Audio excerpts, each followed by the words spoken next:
Hey guys, good morning. Welcome back to the stream. I'm Doggod Froglog. And it's late. We're gonna do some gold farm here.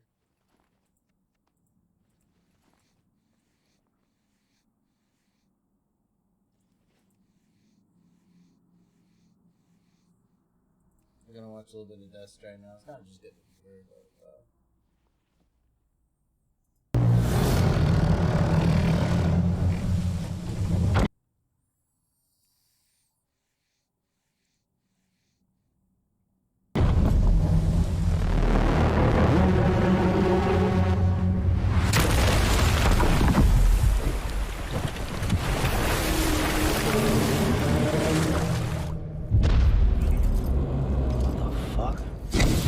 everything I needed, Sam. A complete chiral network. Spread all across America. Connecting all them precious little nuts. I got the whole world in the palm of my hand.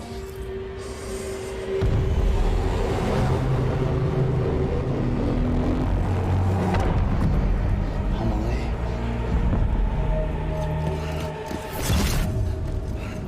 5.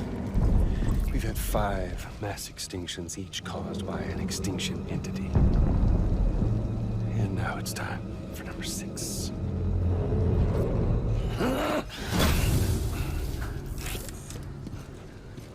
Now, I'm not talking about the death of a few dozen species, no. This is the granddaddy of them all. BT antimatter voiding out all life as we know it. And it wouldn't be possible without a Boy Scout like you, willing to make us whole again. What do you say? Come on! Time to meet your ender.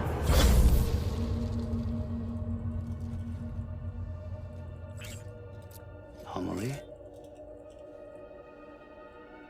Sam.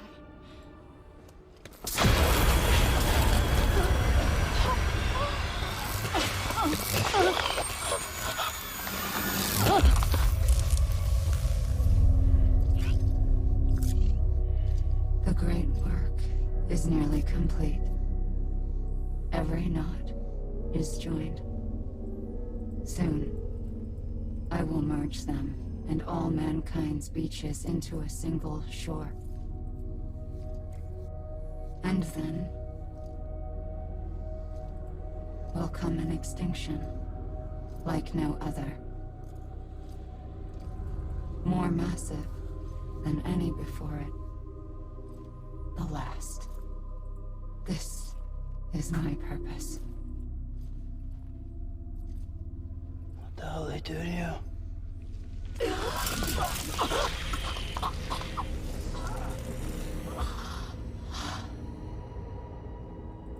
The last stranding. My reason for being. The first was nothing more than a prelude.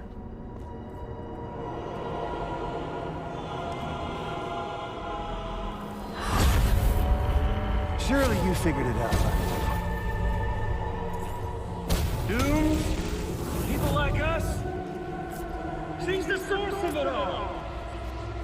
Nightmares that haunt us, the visions of an inescapable future. Sound familiar? Happy fucking doomsday, Sam! Fuck you!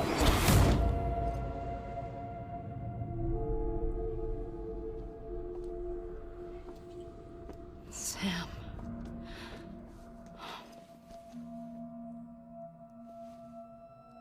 Don't you get it?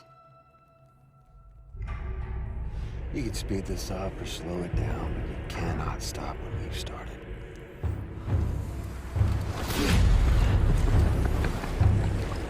Even if you beat me, you can't save her. So all this is a done deal.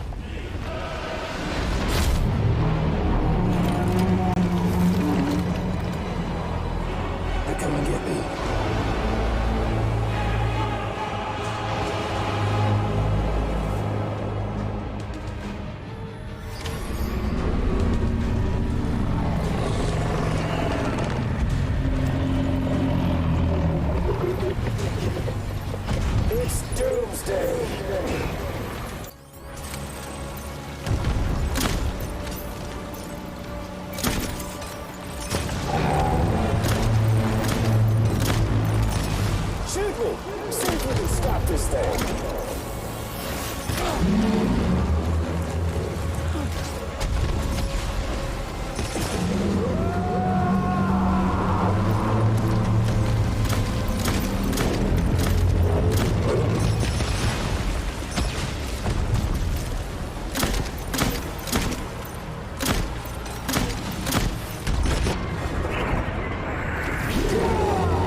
set.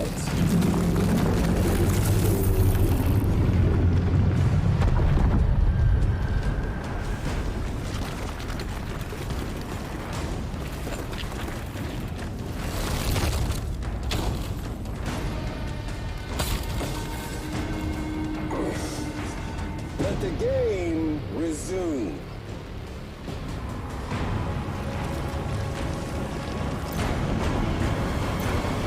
Come on, let's have some fun.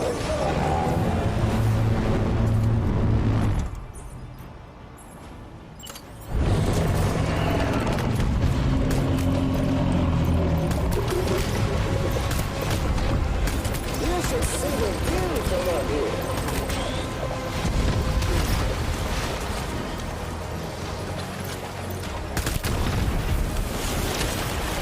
Extension is a foregone conclusion.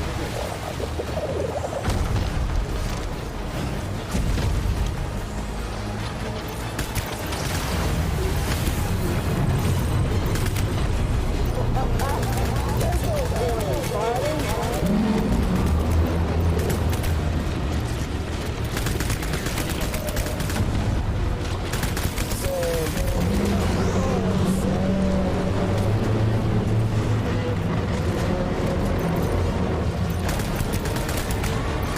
Eat this!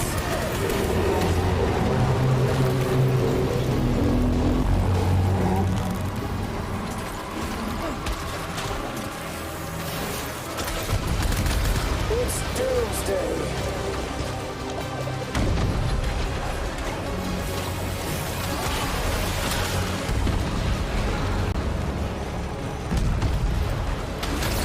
Sam.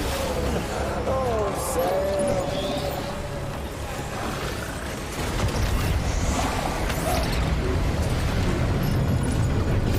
You should see the view from up here.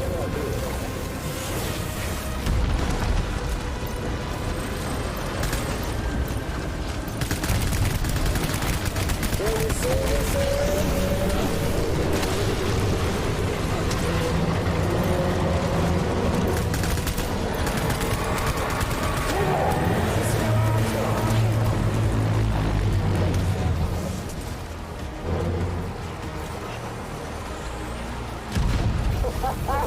There's no point in fighting.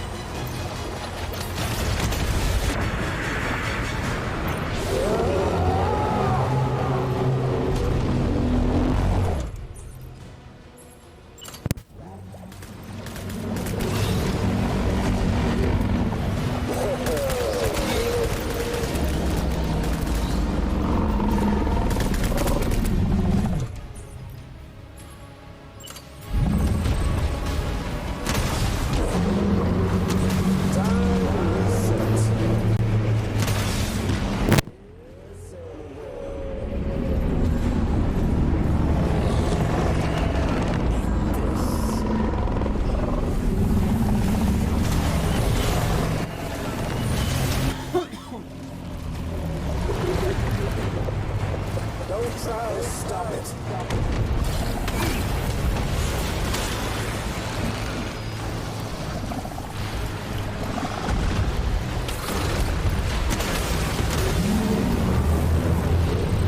How long is it?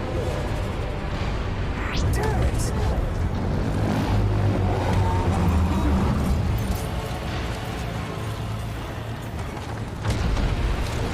Get up!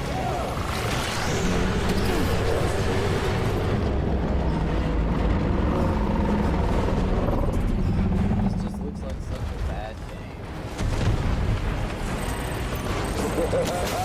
That's it.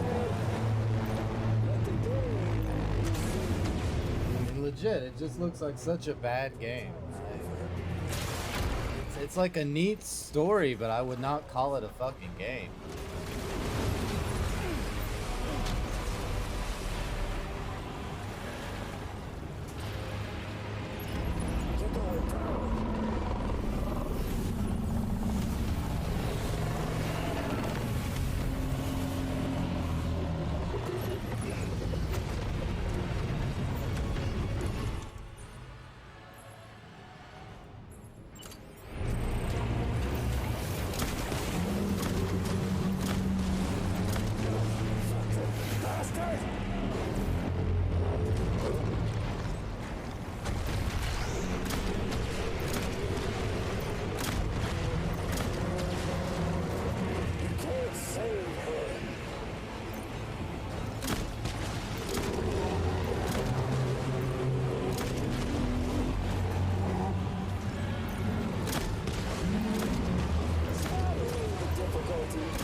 Amelie! Amelie!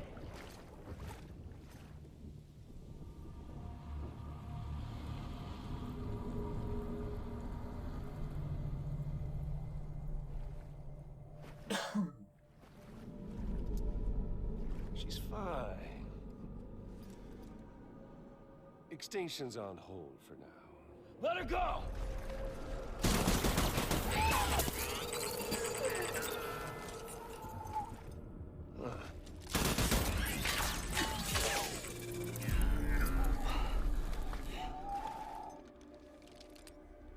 All that for repatriate. What a waste.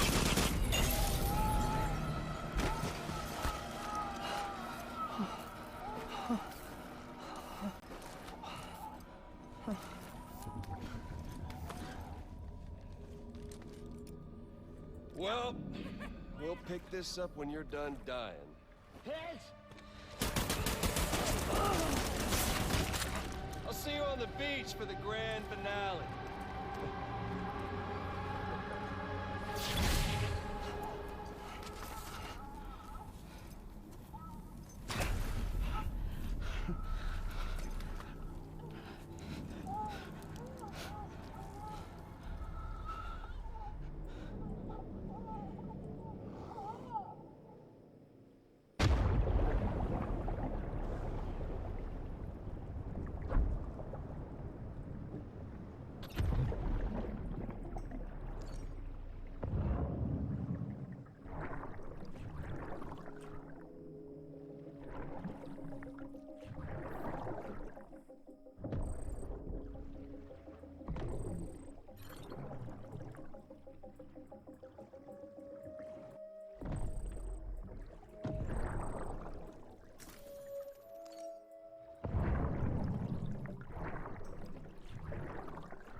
let him get away. There has to be a way you can catch up to him. Hurry, Sam. You know what's at stake. If you don't stop Higgs, you'll use Emily to bring about this doomsday of his, and everything we achieved will be for nothing.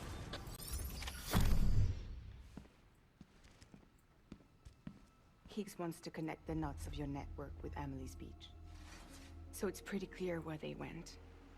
So how do we get there? I can't. But you and Emily have a strong connection. You've been to her beach plenty of times, right? You can make the jump. You gonna come through for me? I'll try to take him alive. Promise me. I'm the one who finishes him off. Here there. Good. Then I'll help you get where you need to go.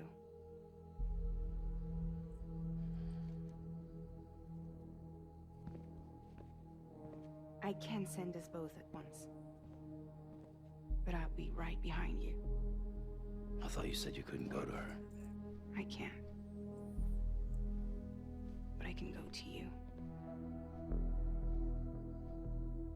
By the ties that bind us together.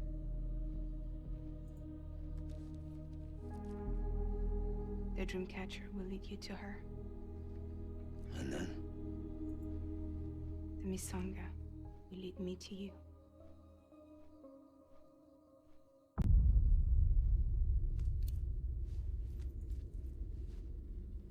You're going in like that? Yeah, I don't need a weapon. I'm not gonna take Lou either.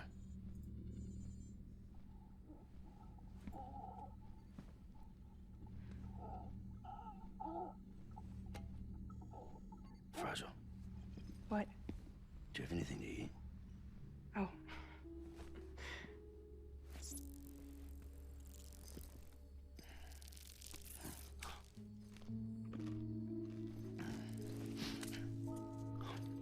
Got you hooked, huh?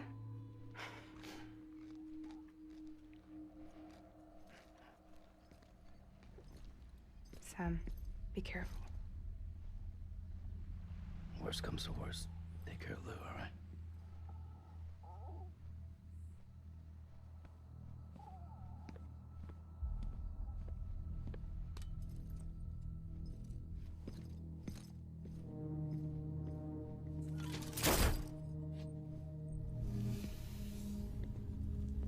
For this to work, I'll have to touch you.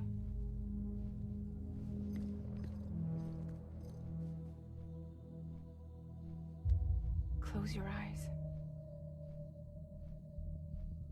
Now picture Amelie in her beach. You love her, right? You love her. There it is.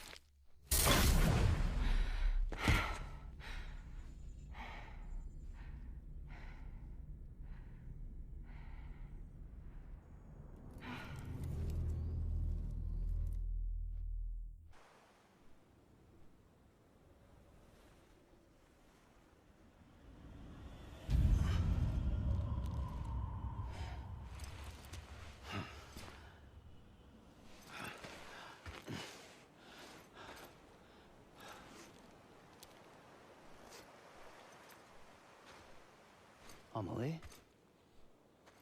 Sam? What are you doing here?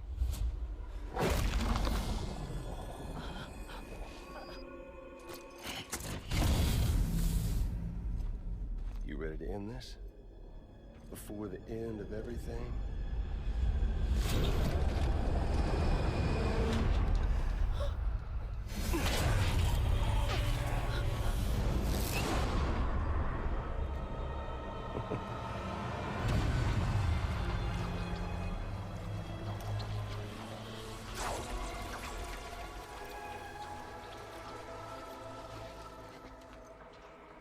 What are you gonna do to her? What I'm supposed to do? Keep the extinction entity safe until the slate is wiped clean.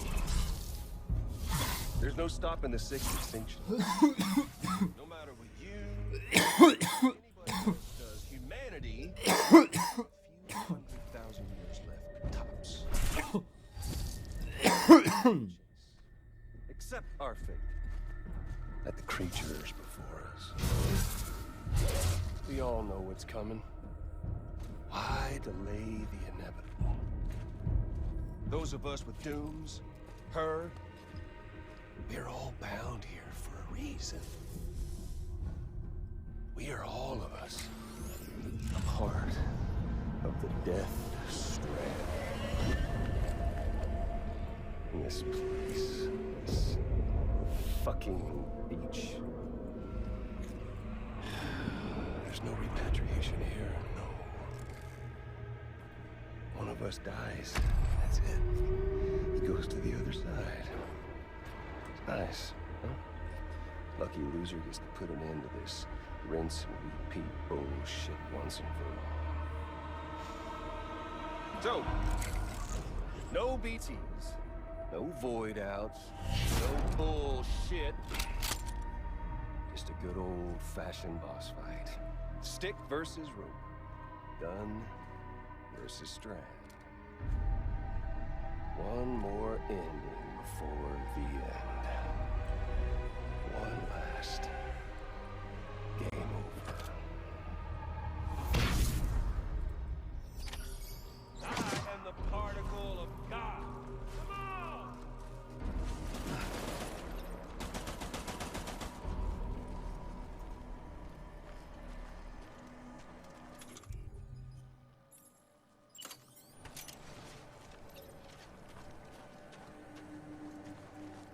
Hey, yo!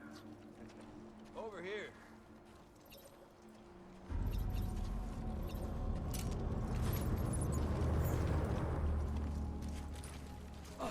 Come on, Sam. There's fun to be had. Don't worry.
This land, these cities, these people, everyone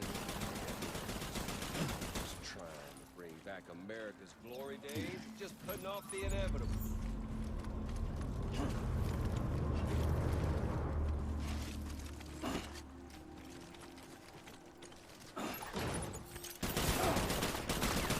Humanity, it's fucked 6 ways from Sunday.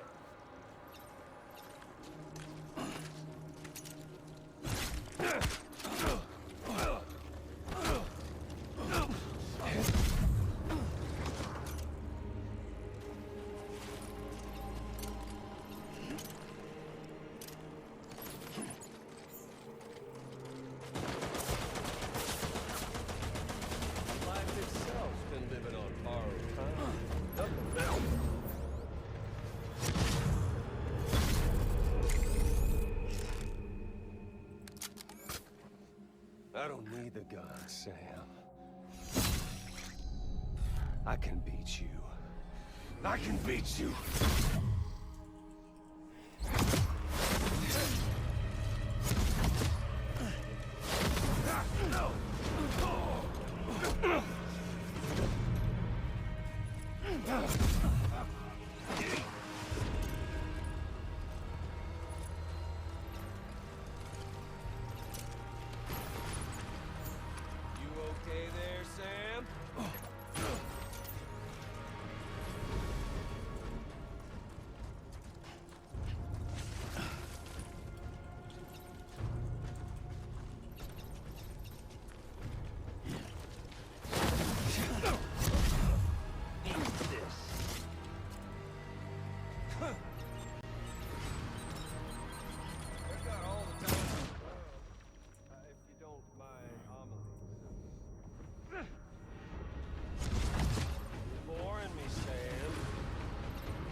Just don't get it, do you?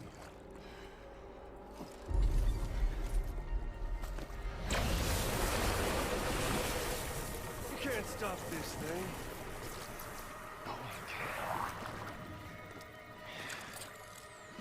We got dooms, Sam. This was only ever gonna end one way. So come on!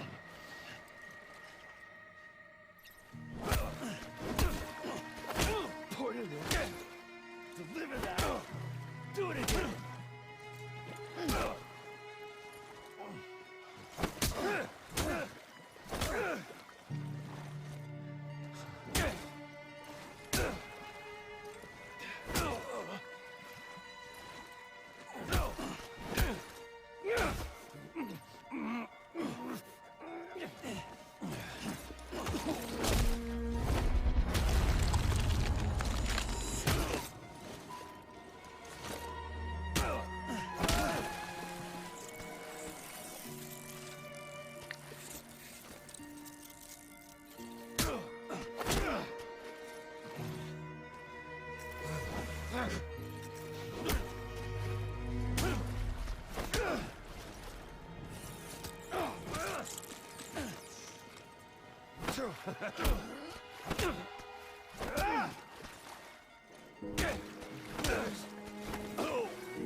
Everyone, order.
Touchy-feely there, Mr.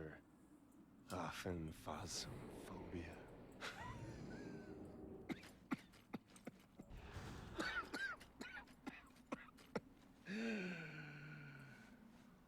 Well, congratulations. You won the game.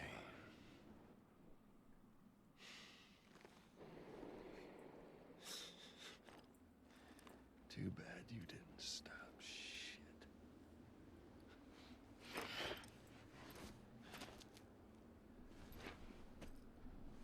I'll get on with it.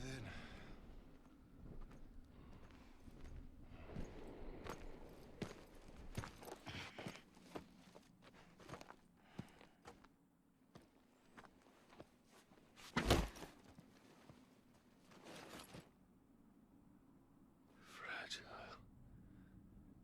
Guess I left a lasting impression.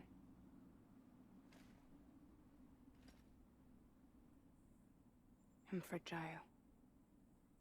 But I'm not that fragile.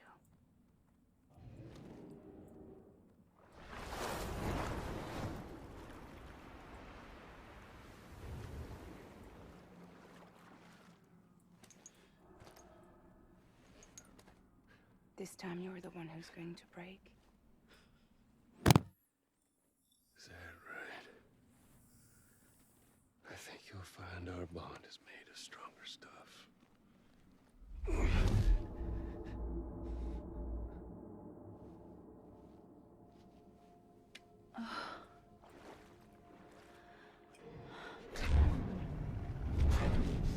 Jimmy Pillar, damn it!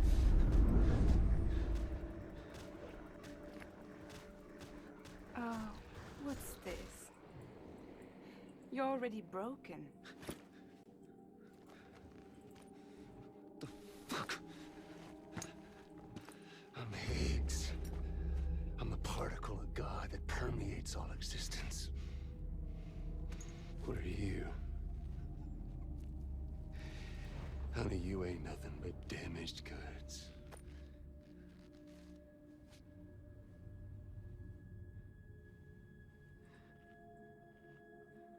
I thought I was dead. Thought I was fucking dead.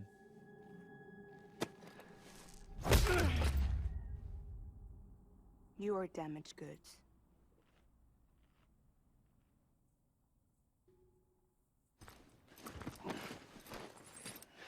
Oops, I didn't need enough food.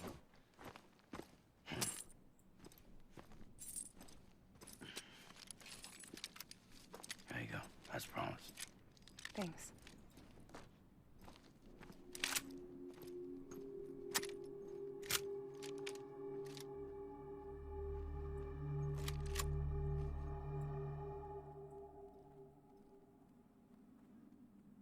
What took you so long?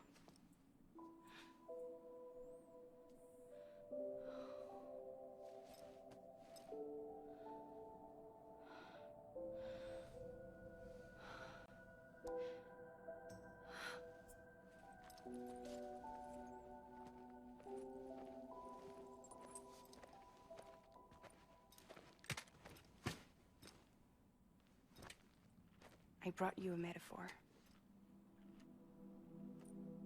Take it with you.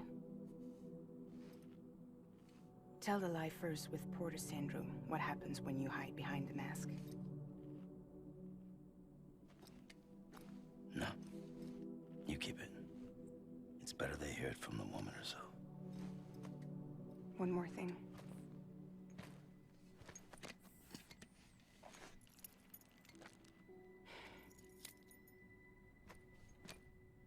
Your little one managed to bring it here by picturing it as equipment.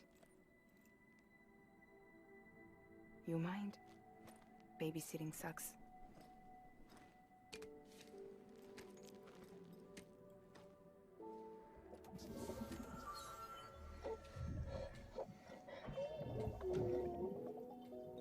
So where should I send you? Back east? He doesn't need your help.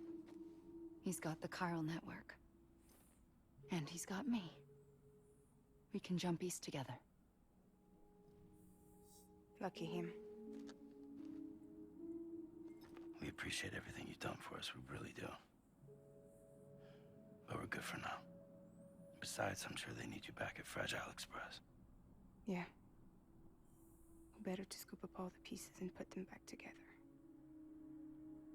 Wouldn't want to settle for anything less than perfection.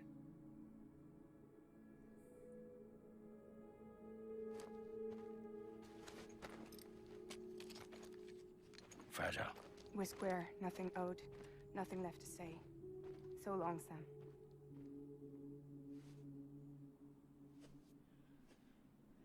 Come on. Let's go. We still have work to do.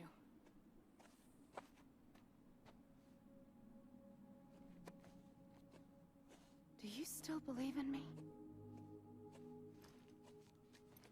Even without Higgs, I am a walking time bomb. I can end it all just like that. But what I want, what I have always wanted, was to be a part of it. For us all to be one. What? Tell me the truth. Was this all for you or all for Bridget? This is for our country. For our future, that is the truth.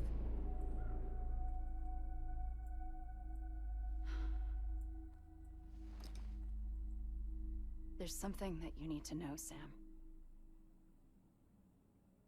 When you were back east, I slipped out of here and I went to visit you. What? You lied? Fuck me. You have any idea what it took for me to get here? You wouldn't have come if I hadn't. You didn't care about America or bridges. But we did know one thing you did care about. Something you were willing to cross a continent for. A reason to build the UCA. It was Die Hard Man's idea. Great.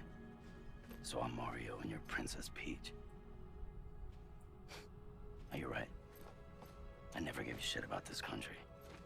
I have no ties to anything or anyone but you. I'm so sorry, Sam. But it all worked out in the end.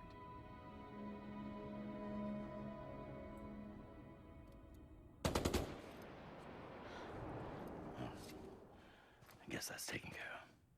I know you have questions, but can you save them? For after? Sure. Let's go home. How do we do it? Do we jump like Fragile? No. The beach goes the whole way. We run. Together. Run? Yeah. Like Mario and Princess Peach.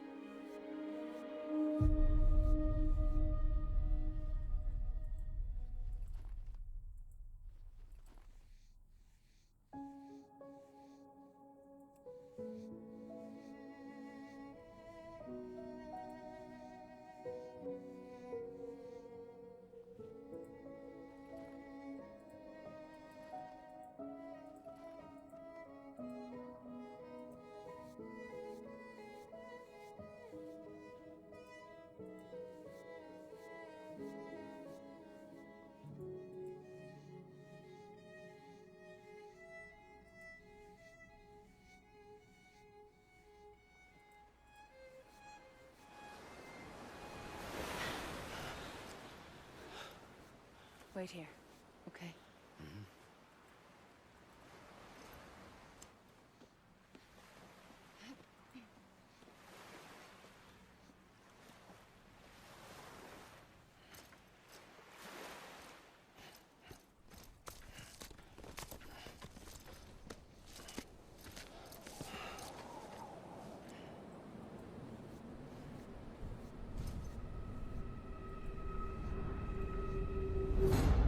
President Bridget Strand.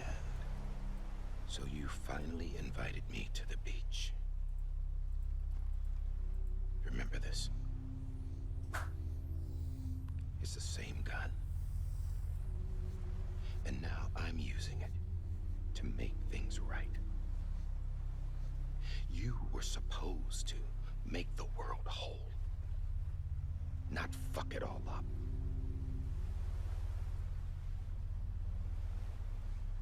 Okay, then.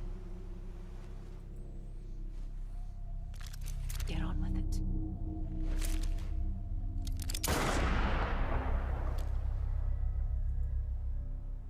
There is no atonement. Not for us.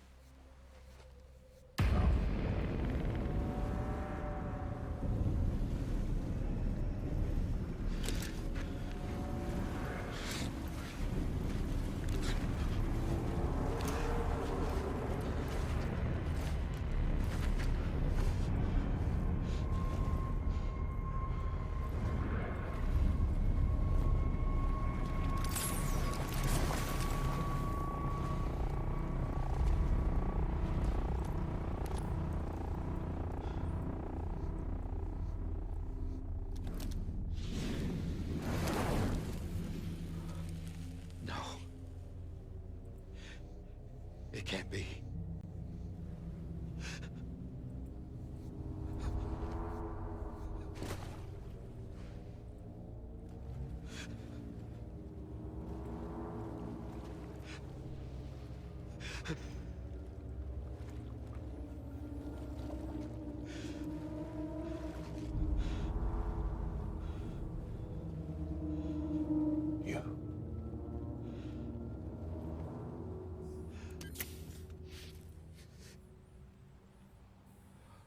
Is that really you?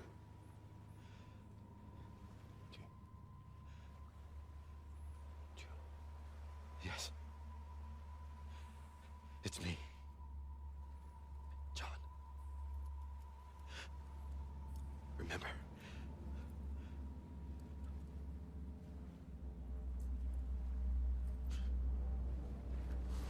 I'm sorry. I'm so sorry.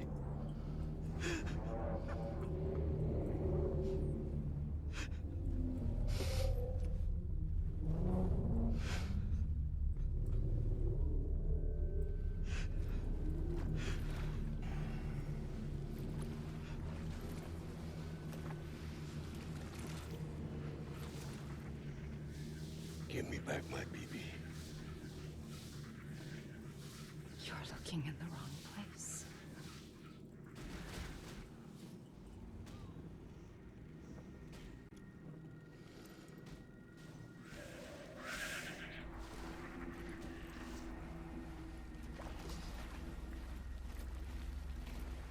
BB!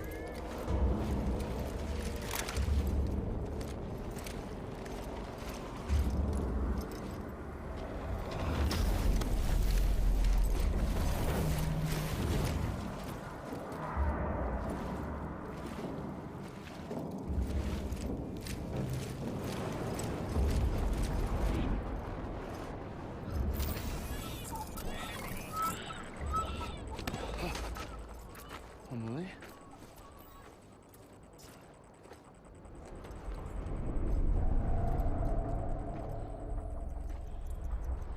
Stay back!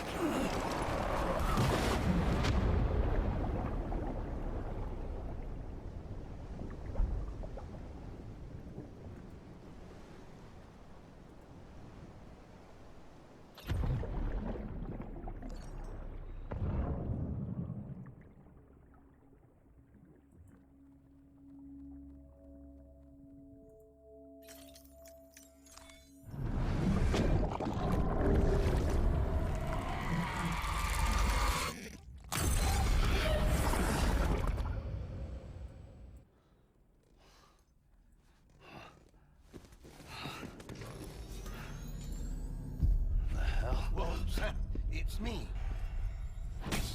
Sorry, didn't mean to startle you. Where am I? Back east of the tar belt. Your private room. You have Amelie to thank for that. Where is she? We don't know. She didn't head back east? No, but after she saw to you, she contacted HQ and left us a message. Saying what? I'm going to finish what Bridget started. Just that, and then... gone. Bridget. I saw Bridget on the beach. Sam, please. You yourself burned her body, remember? She wouldn't have remained on the beach. Couldn't have. Not even if it was her daughter's beach. Check the logs. You've got them, don't you?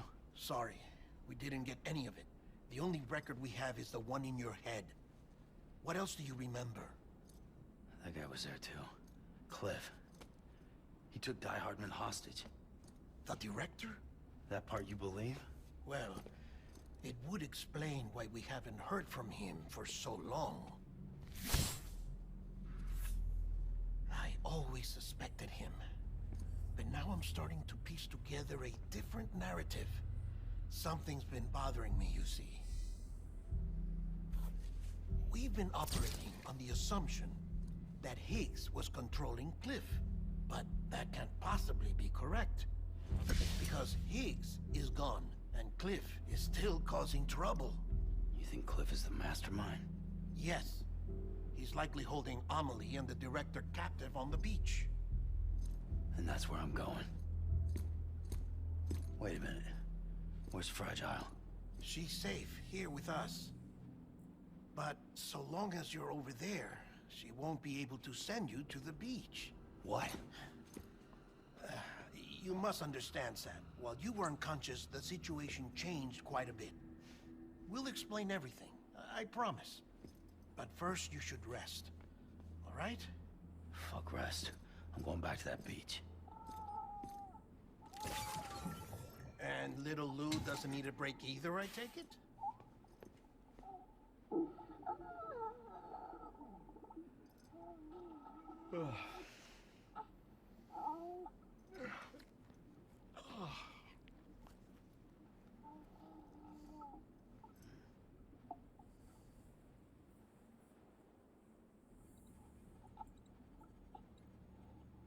Sam, you helped us extend the chiral network from coast to coast. And you dealt with Higgs, the UCA's enemy #1. We couldn't have come this far without you. But there is still one final step. We have to swear in a new president and establish a functioning government. Only then will America be whole again. Why don't you save that shit for someone who cares? I've done my part. Fuck America. We've got bigger problems now. Government is the least of our concerns at this point. Cliff has Amelie, which means there may not be anything left to govern come tomorrow. If tomorrow comes at all. Then why aren't we out there doing something about it? I don't care what she is, only that we get her back. Right you are. Rescuing Amelie and averting the 6th extinction are one and the same. But neither will be possible unless you first come back east. We are in no position to give you orders, of course. But believe me when I say, it is the only way.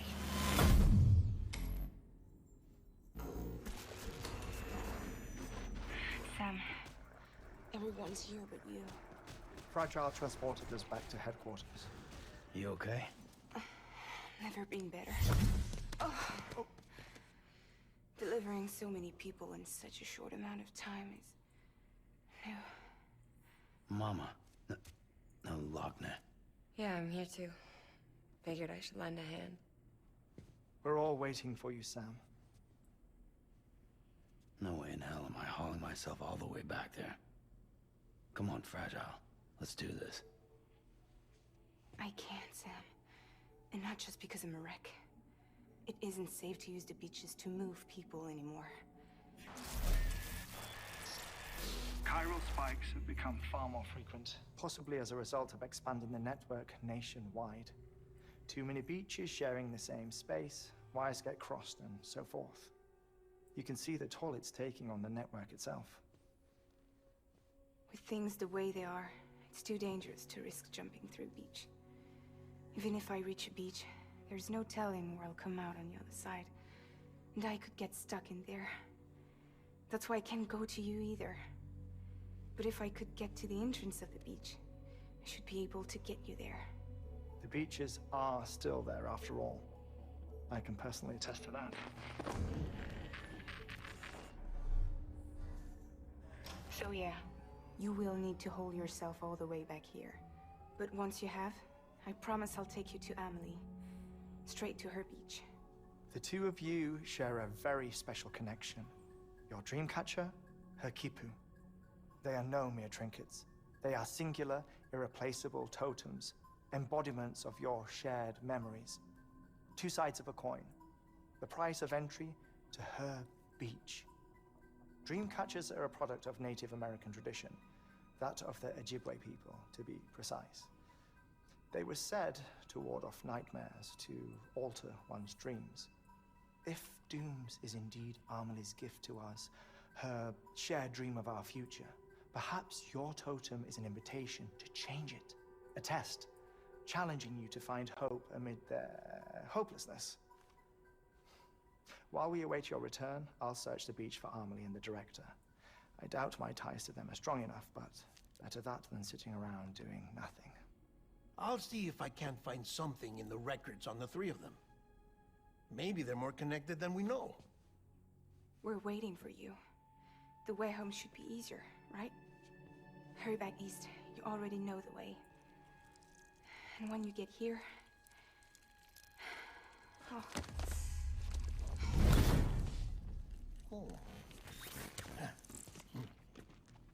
Finders keepers. Now, get out of there, and make sure you head east, towards Lake Knot City.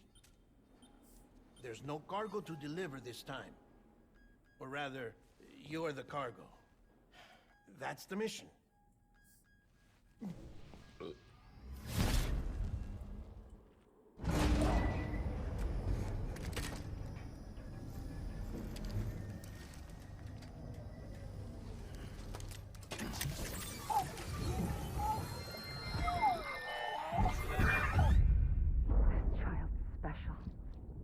One of a kind. A BB candidate. Either that, or... a sacrifice.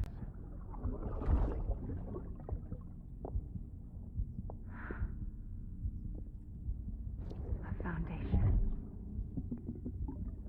A bridge.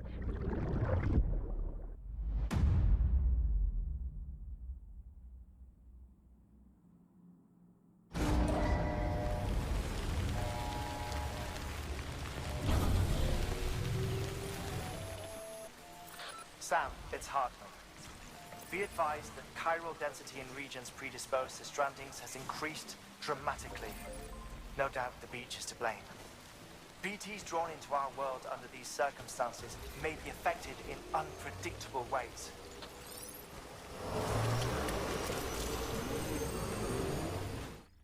Sam, do you copy? I've been looking into Clifford Unger and wanted to share my thoughts. To recap, Unger was a U.S. Special Forces operative whose retirement roughly coincided with the Death Stranding. After he left the service, he somehow became involved in the early BB experiments. However, he died before they ended. Now, while the circumstances surrounding his death are not entirely clear, I'm beginning to suspect that these battlefields of his are at least partially sustained by his enduring emotional attachments. Anger, resentment, regret. I'm pretty sure it's got something to do with the BB experiments. That much seems clear given his repeated attempts to steal Lou. Cliff seems to be driven by a compulsion to reclaim our BB, as if that will make him whole again. A compulsion so powerful that he was not only able to drag himself from the depths of hell, but bring a piece of that hell along with him. One thing's for sure, he's nothing like a BT. We need to know the whole story about his death and his connection to the BB experiments. I'll keep digging and let you know what I find, Sam. Sam, you're not going to believe what I found. It's about the BB experiments, their true purpose. According to official records, they were continued in secret on the order of President Strand, supposedly with the primary objective of developing BT detectors and preventing void-outs. Any advancements that could be applied to the fields of chiral communications and beach research were meant to be of purely secondary benefit. But it turns out, that's just a cover story. The truth is, Sam, BBs were originally conceived as catalysts for the operation of the chiral network. They're integrated into the infrastructure of Knot cities for that very reason. Every single one you've brought into the fold. It was probably Amelie herself who installed them as she moved west with the first expedition, carrying out her mother's grand plan, making sacrifice after sacrifice on the altar of progress. President Strand told the people what they wanted to hear and did what she thought had to be done. Also, America could be whole again. But I'm starting to wonder if it didn't cost her her soul. The chiral network is our greatest creation, our proudest achievement, and our guiltiest sin. I don't know how to feel about it all. Maybe if we knew more about Cliff and the BB experiments, we'd be better placed to judge. I'll be in touch. Hey Sam, I see you're coming up on Lake Knot. Stay strong. We're all rooting for you to finish the job and come home safe. By the way, I've made more progress in a certain investigation. It seems that Clifford Unger willingly put his own child in the care of the scientists conducting the BB experiments. But he did so completely unaware of their true intentions. This is pure speculation, but I think when Cliff found out about their plans, he attempted to reclaim custody. And after he failed, the BB remained in the program's care. In which case, he would have every reason to bear a grudge towards the president, the woman who allowed it all to happen, don't you think? But just because President Strand is dead, doesn't mean his hate died with her. No, I think he redirected it towards Bridges. Towards you and Amelie and anyone close to the director. And now that hate is driving him to set in motion the last stranding, to bring an end to the world as we know it. Why else would Cliff hold Amelie hostage on the beach? He must know that she's an EE. There's no time to lose. You have to save her and the director. Though I still don't understand how he managed to travel to her beach in the first place. There must be more to their relationship. I'll see what I can find. Got a moment, Sam? It's about the director. So there's no way he could have made the jump to Amelie's beach if they didn't share a strong personal connection, right? Well, I looked, and I couldn't see one. The network should have contained something, anything, but there was nothing whatsoever. His entire life prior to his tenure with Bridges has been redacted. His name, his past, everything. There's no telling who he was. Which led me to consider another possibility. What if it isn't the director and Amelie who have a connection, but the director and Clifford Unger? And what if that connection is what facilitated the director's jump to Amelie's beach? If it's those two who have a personal history, then it might explain why Cliff is holding the director hostage as well. But even if that were the case, it doesn't answer the bigger question. How the hell did the two of them end up on Amelie's beach? Sam, Hartman here. There's something else I'd like you to consider. A guess, albeit an educated one, concerning Cliff's objective. Somehow, with the aid of the chiral network, our individual beaches have begun to coalesce, resulting in the formation of a single massive seam. Should this process continue, there is a risk that BTs will flood across into our world, bringing about a death stranding on a heretofore unprecedented scale. Now, Clifford Unger's battlefields and my own beach appear to be unaffected by this phenomenon, existing entirely in isolation. They do not and have never intersected with others. But what if there were another class of beach, one that exists on a higher plane, that was responsible for setting this process in motion? And what if the beach in question were none other than Amelie's? Cliff may have summoned the director, but I believe his true aim was to seize control of Amelie's beach, to exploit its power over every other beach, and trigger the last stranding. It's the only rational explanation for Cliff's actions, which is why you have to stop him. If Hartman's right, then we're in serious trouble. Using the chiral network in Amelie's beach to trigger the last stranding? That's why Higgs went after Amelie, wasn't it? If it was Cliff who put him up to it. Yeah, it all fits. With the last stranding, he'll finally have his revenge against the world that stole his life and his child. You've got to stop him, Sam. You've got to make the jump to Amelie's beach as soon as possible. Get in and get her back. It's our only hope. If you can't, then we're all doomed.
same mistake. Be yourself. Be free. Captain, I need you to hand it over. Shoot him, John. Shoot him! I gave you an order. Shoot him!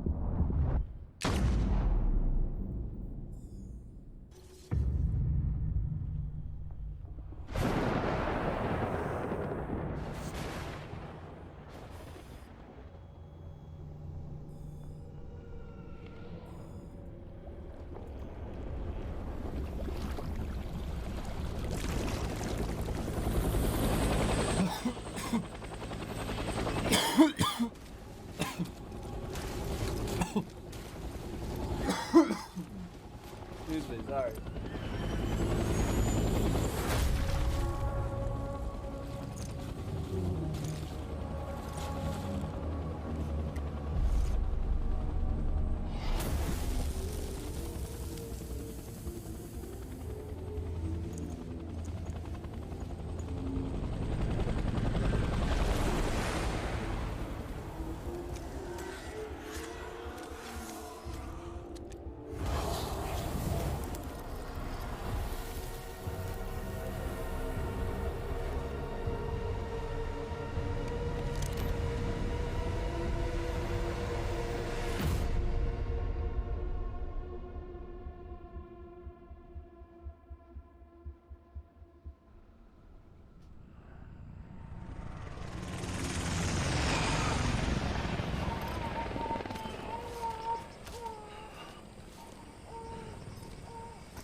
Gotta be somewhere, right?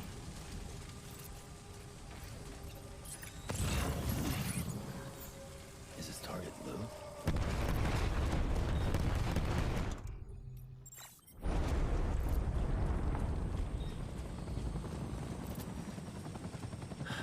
Where are we this time?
It's all my fault.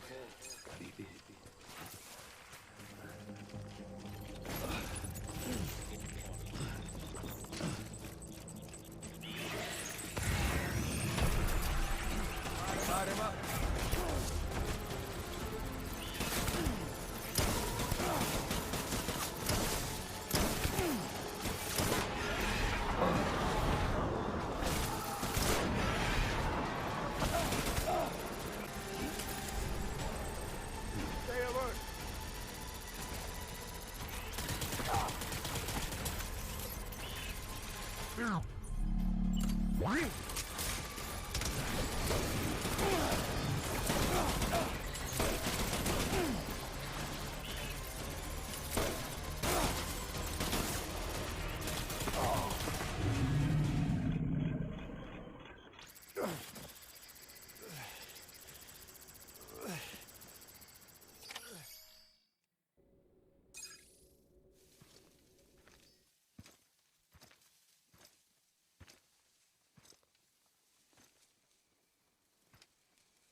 Give me back my baby. Light bless you. Are you Clifford Unger?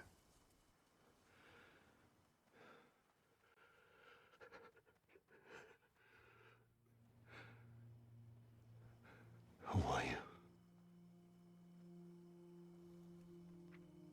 Are you the father?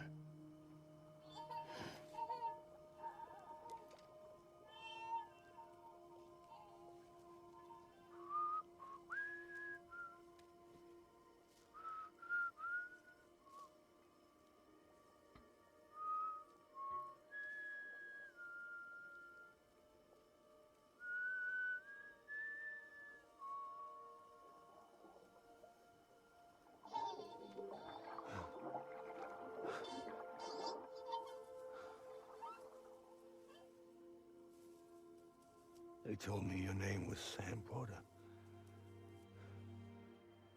But you were Sam Bridges. My bridge to the future.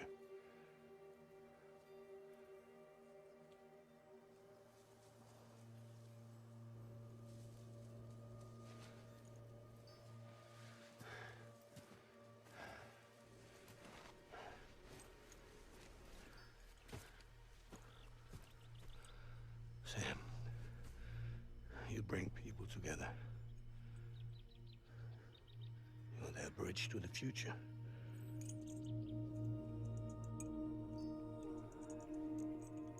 What the fuck? What kind of resolution? What the fuck? Stand up. Why is he just all of a sudden nice about it?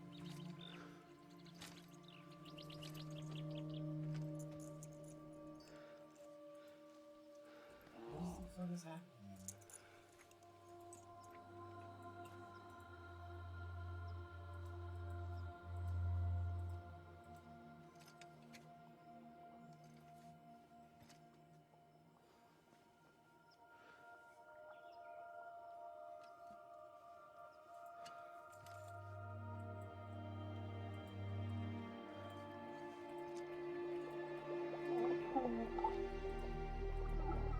Does he know he's dead? Is he dead? What the fuck is going on? I'm so confused, man. I get it. I get people's complaints. He was just trying to kill him. I don't fucking get it.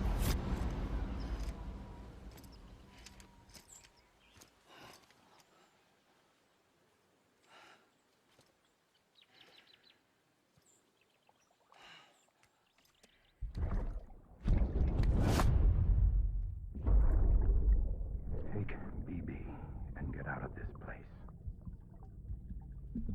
There's nothing I can do for your wife. I'm sorry. Now, if she orders me to do something, I have to do it. I have to.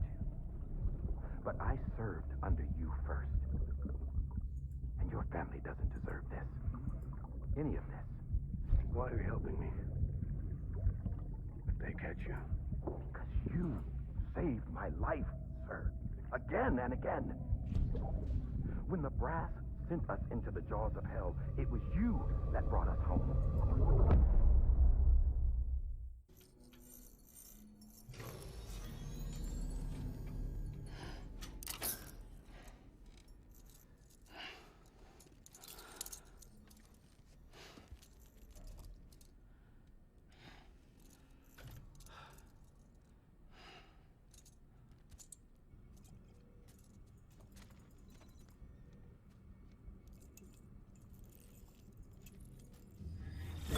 Sam, are you okay? I reviewed your logs. It looks like you were caught in a supercell and emerged an instant later on the other side of Ground Zero. Not far from Port Knot City. How'd I wind up here then? Remember Victor? He found you lying unconscious by the harbor and brought you inside. I think Cliff might be Lou's father. Hey to you. He said, give me back my BB. Impossible. Cliff was born... He gave me this. Maybe he's trying to tell us something. Something about the BBs, maybe. About how they were made.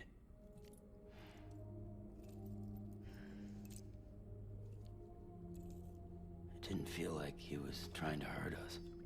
It felt like he just wanted to talk. But you said you saw him holding the director captive on the beach. Yeah. They must have some history we don't know about. Them and Bridget. Funny you should say that. Is he gonna come back? I hope that that's not the end of it. Found 'Cause it I in was the archives fucking while I was confused. digging around. Like, they just It's hug a it out. pre-recorded message from the director labeled, "If I don't come back."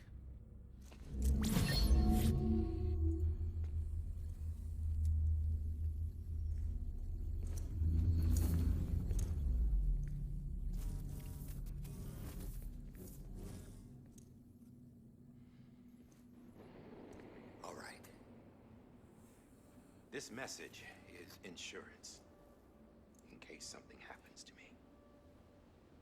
For Bridget's eyes only. And I sure as hell hope that's who's watching. I got a little present from Emily. Said she'd take me to the beach if I wanted. But I'd need this doll to show me the way. It's a trap. It has to be. But I've decided to play along. You've all been playing along too, haven't you? You know this mask hides more than just my face.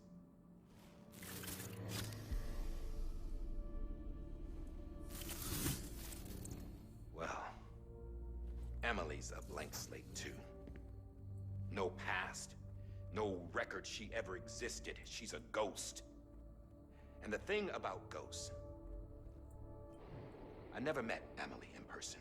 Have you? Ever seen her in the flesh, shook her hand, touched her? The original team we sent was divided into two groups. Emily was with the first, Mama and Hartman were with the second. They had no direct contact with her. Yes. Amelie's group was wiped out in Edgenorth City. Everyone but her. Everyone who could say whether or not she exists. Bullshit. She's real. We've touched, all right? She and I both. Well, I've only ever interacted with her hologram. I'm telling you, I've met her.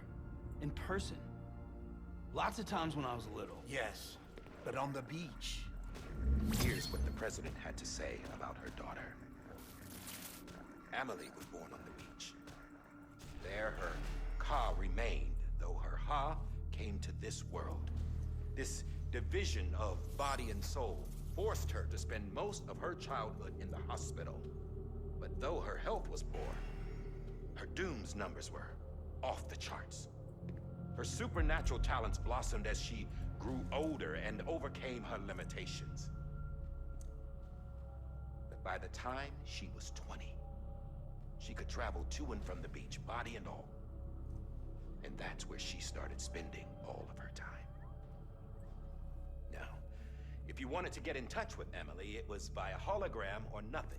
The president insisted on that.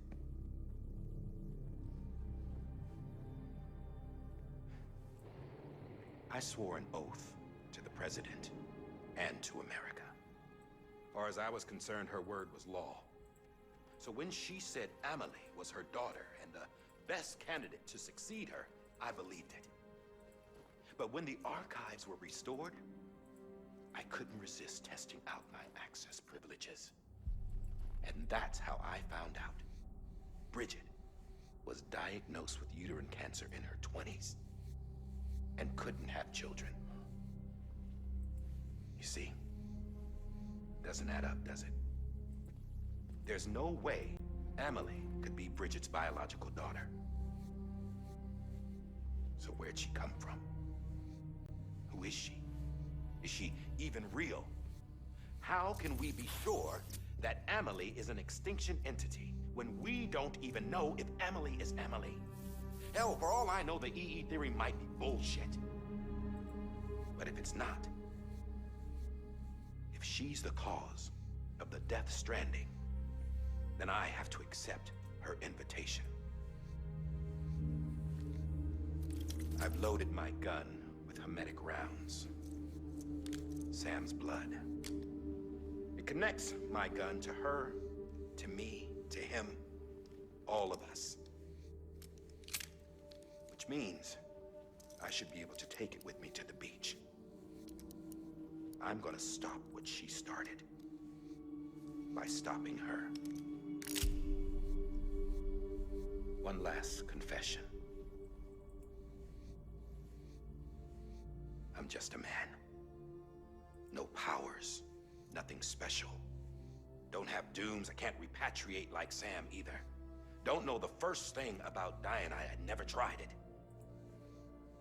Yeah. I've been to hell. Every single battlefield was hell.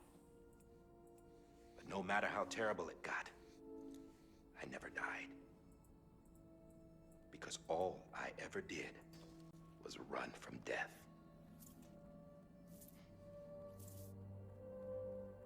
Well, I gotta go. She's calling for me. Bridges, don't let me down.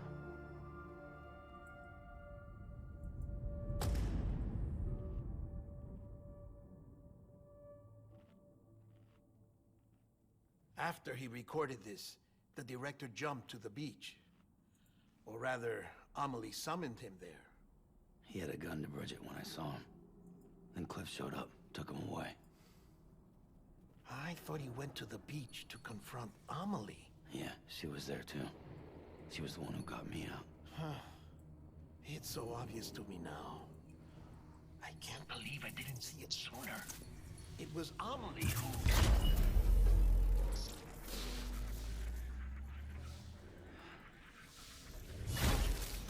What happened? The chiral network dropped out. According to Luckna, it won't be long before it's completely unusable. So all our hard work was for nothing. Let me finish what I was saying, Sam. I'll tell him. Fragile. You look like shit. You should be resting. I know. I need to tell you something. I had a little chat with Higgs back on the beach. Didn't take much to make him talk. You say why he betrayed you? He said it was part of her plan. What? She was their leader. The terrorist voidouts, the whole extinction agenda, Amelie was behind it all. Like hell she was. I know you don't want to believe it, but it lines up with what Die Hard Man said. Higgs turned on me after he met Amelie. At first, he was looking to expand his territory, and I had a power he could use. At least, that's how he ended up working with me. He was no terrorist. He just wanted to reach more people. But then she shows up with abilities that put mine to shame. Hell, she could even control BTs. So Higgs decides to go with her. And that's when she turned him into her agent of extinction. Amelie gave Higgs his power. Yep, she made him her homo demons. What about Bridget? You care to tell me what she was doing on the beach? You got an answer for that too? I know it's a lot to swallow. But Higgs said himself that Amelie is an extinction entity. I looked inside his pod, and there was no BB in there. Take a good look at what was. It's the same doll Die Hard Man had. This is their bridge baby. There's this idea that the terrorists brought back BB tech and Bridges was just following suit. It's garbage. Their methods and yours are completely different. Your BB links you to the world of the dead. Their doll links them to Amelie and her beach. You know who else had dolls like this? Cliff. He was carrying them on the battlefields. Cliff, Higgs, the director. All three of them were drawn in and controlled by this extinction entity. And who is this EE really? Is it Bridget? Is it Amelie? All I can say is that the answers are on the beach. What she wants and why. If we get to the bottom of that, then maybe we can still avert the last stranding. You've got to find her, Sam. Whoever she really is.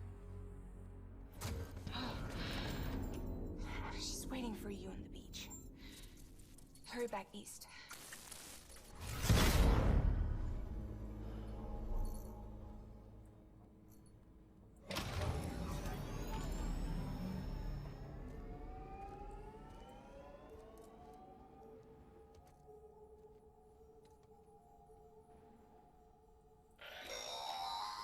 Sam, the connection's unstable, so I'll keep this short.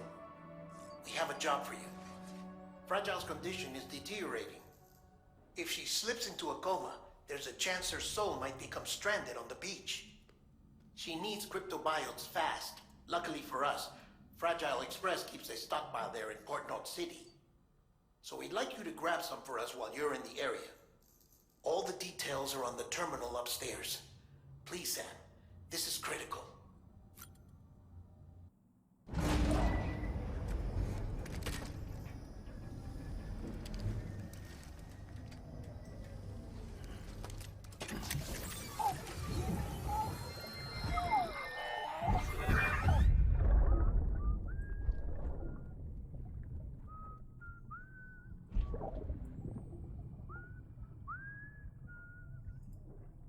You know what day it is today, BB? Today would be a very special day if your mommy hadn't. You're not born yet. But the more candles, the merrier, right?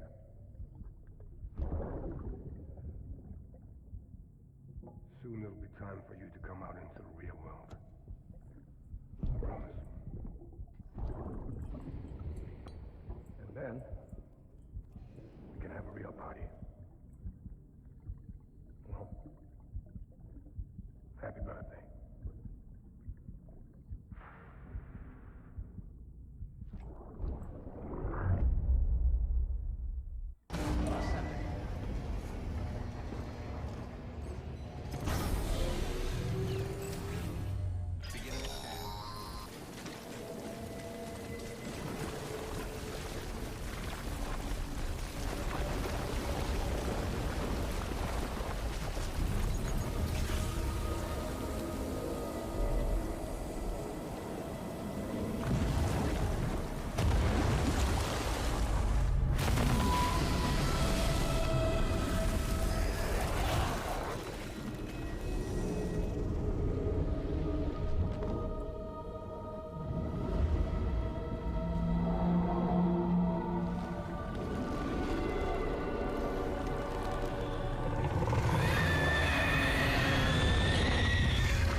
You did it, Sam! Oh, I could kiss you, you sweet son of a bitch! I thought it was all over. Thank heavens you made it. Fragile's been in a coma for a while now. But with all these cryptobiotes you brought, we should be able to bring her round. And with any luck, it'll only take a few more to get her back on her feet. You did well, Sam.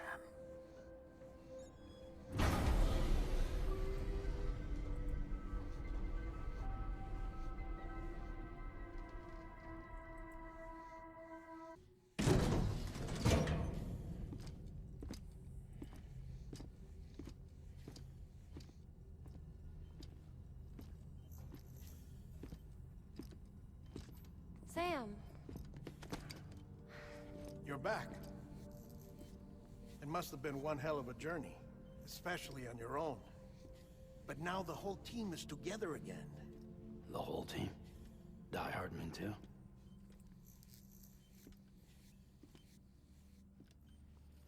Too much traveling to and from beaches in such a short span. Chiral matter contaminated her cells, effectively causing jet lag on a molecular level. Because of that, her homeostatic mechanisms were shaken. Don't worry, she's not in any danger, but she needs some rest. So where's the director? He's being looked after in another room. Bridges personnel found him lying outside the isolation ward. Similar to when you came back from Cliff's Beach. Even after decontamination, she needed more and more time to recover.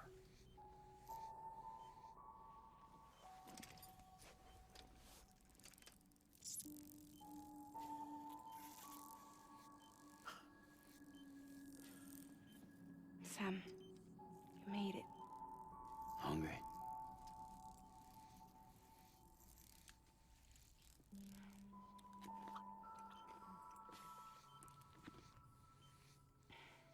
Thanks. Looks like you need me after all. Who'd have thought?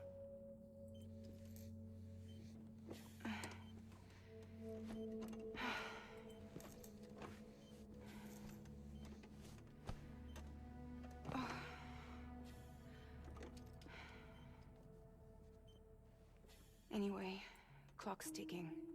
Am I right? Sam's here. The Great Deliverer. The only one who can reach Amelie's Beach. You're in no condition to do this.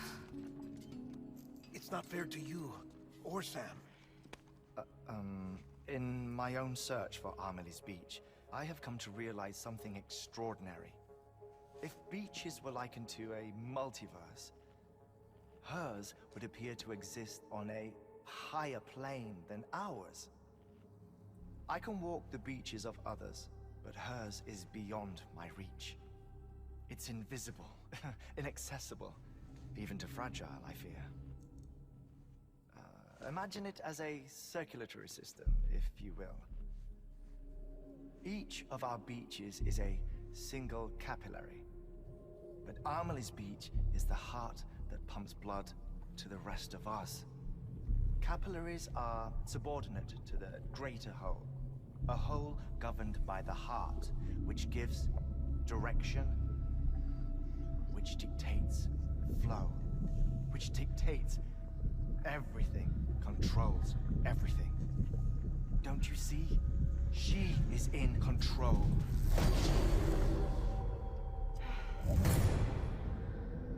You may be able to travel against the flow and reach her, but having done so, if she does not wish to let you go, if she wishes to keep you, she can. Fragile and Die Hardman broke free from her beach, didn't they? I don't think it was any different from what happened to you. I didn't get out because I wanted to. I was forced out, repatriated, if you will, by her. Forced out? Why? This is only a theory, but she wants you to go to her. That's her final wish, don't you think? So that's it, huh? Amelie's the EE, and this is her endgame. Just so we're clear, if I want to stop the last stranding and come back in one piece, I need to go to her beach and talk her out of it. That about right? Correct. As cliche as it sounds, you're our only hope. Though quite frankly, I doubt even you can change her mind. If you can't make her see reason, you'll have to kill her. And if you kill her... You'll save the world, but you'll be stranded outside of it. Forever.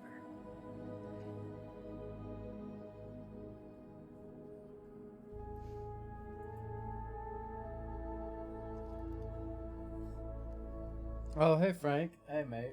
It's going pretty good.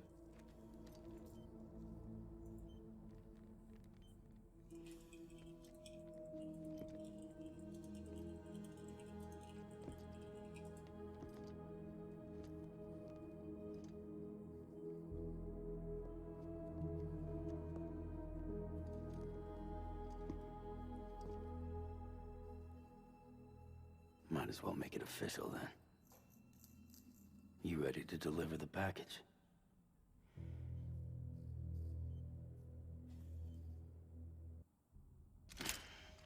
Where's your Discord at? I'll talk to her. I thought Maybe she'll listen. I had it. Where is it? But with the shape the world's in, it'll only be delaying the inevitable. Still, if it buys us time to try and... Oh, you called it the Horde Ground? At least for a little bit. Well, I can think of one woman who made the most of a chance like that. Nothing lasts forever, not even the world. But we gotta keep it going as long as we can, right? Patch the holes, change the parts, all that. So we can say we had a good run, that we lived. Thought you didn't like having to handle things with care. 'Cause it was hard enough keeping my own shit together. Back when we met at the cave, the only thing I cared about was making it to the next sunrise. Sure as hell didn't care about America or the future. I was living a lie, hung up on past regrets. I was broken. But somewhere along the way, I started changing. Started meeting people that made me think that maybe it wasn't all bad. People that put their faith in tomorrow, and in me. That kept the lights on. Waiting for hope to arrive.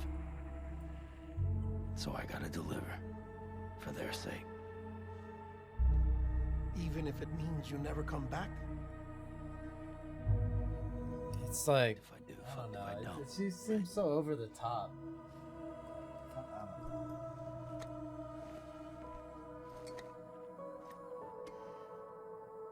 Take care of Lou.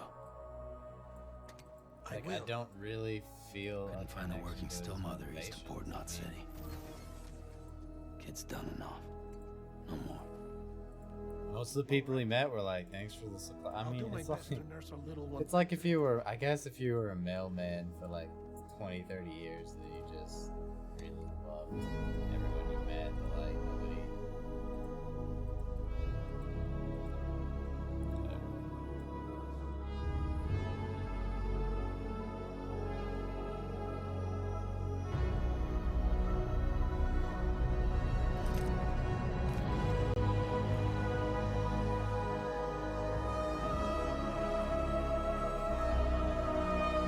Fragile is the closest to an interesting character. I feel like she's pretty neat, being a victim of the timefall and stuff. Deadman's kind of cool, but I feel like we're not really gonna explore him not having a beach at all.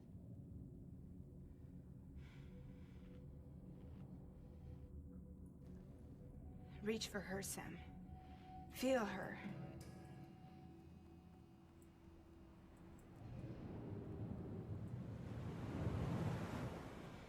I know you love her. You love her.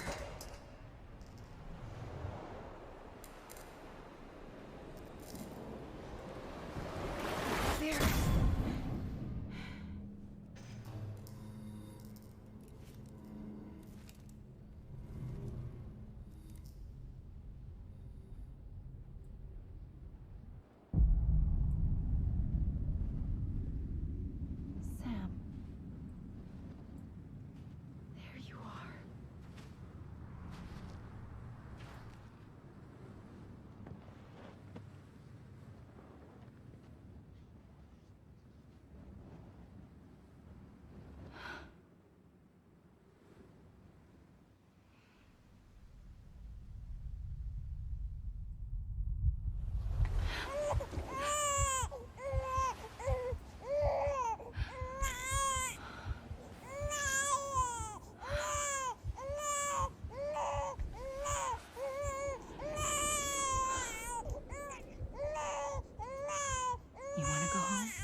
So she like helps babies be born?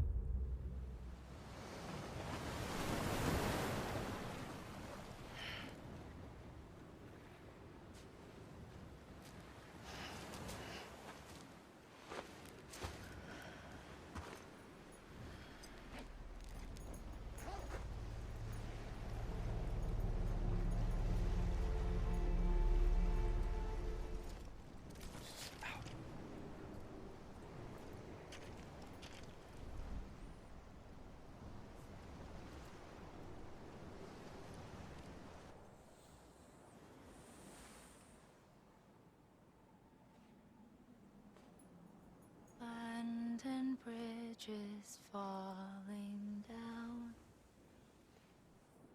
falling down, falling down. Stop. Abandoned bridges falling down. My fair lady.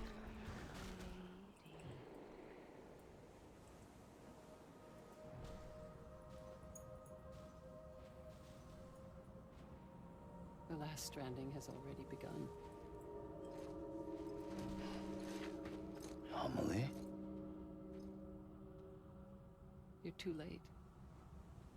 What took you so long? Your voice. You still don't know who I am, do you? Who are you?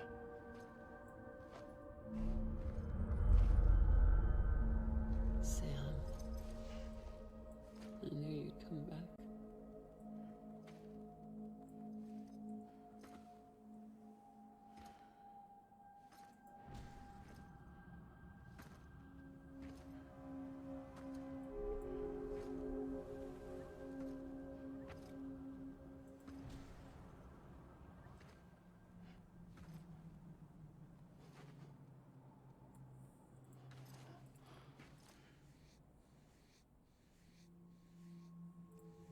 Sam, listen to me.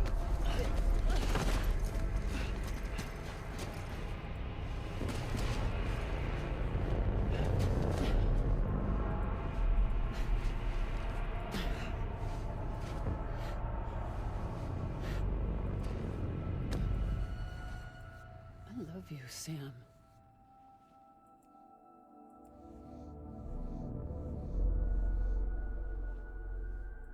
I'll be waiting for you on the beach.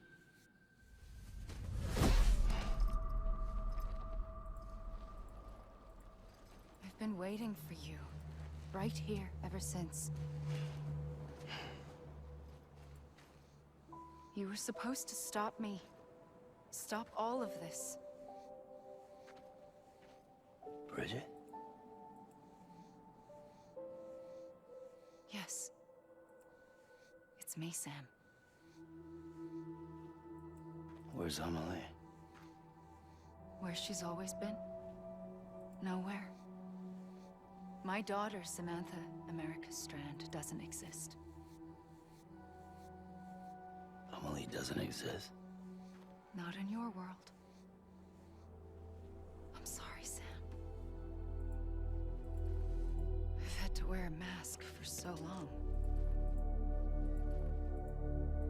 Amelie and Bridget are both a part of me. What's this supposed to mean? Quiet, and I'll tell you. There is no time for questions. Listen. Just listen.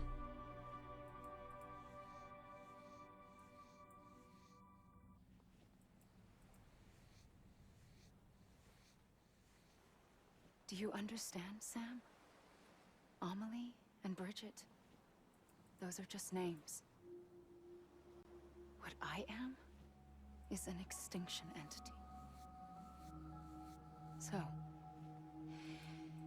knowing what you know now, you have two choices.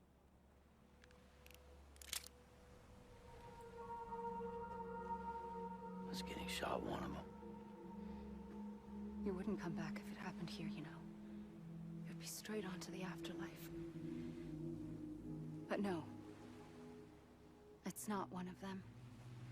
Killing you would be a terrible mistake.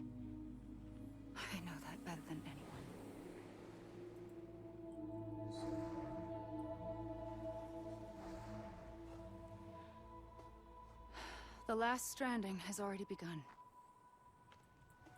A seam has formed from my beach and the beaches of every soul in America.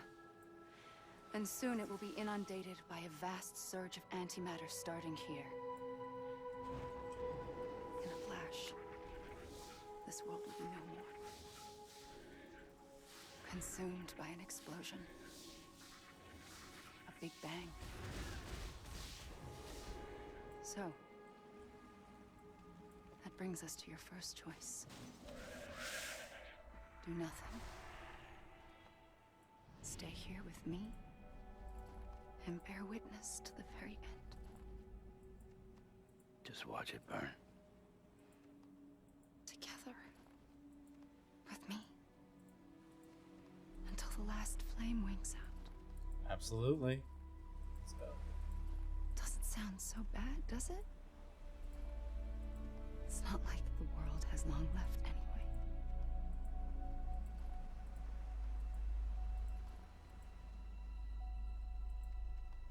Then there's the second choice. In expanding the network, you brought people and their beaches together, integrating them into a greater whole. Like this Kipu. But in doing so, you also bound them to my beach. The very beach where I opened the gates to the other side. You can't stop what's coming. But if you cut me and my beach loose, perhaps you can stop it from spreading. You might just prevent the last stranding. And mankind will live to die another day. And it doesn't have to end here. But it does. The beach is doomed no matter what. One look ought to tell you that.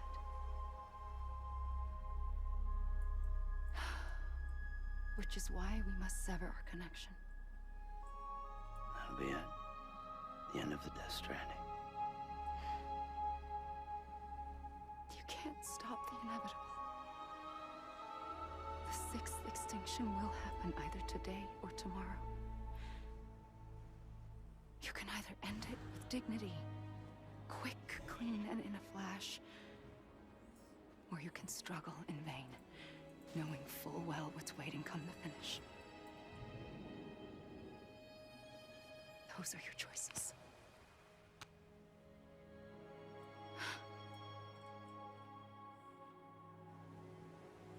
You kept it all this time. Perhaps you still have a chance to stop this nightmare. You brought the world together. You have the right to decide. Pull the rope or cut the noose. But whatever you do, don't hesitate. I'm ready, Sam Strand. Shoot the Make your moon. choice. Shoot the moon. Shoot the fucking planet. Wait. I don't know what to do. Sure you do. Yeah, I mean, if we watch the world burn with her, do we How get could to you like not? an afterlife with her, or is it just death either way?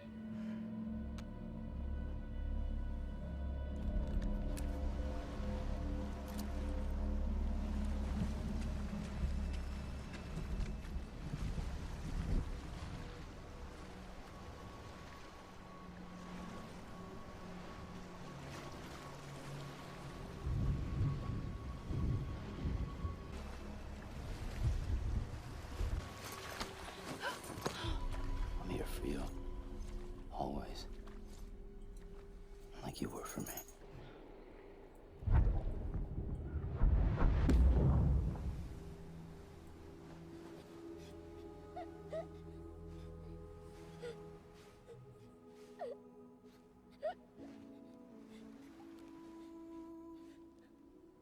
Here.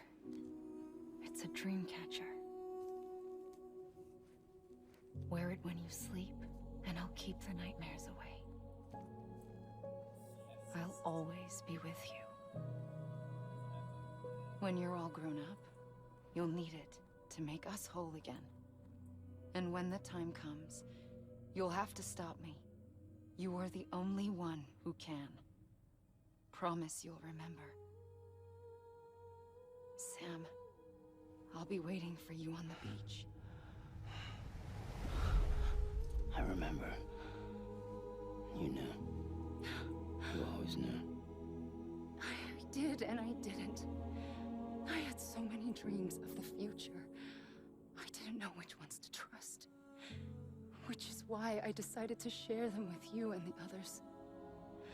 But to connect the dots, to make sense of everything, you need perspective. You need time. Time has no meaning to me. I am not a line. I am a single point. Which is why all I could do was just show you the choices and let you decide. Our nightmares are your dreams.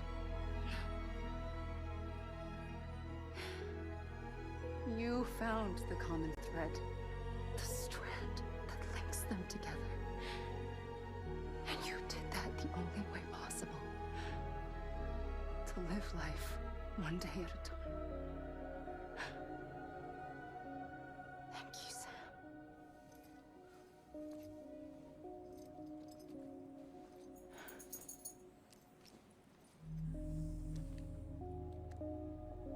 A gun won't help you here. But it still has a role to play.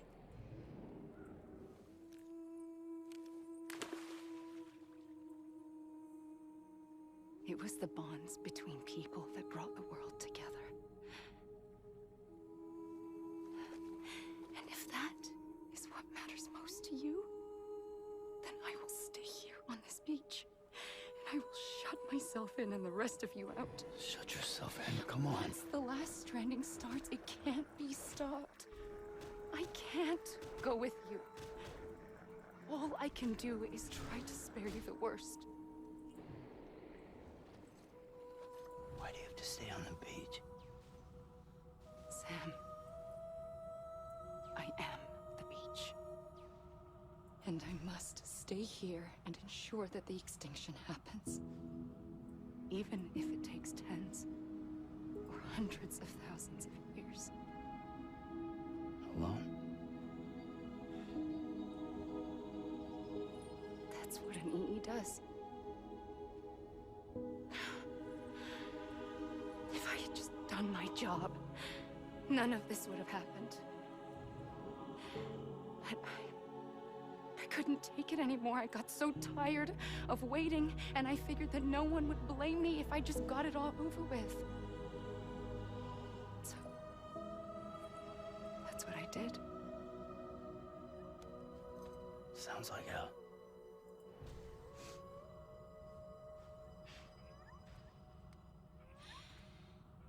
But you and the others came together, connected.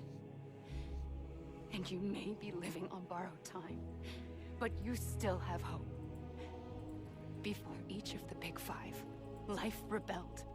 They fought back, evolved in order to survive. The extinction isn't just an ending. It's an opportunity. To evolve.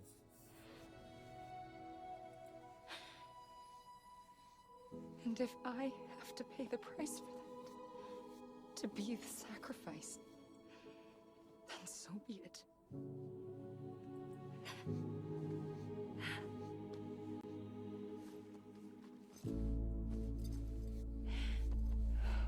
Even if we aren't together, we will always be connected. Goodbye, Sam.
A gun won't help you here. But it still has a role to play.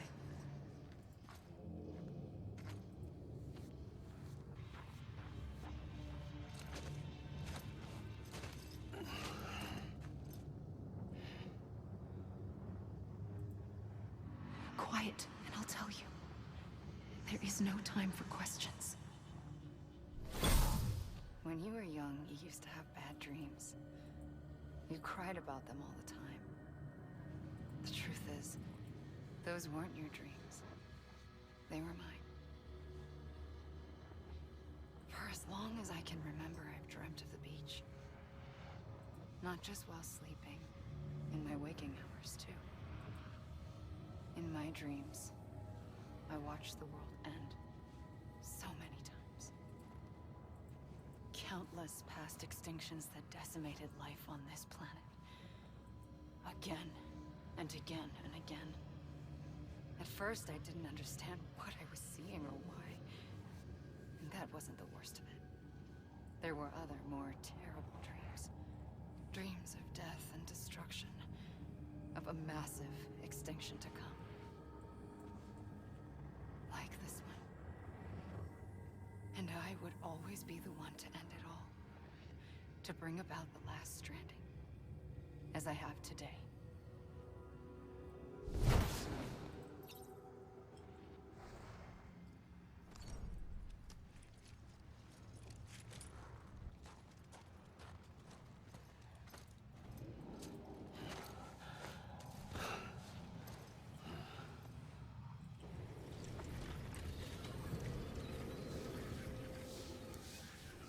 The first operation, I was only 20.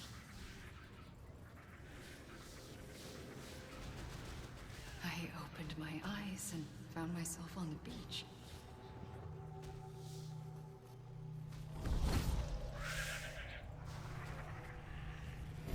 But the moment I came round, I was back in the hospital bed. I was split across two worlds. Bridget, my Ha in that one. Amelie, my Ka in this. Somehow, the two of us managed to coexist. Soon, our ages began to diverge. Only Bridget's body got older, while the beach kept Amelie's the same.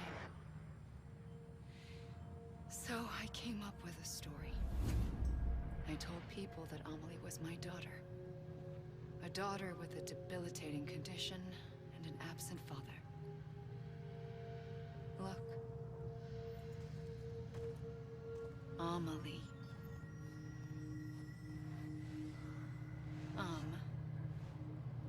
Is French for soul.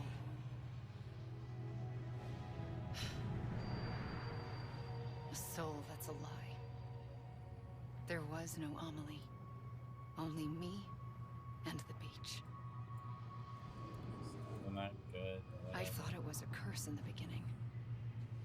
But later, I started thinking, maybe I can use this. I tried to find out more about the beach. Because understanding the beach had to be the key to interpreting my visions. This sounds like a cool setup for the game, but as an end, man, I'm feeling burnt that like we're learning this after 12 hours of cutscenes, and this isn't even. We've mostly figured all of this out. It's not even.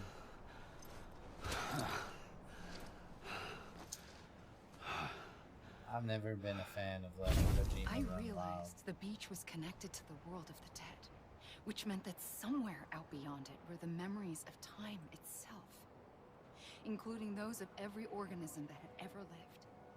4.6 billion years of biological history, a history that might even stretch back to the creation of the universe. The chiral network and everything that followed was born from my pursuit of that knowledge. By passing data through the beach, we were unbound by the restrictions of time.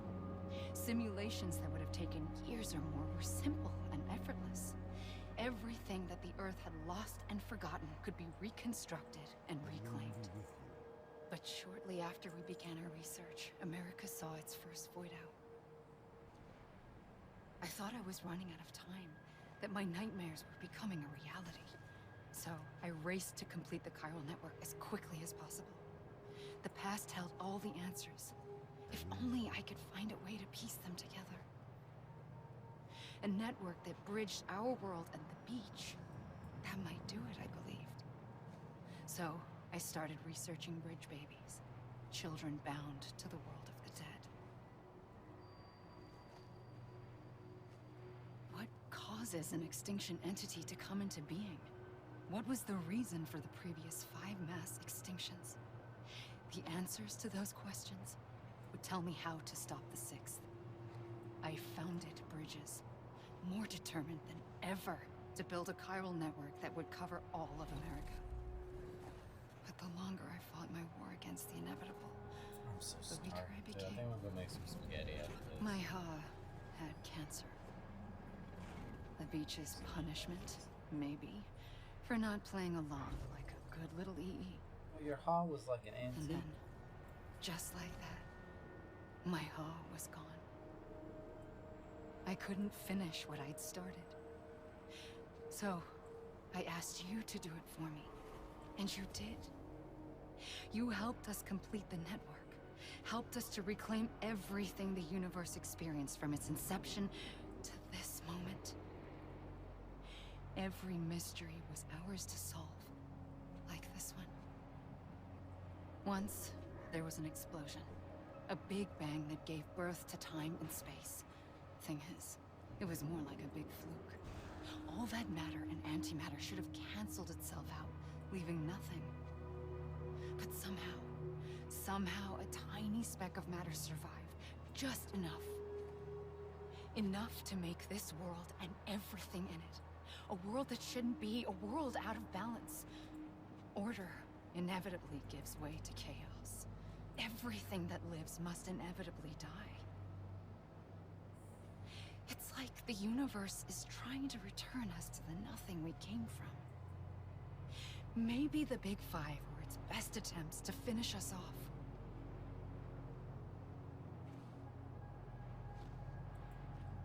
But somehow, life always managed to survive just enough. Enough to thumb its nose at the will of the cosmos. You know, I'm starting to think that extinction might be the key to overcoming total annihilation.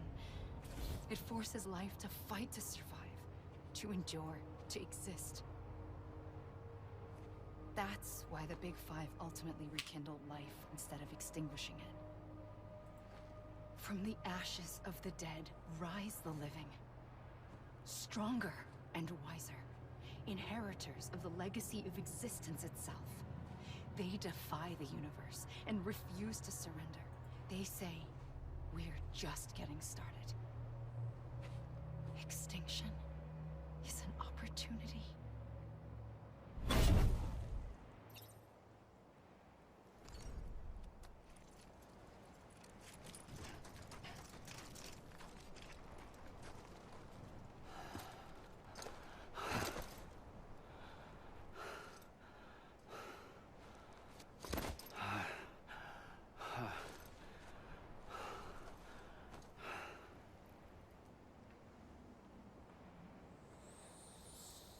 I pulled the trigger twice that day. I knew at once I'd made a mistake. I found your beach and looked everywhere for you. Sam. There you are. Oh my fucking god. We still have an hour to go? I'm so fucking hungry. I thought that we'd like watch like the last 10 minutes of this or something. I thought she explained everything and we're done, but what the fuck is going to... Alright. Let's react here. Let's pause. I'm gonna get some chili fucking cheese fries after this pool. And then we're gonna see if I'm right. So she's just now finished. Fuck, I was too slow out there for walk around. But she's just now finished her exposition on everything that's going on. The last... It took us 10 hours to watch the cutscenes to get here. 10 hours and 15 minutes. I assume that if you played the game, this is like a week of game time, or like you spent so much time walking around doing missions. I mean, 5 times longer than what we did, right? So like 40 to 50 hours of gameplay. where you've pieced all this together, but she spent the last 30 minutes re-explaining it for you. And what I honestly felt was kind of dull. They reused the hospital bed scene. The beach is boring. This one's just empty. I don't really like the whole gray on, but whatever. That's Hideo's. That's like his style for them, so we can look past that. Now, there's still an hour left, so do we have a boss fight? Did he manage to cram in another boss fight? Does she turn into a giant entity that we have to burn down with his blood while she makes, like, philosophical fucking quotes about how she'll miss him and shit like that? Because that's what's left, right? Is the big symbolic, like, farewell. This is such a goddamn high school drama. Let me feed my cat. I'm gonna go get my food, and we're gonna watch this. I can't say, like, it's really nice to see some decent voice acting and, like, good character modeling and stuff, but damn, is this not, like, one fucking dull cupcake?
in there?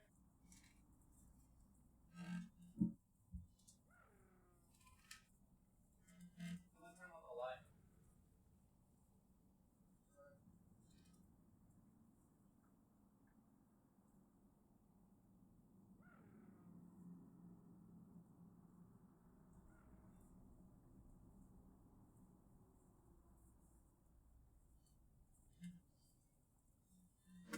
I'm gonna give you a bath after this. Sorry. Okay. Let's watch this ending.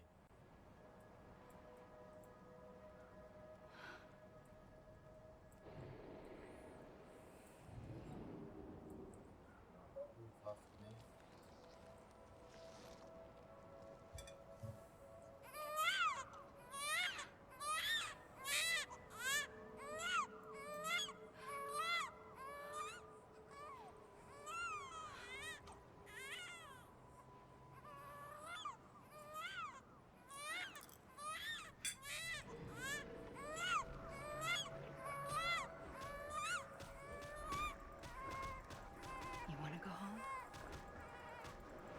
Let's go. I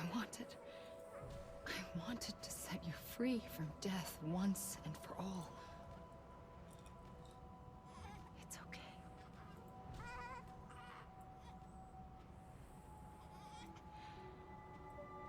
I know the way.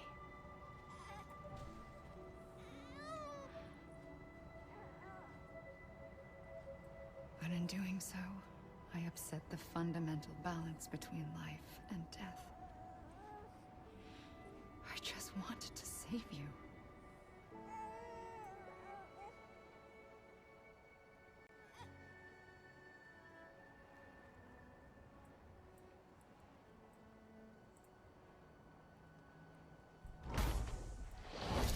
I am an extinction entity. It's my fate to lead our species to extinction. But that moment, you became part of that fate. You became a repatriate, and dooms started spreading my nightmares to others throughout the world. It was me that got you and everyone with dooms into this. Not long after, the Death Stranding occurred. The dead clung to our world, and BTs used my beach to cross over and devour them, triggering more void-outs. A catalyst that would set the world on a path to extinction. It was my duty to serve as a sacrifice, to wait and watch it unfold from this beach. That, or hasten the last stranding and end this slow death. Given these, my only options, I chose to end it quickly. But to trigger the last stranding, I needed you, a part of me. Here too. I would be able to witness extinction consummated with you by my side. But now that you're here, there's another choice. You can cut me off. An EE doesn't have that option for itself. But in my nightmares, I saw another future. One that you chose. One where extinction is hope against total annihilation.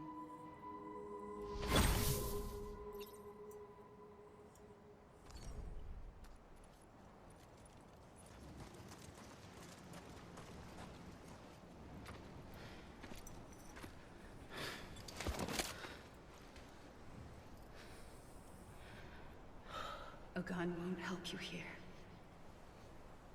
But it still has a role to play.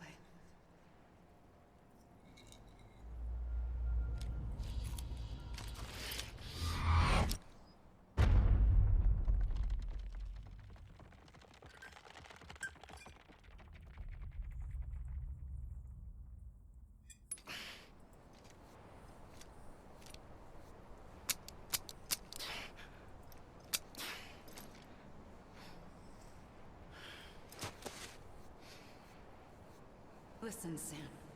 I was the one that brought you and Cliff together again.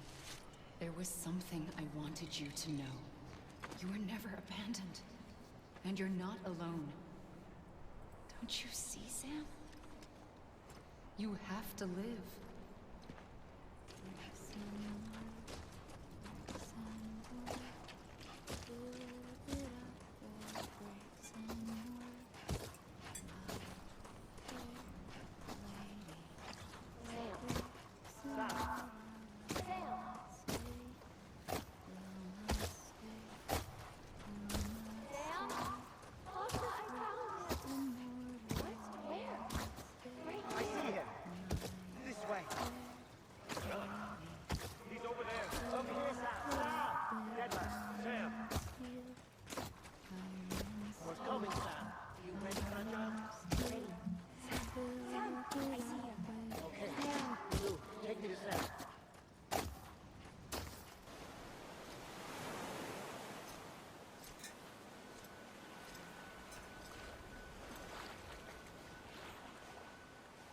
Don't give up.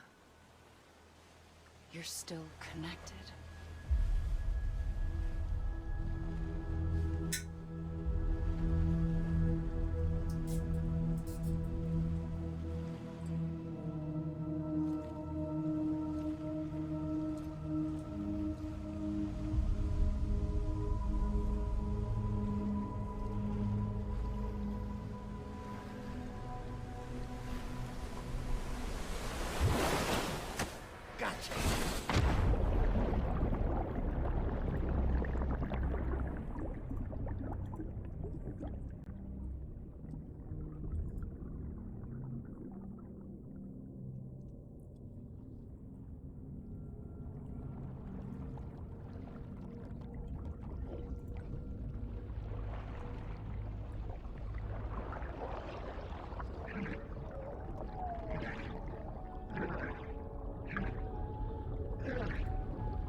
For too long have we lived as strangers to one another, divided by walls built to keep us safe.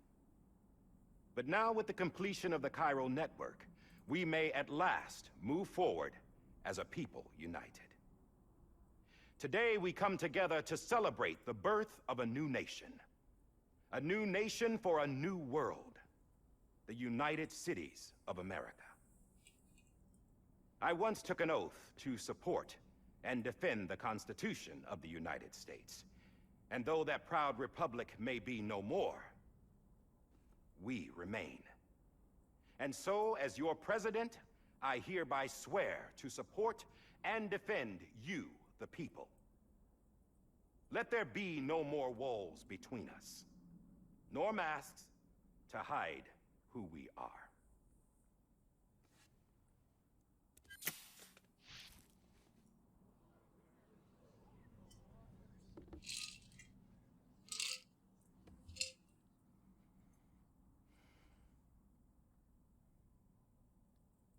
Let there be a new America. An America where we can face one another, where we can speak our minds and open our hearts. The old ways die hard, but I believe, my fellow Americans, that we have the strength and the courage to rise above our past and embrace our future. The Death Stranding is a part of that past. An enduring shadow, a constant reminder of what could have been.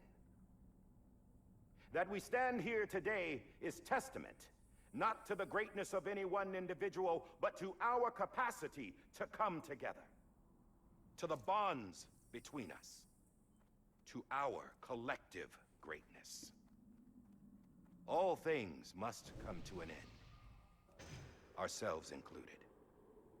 But as long as we savor each moment, find joy in the promise of tomorrow, embrace hope, and reject despair, we will endure.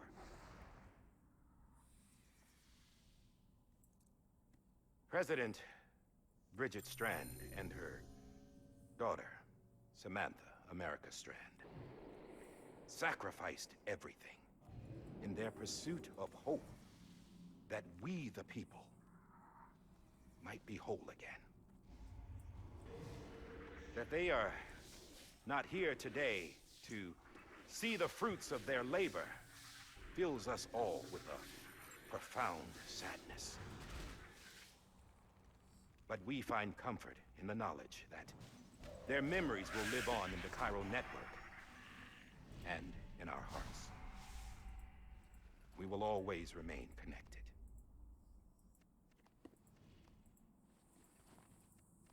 There is another hero in this story.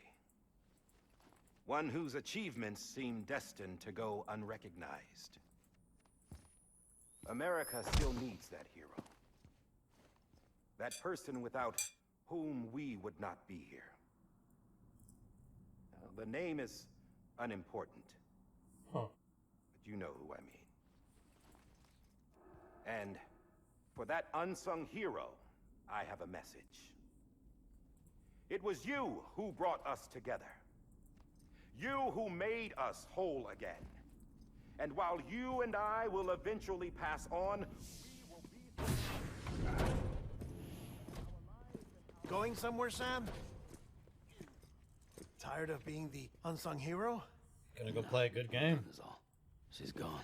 Come on, wait. No, There's something I need to tell you. Huh. This doesn't bother you anymore? Well, that's great. Now, wouldn't you like to know how we brought you back from the beach? We were going to use the doll, but didn't have one handy, which is when I remembered something else. Not what I think it is. Yes. What could be more connected to Amelie's beach than President Strand's umbilical cord? Hartman thought that's why she left it with me in the first place. Unfortunately... It didn't work. Yeah, she'd already cut her beach loose. It was just gone. We didn't know if that meant she dragged you into the great beyond, or sent you to some other beach. We were really racking our brains. Hartman and Mama split up and started searching every beach you might feasibly have washed up on. We looked for a month with absolutely nothing to show for it. A month on the outside. How long on the inside? Trust me when I tell you, you don't want to know. But don't worry. We found no signs of accelerated aging. In the end, this is what led us to you. Just when we were about to give up, Die Hartman reminded us about the revolver. So, we tried to follow it, and it led us to a far corner of your own beach. And bingo, there you were. Mama made visual contact first. She was able to see you from her vantage point on the other side.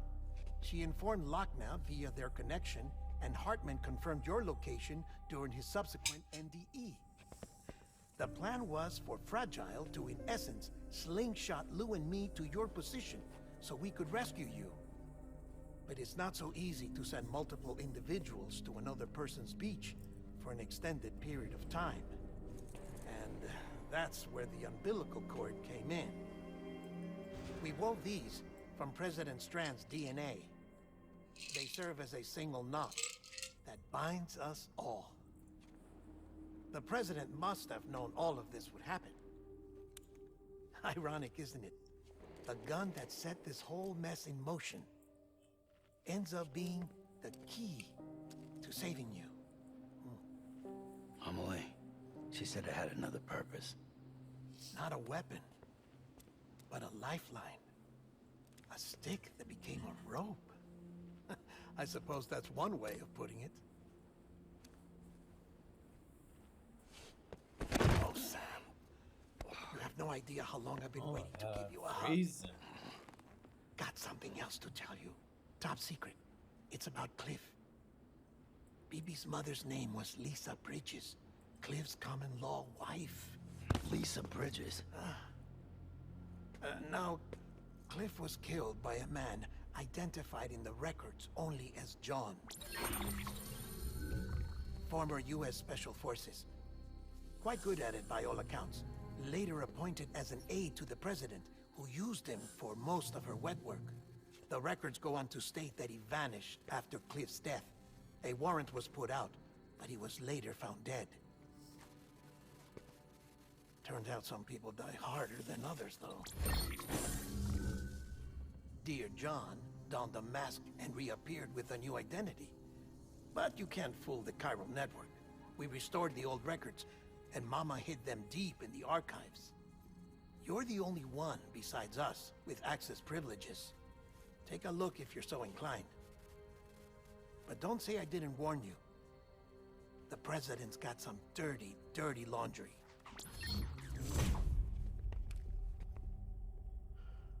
I don't trust him, but I'll work with him if that's what it takes.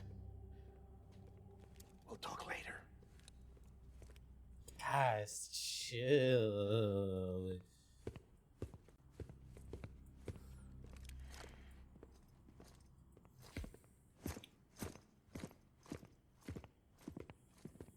Sam.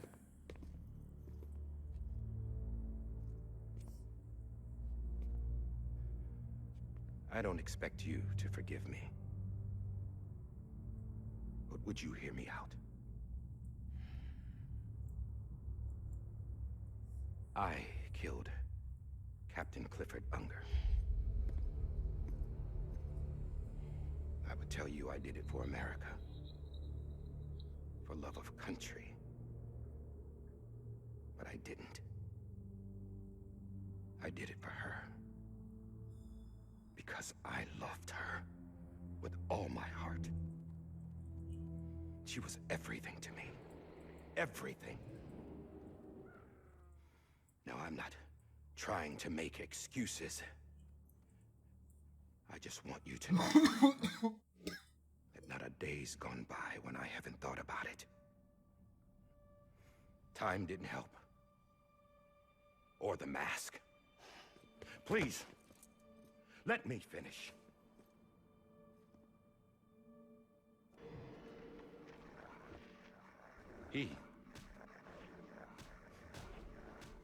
The captain, saved my life. You know why they call me Die Hardman? Because he wouldn't let me die. He brought my sorry ass back home every time. And I loved him as much as I loved her.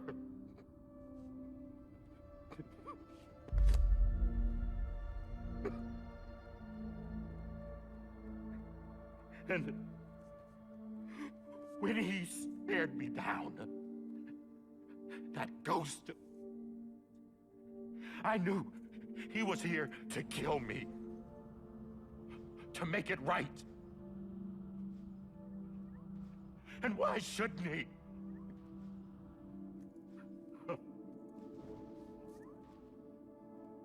Why didn't he? He couldn't save his kid, his baby. And that's what brought him back. I guess when he saw I was trying to do my part for America, he remembered who he was. And he forgave me. God! But I don't deserve it, God damn it! There is no atoning for what I've done. God!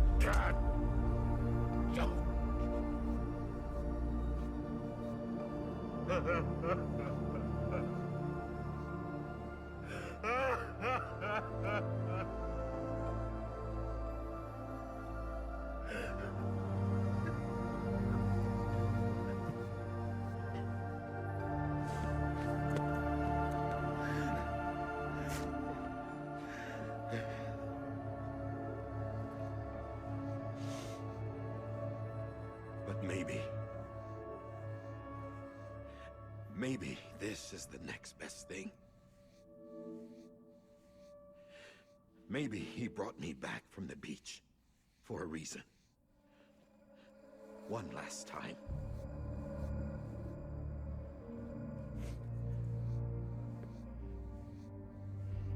He wanted me to do this. To keep on being Die Hardman. No.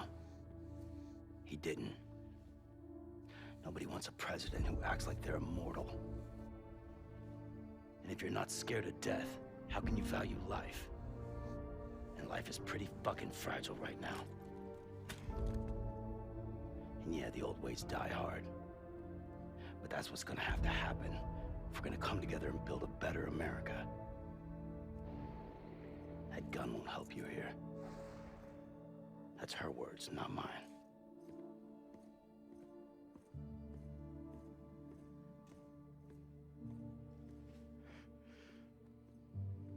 Thank you, Sam.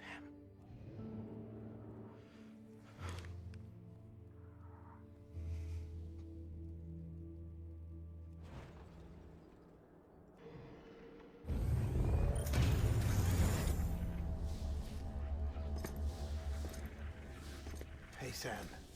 Been waiting for you. Lou? Dead? Poor thing was never truly alive. Not in this world, at least.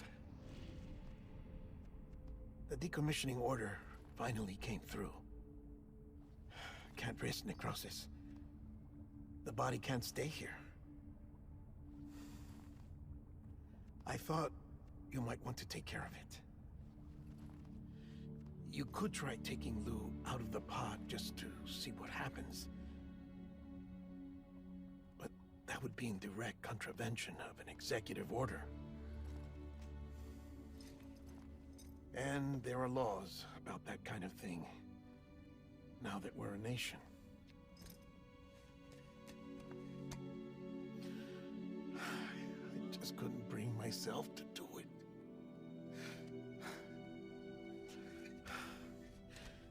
But if the alternative is defying the president, I can't do that either. Not me. All right. I'll go to the incinerator.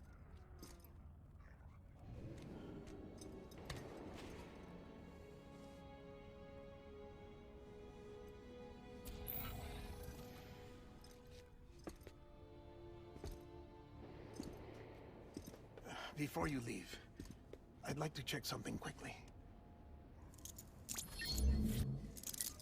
I just took your cufflinks offline. In that state, there'd be nothing to stop you from removing them. If you did, the UCA wouldn't know where you were or how to find you. You'd be invisible. When you use the incinerator, you'll be reconnected to the network automatically. I trust you'll remember what I said. Right, absolutely.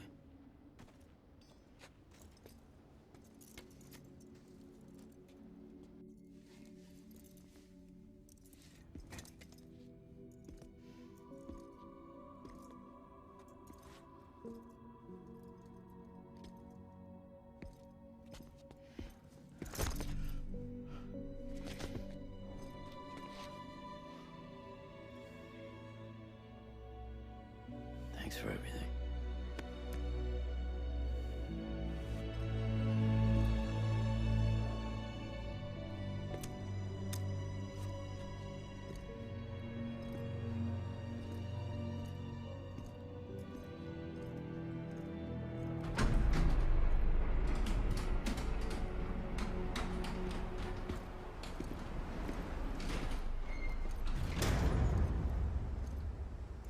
How's the weather?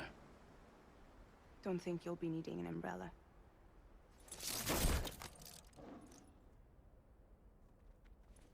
I decided to follow my father's dream after all. Don't worry. I won't get mixed up with any terrorists this time. UCA's got my back. We're the first private delivery company to get the official approval. Sounds like you're moving up in the world. Congratulations. Thanks. Wait. There's something I have to tell you. I didn't shoot Higgs. Couldn't pull the trigger. So I let him choose. Death or eternal solitude on the beach. Fair enough. You never did like breaking things. That's right. I find and fix what's broken. And reconnect. I'm fragile. But not that fragile. You wanna come work for me? Could use a man like you. The world's still broken. Same as before. What isn't? But we're still here. We're still chugging along. Not everyone. Not me. Come on. You put America back together, didn't you? Doesn't mean there's a place for me. I've got no ties to anyone or anything. I might as well be dead. I felt like that when we first met in the cave. I still do. Don't act like you're the same person. You've learned how to touch, to feel. You've connected with people. With us. Everything I touch, I lose.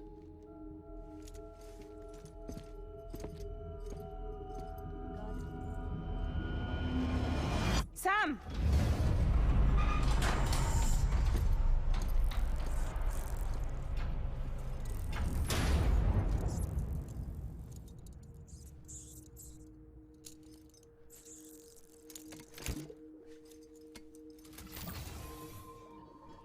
Come on, Lou. One last delivery.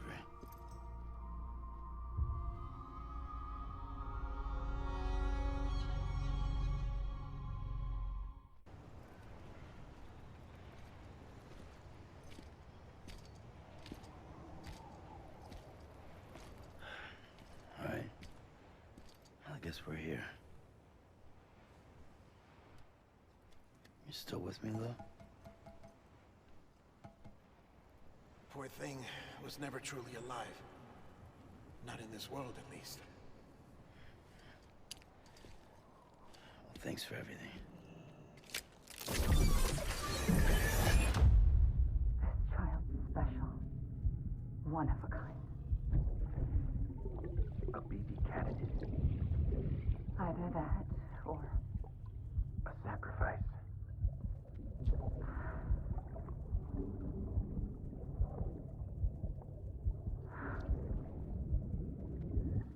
A foundation.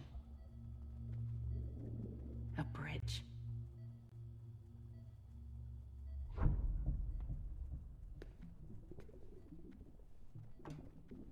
Brought you an astronaut. Mankind can go anywhere, even outer space. You'll be out of there in no time. And the second all this is over, I'm gonna take you wherever you want to go.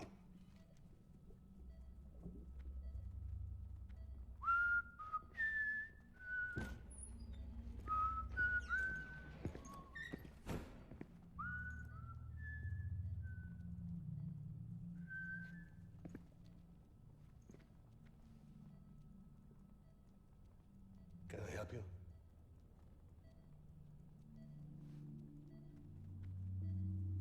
Holy shit. John, is that you? Captain, what are you doing here? My wife's checked in. They don't want a repeat of last year.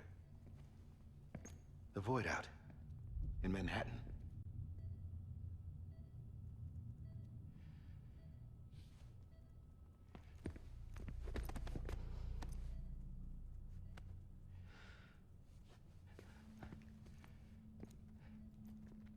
I'm so sorry. I didn't know you were the husband.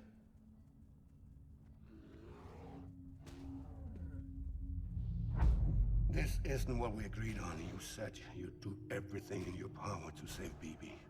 We are. But we cannot release your son just yet. Believe me when I tell you it's for the best. This woman in a mask who's done nothing but lie to me. I have a duty to protect our country. Lies are an unfortunate necessity.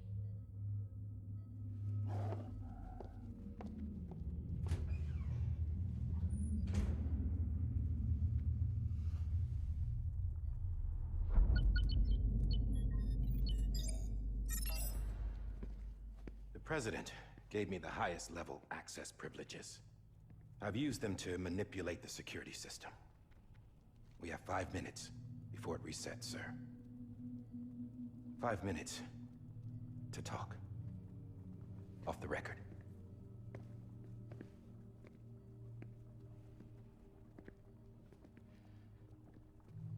Take BB and get out of this place. There's nothing I can do for your wife. I'm sorry.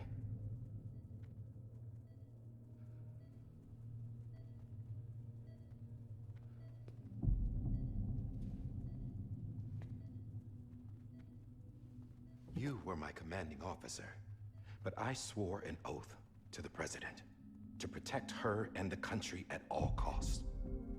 Now, if she orders me to do something, I have to do it. I have to. But I served under you first. And your family doesn't deserve this. Any of this. Why are you helping me? If they catch you. Because you saved my life, sir. Again and again. When the brass sent us into the jaws of hell, it was you that brought us home. Back then, I thought I was invincible. I thought I was some kind of action hero. But I'm not the hero. You are, sir. You're the reason I'm still alive. And it's past time I paid that debt.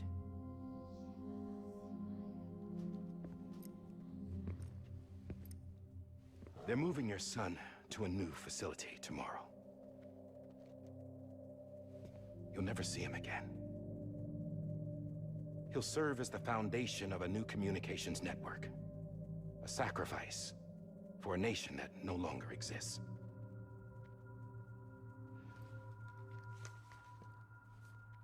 I wrote down everything you need to know. It was the only way to keep it off the system. Burn it when you're done.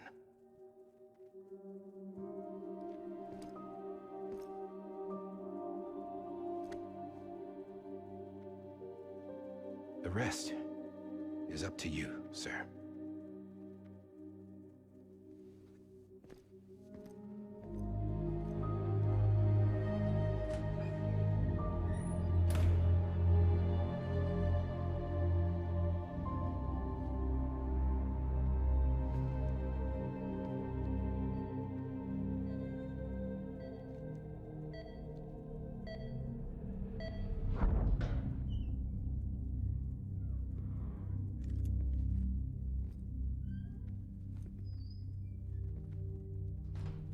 I believe this belongs to you, sir.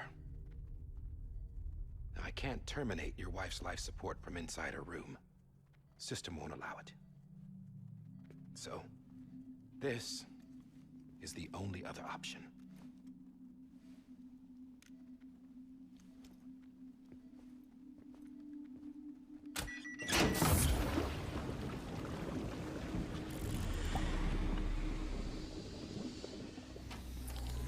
An alarm is set to go off if she flatlines. I've rigged the system to spoof her vitals. But you won't have long. 5 minutes, tops.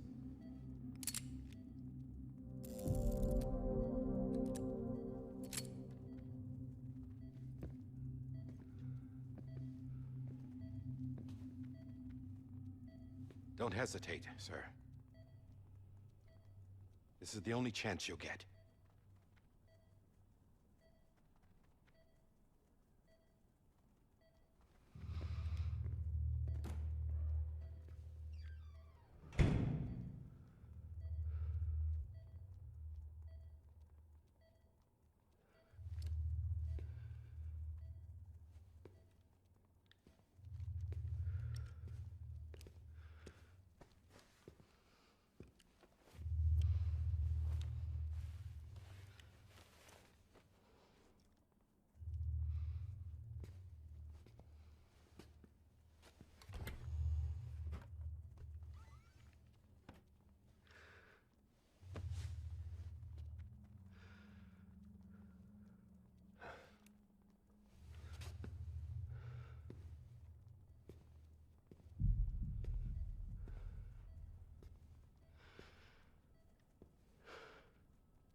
Lisa.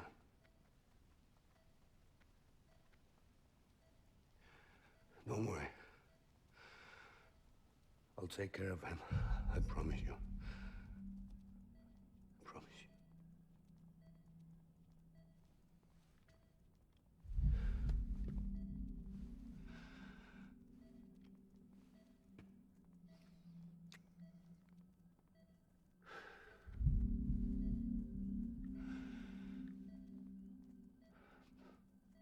My animal, Lisa.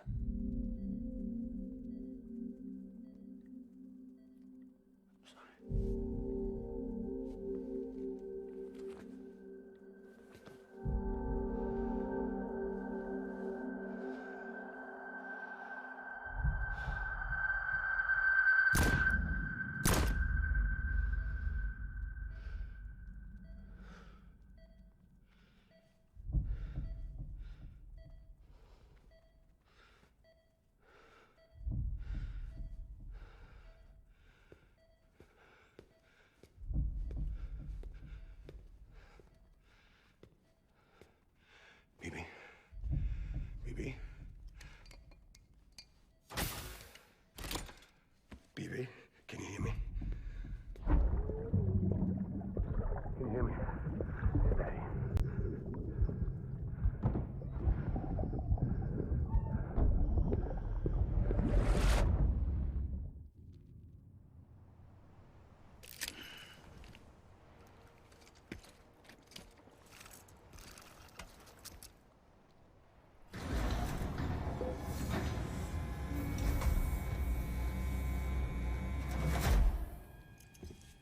I just took your cufflinks offline. In that state, there'd be nothing to stop you from removing them. If you did, the UCA wouldn't know where you were or how to find you. You'd be invisible. When you use the incinerator, you'll be reconnected to the network automatically. You could try taking Lou out of the pod just to see what happens. But that would be in direct contravention of an executive order.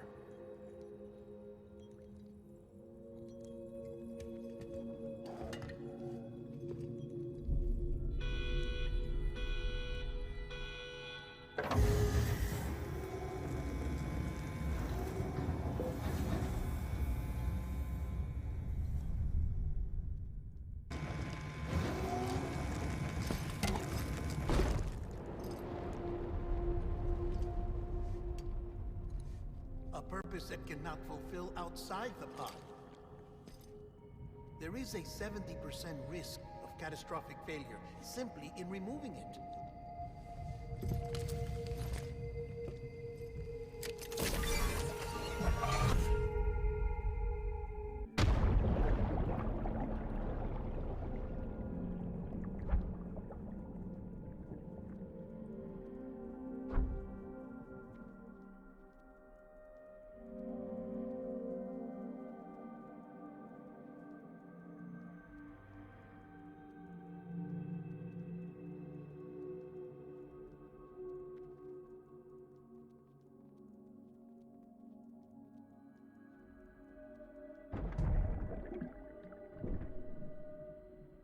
God damn, stretch this cutscene out. We already know what happens. We already have the end result. All this stuff would have been neat a long time ago.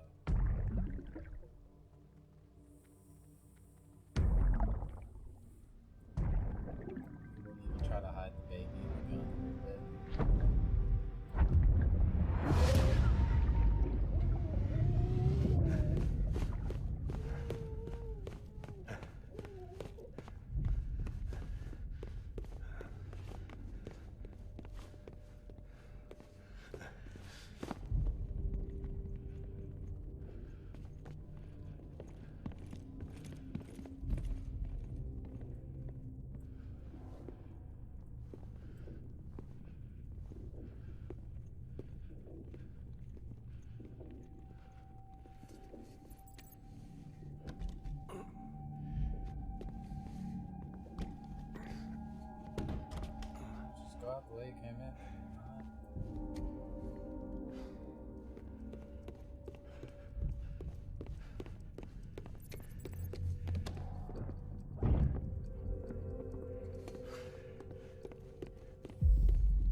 Back off! Get up! Don't do it! I'll handle this.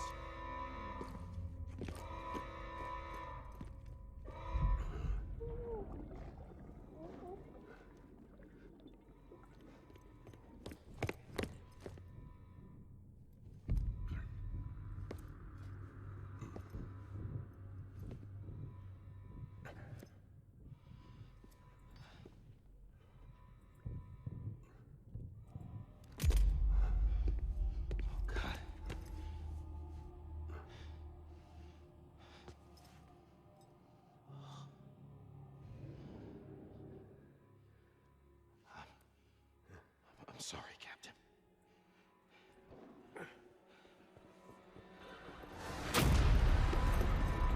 Don't! You got it! You two! Stay there! And hold your fire!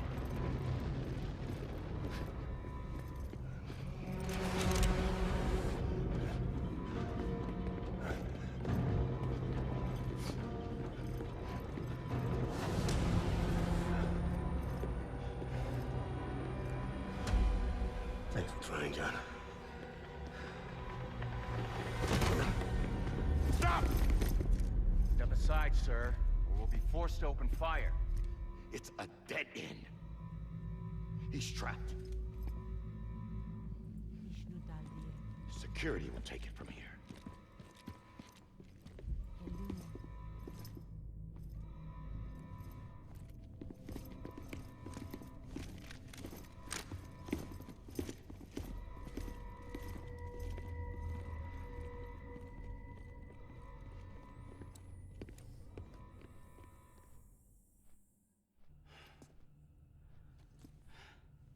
We fucking what the fuck is going on? This I would have liked to have seen all this maybe at like the beginning to get us fueled and then more cool Dead World stuff.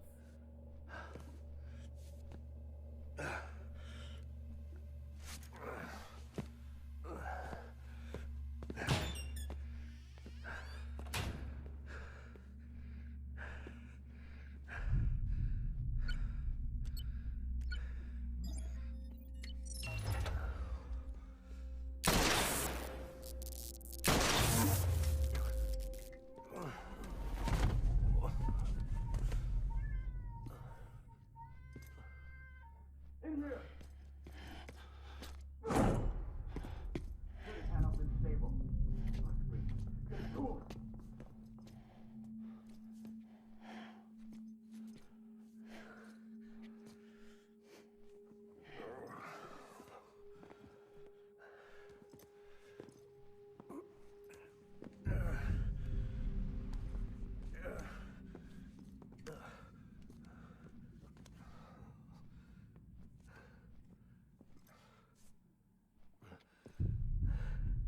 I'm sorry, Lisa.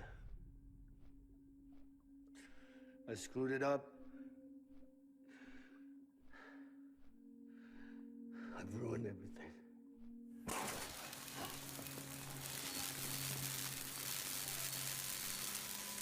This room is off limits. No one goes in. But he's in there, sir. I saw him. You saw him all. Now check the other way. Go! Yes, sir. No.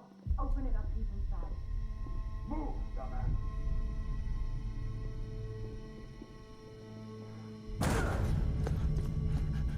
BB. Don't worry. It's okay. I'll always be with you.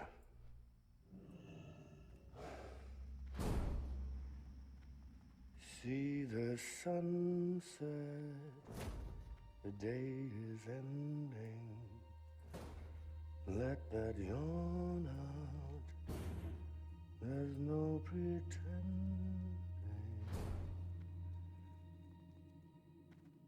I will hold you and protect you,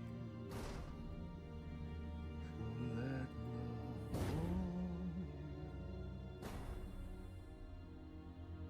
till the morning.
couldn't.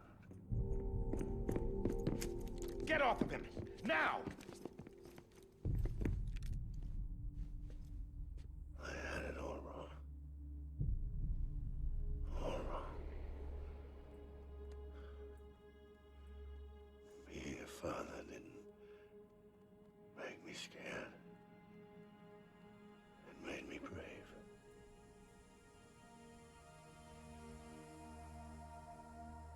I'm sorry. Sorry it took me so long.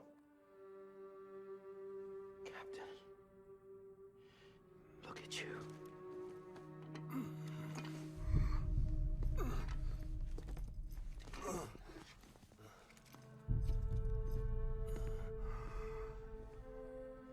Don't make the same mistake. Be yourself. Be free. Oh my God.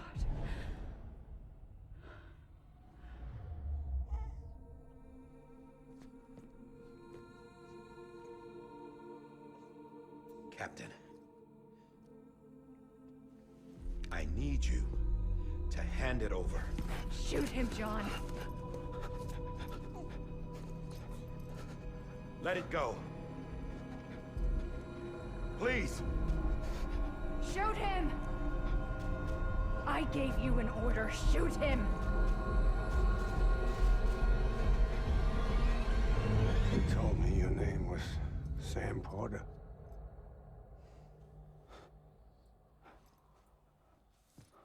But you're Sam Bridges. My son. My bridge to the future.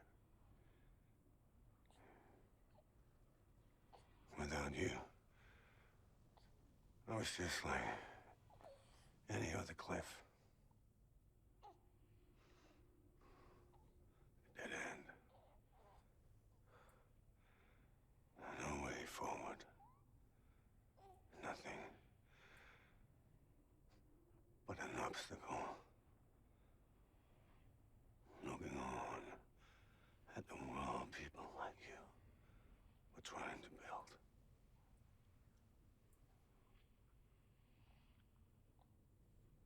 Dividing people was the only thing I was ever good at.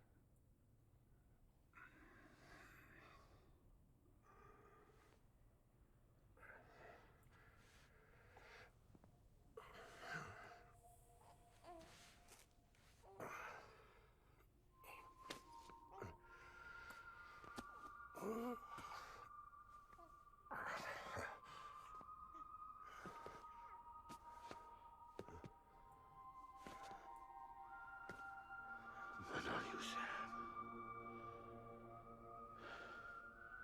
You bring people together. You're their bridge to the future. And mine.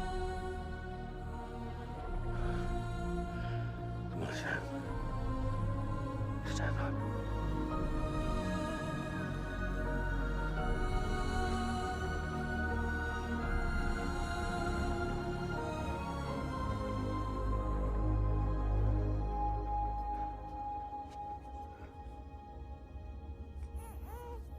Is this me?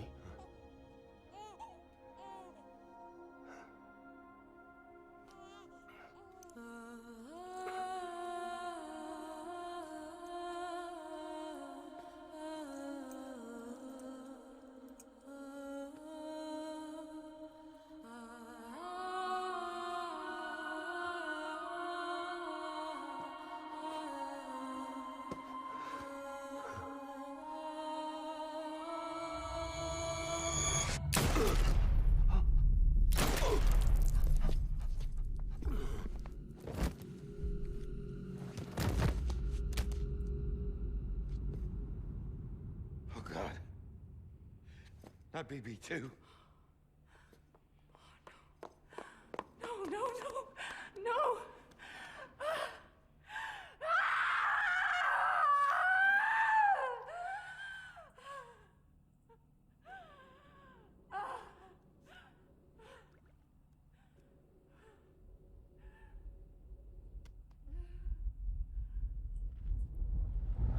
inside that though. What a sad fucking. What a sad fucking.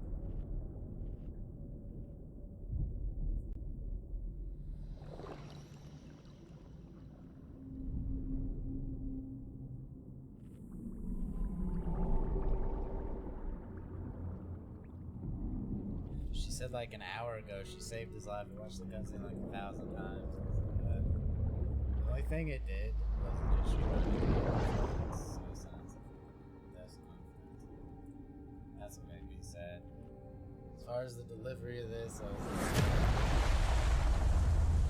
12 hours to fucking get here.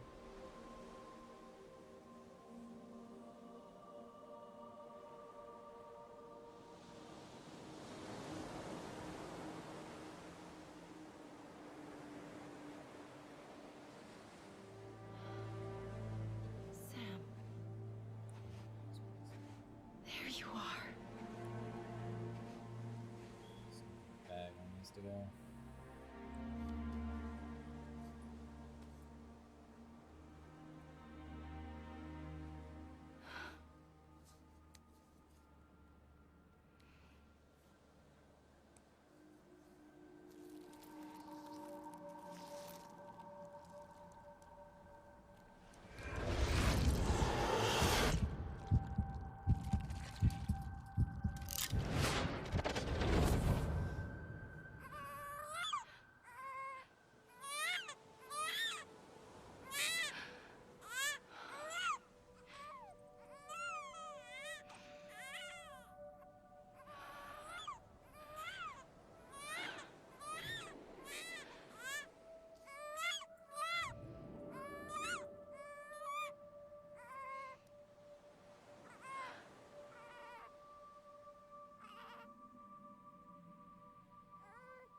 You want to go home? Let's go home. It's crazy bitch just stole a baby. I know the way.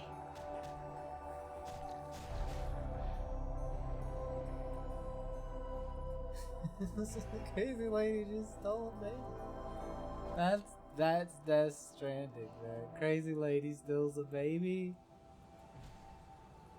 Oh my god.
Now that his connection to the other side has been severed.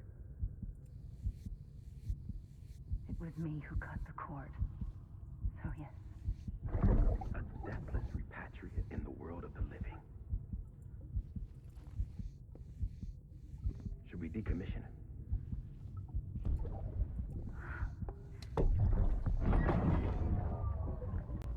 In a manner of speaking. Take him out of the pod.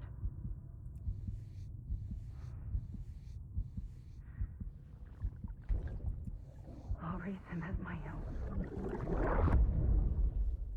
You crazy fucking baby stealing lady, what the fuck?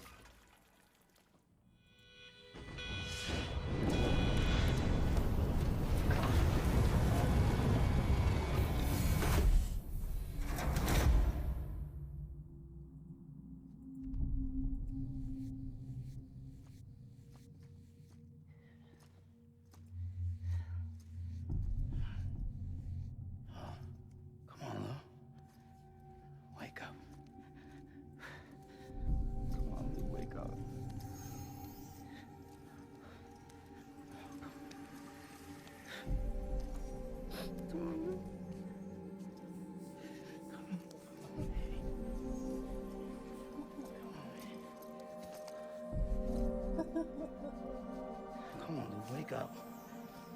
Wake up. Come on. Wake up! Wake up. Come on, baby. Keep shaking this fucking baby, dude. Shake this. Wake up.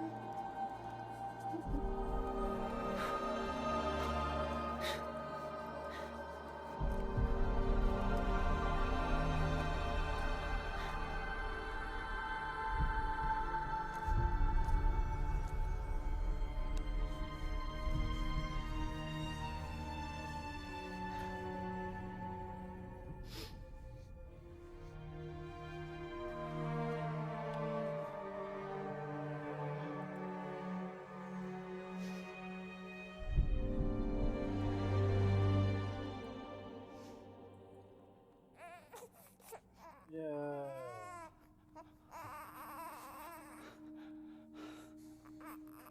Ew.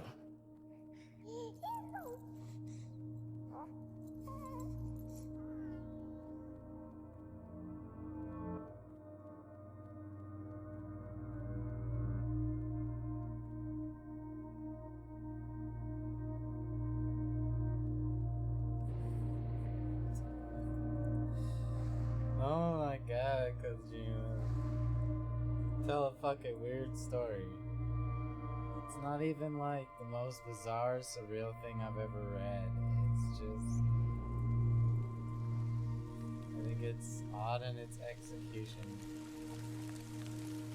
If I had to sum up Death Stranding, it's a homeless lady steals a fucking baby and then he shakes the baby to revive it.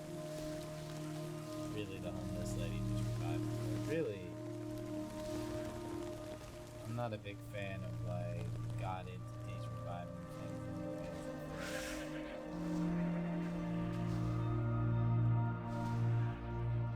It feels silly to me without like a well-defined world that would like keep them in check. Like who's controlling the extinction entities and stuff. Like I'm really interested in that part of the story a lot more than this weird Bonds things with a bunch of forgettable fucking jack-in-the-boxes stuffed all over the fucking mountainside that you walk to. I think the walking and stuff looked a bit boring. I didn't see like any cool like sliding down. I didn't see like a lot done to make movement fun. So I guess it's about the journey, but it just looked subpar. As far as a game, it didn't look like a game, but as far as like a movie, it was okay. I would say it was a better movie than a game. Oof, what a long fucking ride.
Reading everyone's opinions on it. Wow, yeah, definitely a movie more than a game.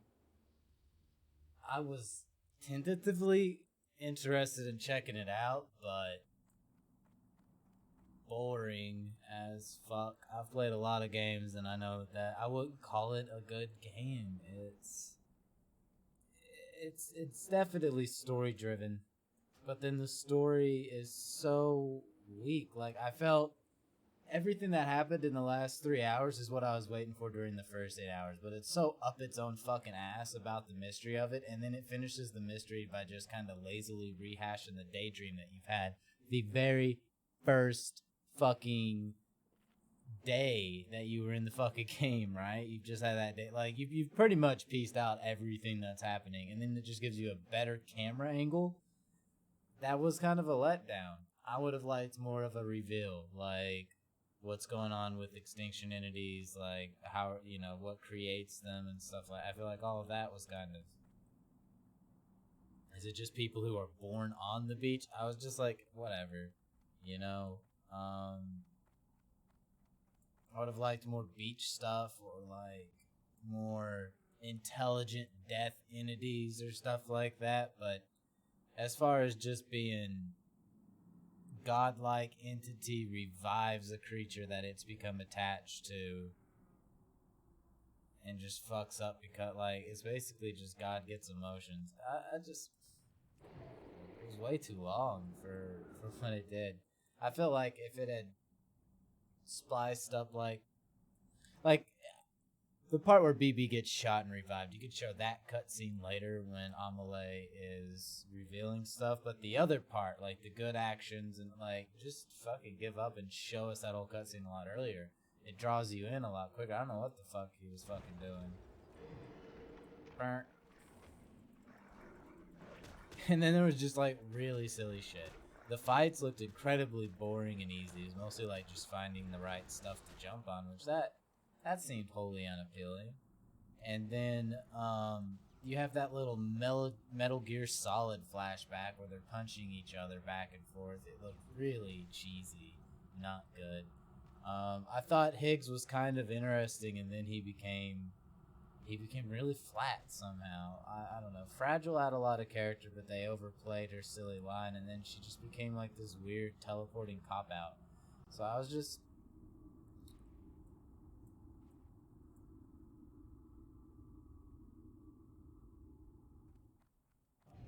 It's just a game that sniffs its own fucking farts. That's the only thing I can fucking say. It sniffs its own fucking farts.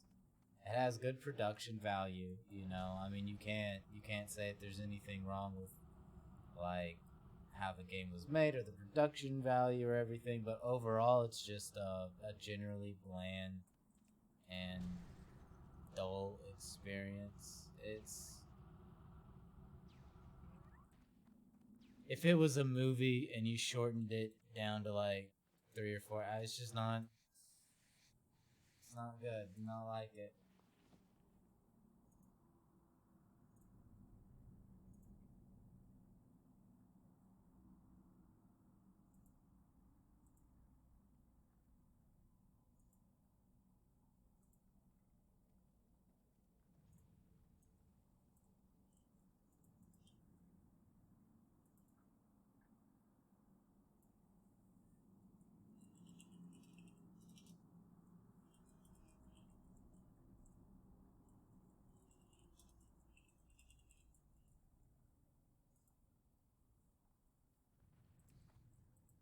Alright, I changed the title. So now we're into rant mode. What the fuck, dude? Like, that was just... I need to read some other people's reviews, too. Let's see.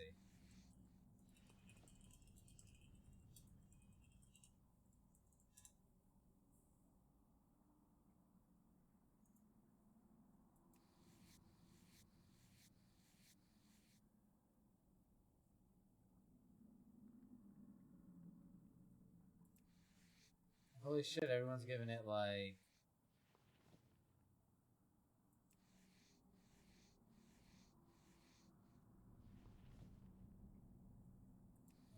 Just a lot of people sucking its cock.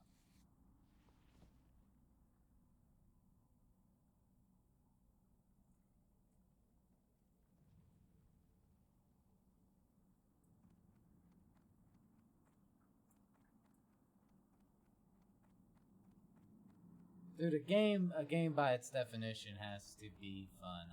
I would say you're wrong there. I would say if you're making, because this guy's like, a game doesn't have to be... That's bullshit. A game by its definition is to entertain, challenge, or engage some people. But at some level there is enjoyment. I would say it's closer to it. But if you're making a game, you are creating something which at least someone who's engaging in the game will enjoy. So I don't think you could take fun out of gaming. I think when you're making something that isn't objectively fun as a game, then you're not making a game. You're making something with game-like elements. but you can't say it's a game, you know? I've dealt with way too many games to fucking say, well, we could just take the fun out of games. No shit, dude. You could take the basket out of basketball, but it's a whole fucking different... Yeah, let's just watch people dribble. Bullshit, dude. Get the fuck out of here with your nonsense.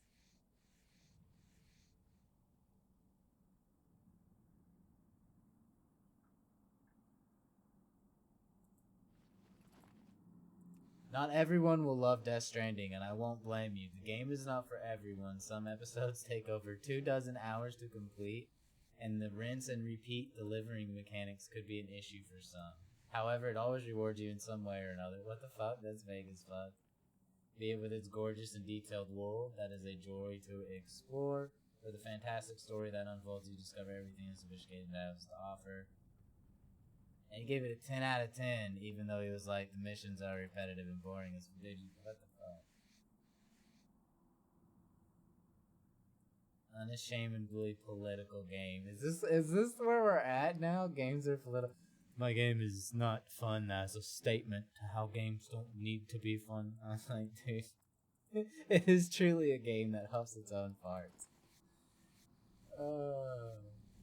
Is a cerebral... Death Stranding is a cerebral experience that isn't fun. 3.5 out of 5. That is a fair review. Because I wouldn't give it lower than a 3. I mean, there was a lot of good voice. It's one of the few games that has good Western voice acting. There were... Most of the games, when I hear Western voice actors, I'm like, why do you even bother having these people speak? It's horrible. Western game. There's two things that you can appreciate from Western media. Horrible fucking voice acting and horrible fucking choreography, where the camera jumps around like you're 1,000 fucking bumblebees or like 1,000,000 flies on the fucking wall. Those are the two things. Like, when you see that happening, you're like, oh fuck, the director's Western. You know it for a fucking fact. So he managed to avoid all of that, and for that I was grateful. 3.5 out of 5 would be my review too.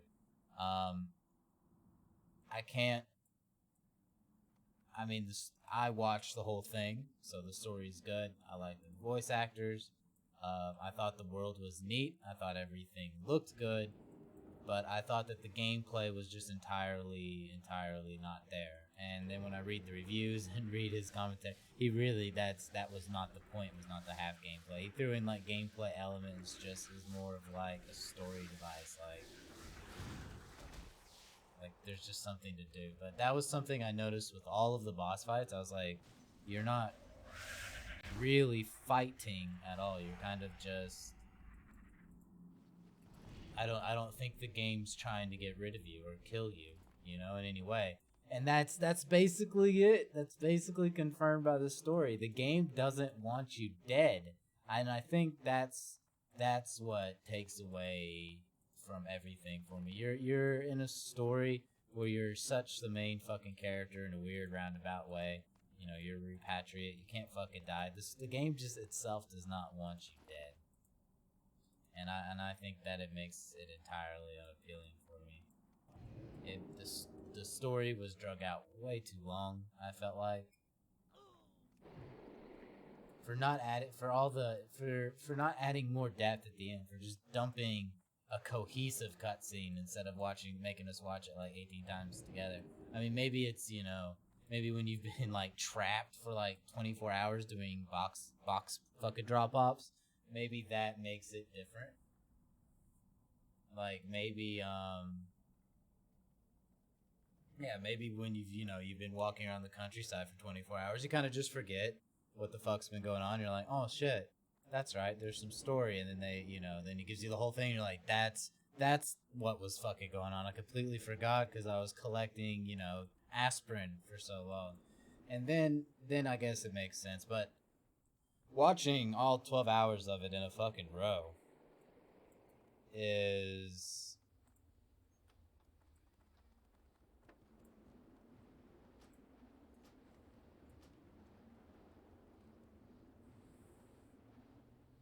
hard to swallow because it's just so repetitive.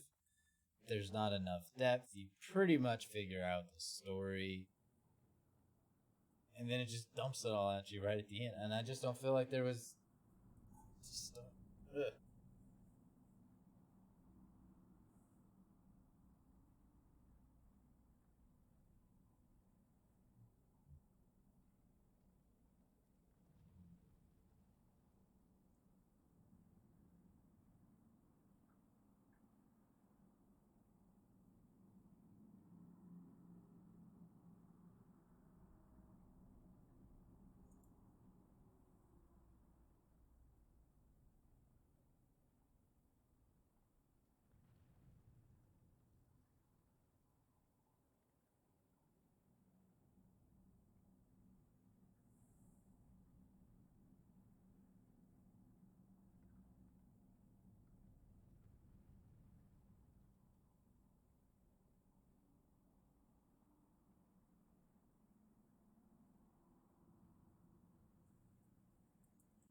Yeah, it just looks overhyped to me. I mean, if I think it just had kind of a low bar set for fucking what he had to pull off here. I mean, he had a lot of. I think if Death Stranding wasn't fucking Kojima and it didn't have people buying it, then nobody would buy it. Nobody would watch this and go, "I need to get Death Stranding. I gotta have it." Like nobody would. It's not. I don't think it's good like that. I just don't think it's good like that. I think he had a big name, and that sold some big copies.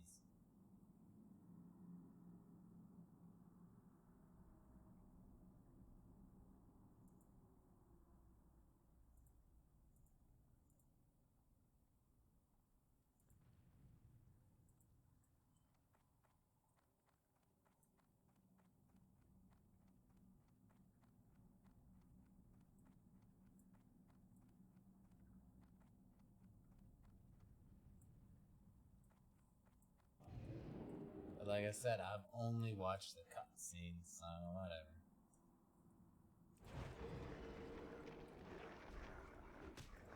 I didn't even fucking... Ooh, pulled it off though.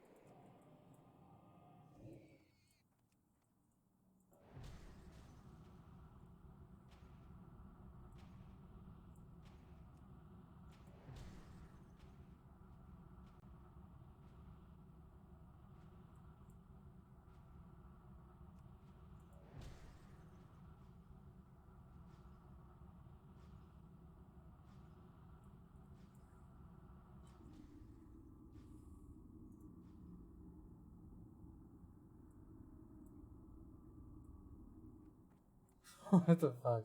So it isn't so much a video game as a transcendental piece of art that socially engineers you into being a better person. Dude, it's just a video game. That's the cold hard truth of it. It's a video game. I'm reading. But...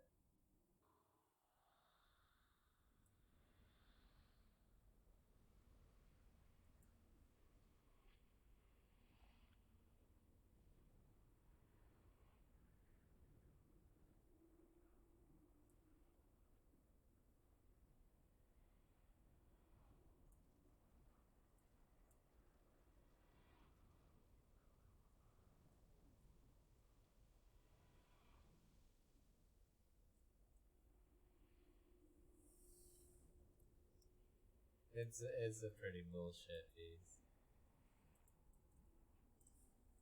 It's just one of those games that, because it's trying to tell you, it's an art piece, and so it gets a bunch of artsy fartsy fucking art reviews. But if we look at it objectively, it's bad. If we look at it subjectively, it's fine. It's good. If we look at it subjectively. And let's look at the low quality of media that we get as far as stories and content and everything goes. And then it's pretty good up there. That's why I watched the whole thing, because I'm just like, there's really nothing to watch. Everything's so fucking just troll. So...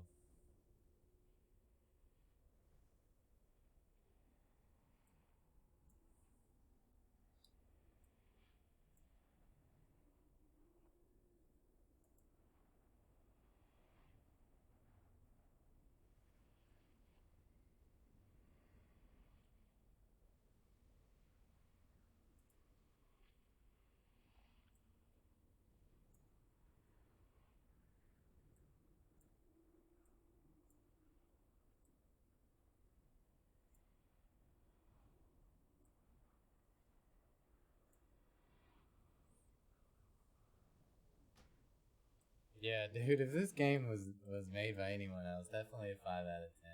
Like, definitely. I don't see people fucking busting a nut to play this.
Oh fuck, I'm on cooldown.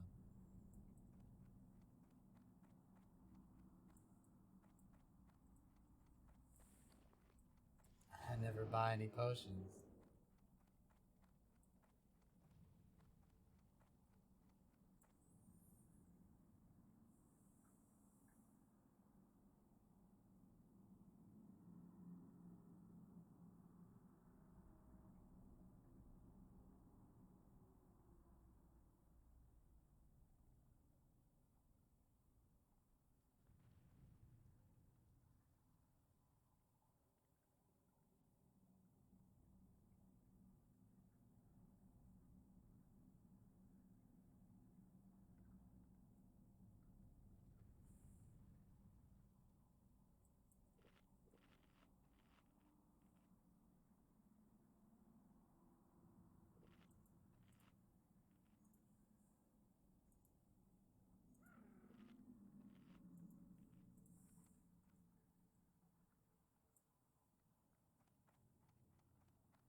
Yeah, I could give that. Charlie Critical gave it a 6 out of 10. He says the gameplay is awful, but everything else about the game is amazing. Music, visual, stories, voice acting, etc.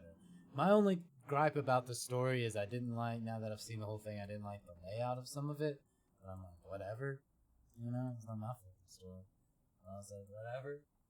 But 6 out of 10, that's where I would put it, because the gameplay and the fun is so fucking key to a fucking game. Like,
Oh, I was reading fucking reviews.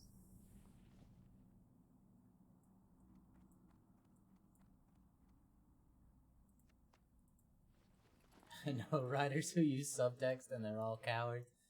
Hideo Kojima, no way.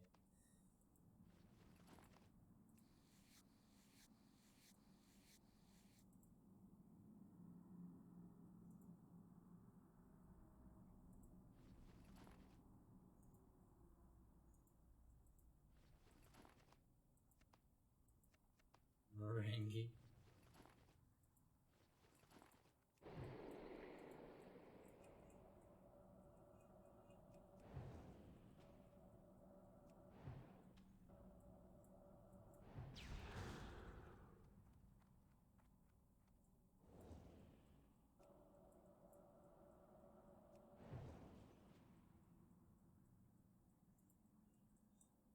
Oh shit, I didn't save enough mana. I'm so dead.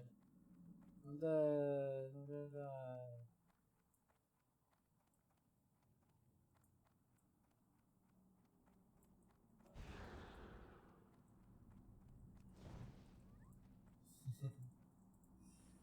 Okay. Let's put on my skin and knife and get to work.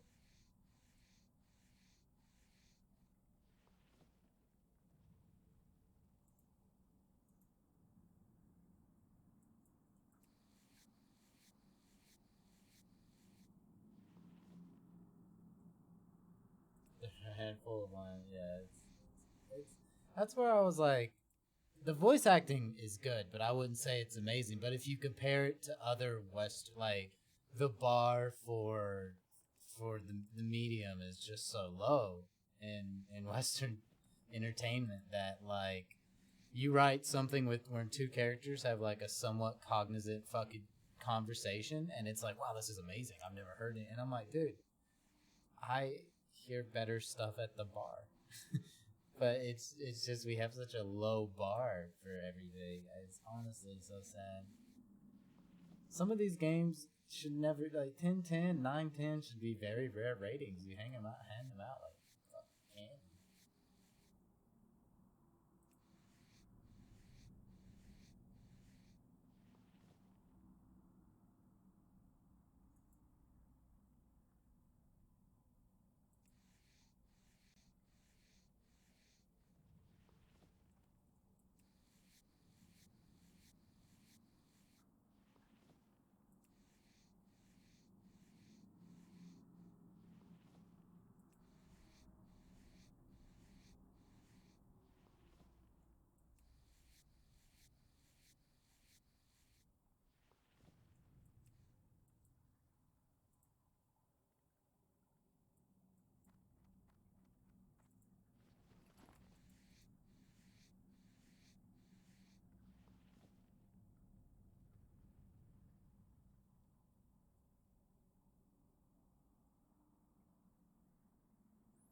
This guy's like, there's a section of the game I consider to be an intentional bamboozle. That whole fight scene and everything that I was cracking fun at. But how is it? It's like saying, haha, I'm stupid. I'm not stupid. I'm not stupid, you're stupid. It's like that fucking meme. And I'm like, come on. It's bad. It's bad though. Even if it's a bamboozle, it's like, well, you've bamboozled. Congrats. Congrats, you're not retarded, you're just acting retarded, you know? I'm like, okay, whatever. We've all seen the meme.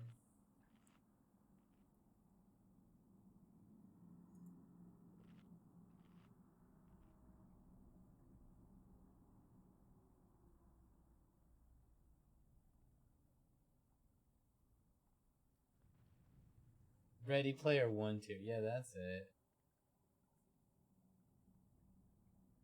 The plot doesn't move or change at all for the entire game until like the last 5 hours, and even then you see it coming from a mile away. Yup.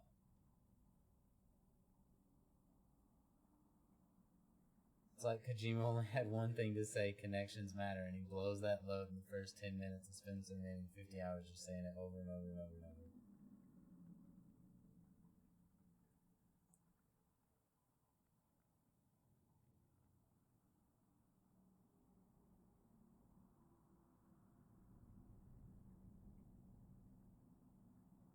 Yeah, I mean, it's honestly, it's hard to say that the plot even fucking develops because you don't learn anything new at the end.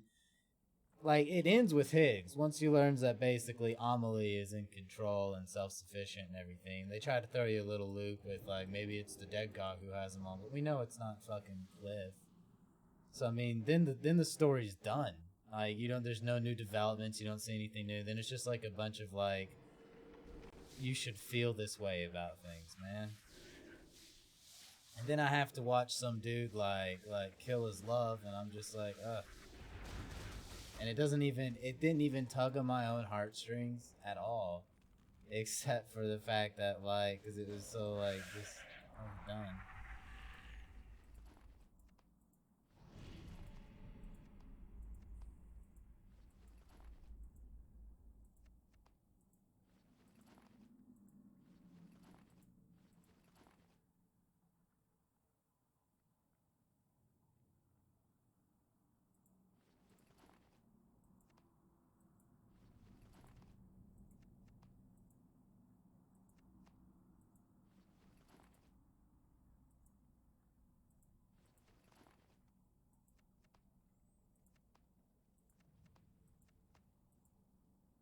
Oh yeah, he's talking about the like this is full of very awkward moments. One lasts over 50 minutes, starring a model who begged could even be in the game, and she voices her character very, very poorly in English, which she doesn't speak very well. It's awful. Yeah, that little girl trying to speak like English completely. That was like that summed up the entire game. Like, god damn, you have to put your foot down, and have some fucking QC, mate. QC. You gotta move past the QTs and add in some QC.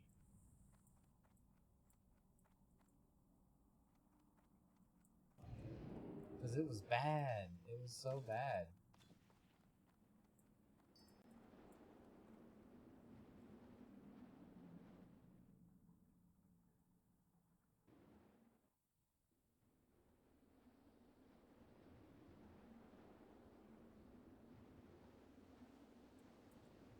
But overall, the dialogue's good. It has like some exceptionally bad moments, but those are so common in Western fucking games of all time. Like our voice actors are just generally bad in most of our games. Not that we don't have good voice actors, but we have a lot of bad voice acting. A lot of cheesy fucking lines. It's harder for me to critique other languages because it sounds, more mystical or magical or whatever to hear a different language. But when you hear your own language being spoken very poorly, it's noticeable. And there's just, video games have always been, for a long, long time, we're basically treated like B-budget bullshit.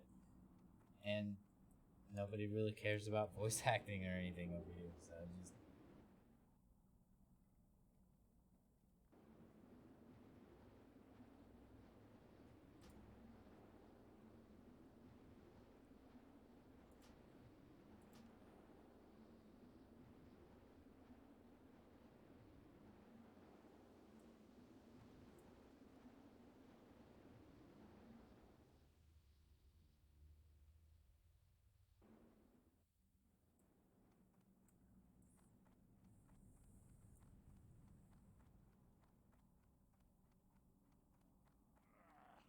Oops. I was reading more reviews. Yeah, dude. I was not... I knew exactly what I was looking at before I even started watching it. That's why it was a game that I never even bothered to, Shit, I hit the wrong fucking thing because I think I'm a fucking druid.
You just gotta stick with it for a mere 15 hours of utter frustration.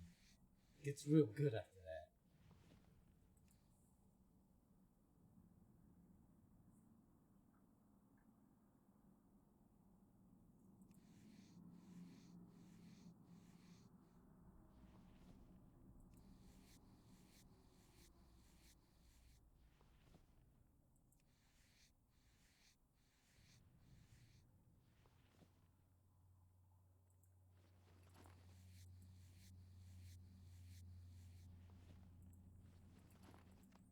Yeah, like, this was a good premise for the game. This was a good premise for a game. And if he had condensed all of this into the core of the game, and made this the core of the game and then built on it, I would say Death Stranding would be amazing. As it is, it feels like half of the game. It feels like you connect the world and the world fucking dies anyways, because there's nothing there. So, I'm disappointed in it as a game. As a medium to tell a story or deliver a message, it does its job well. But as a game, it's not. It's not. So, that's my only caveat. Don't circle jerk about how this is a good game. Describe it as a story or like a digital book.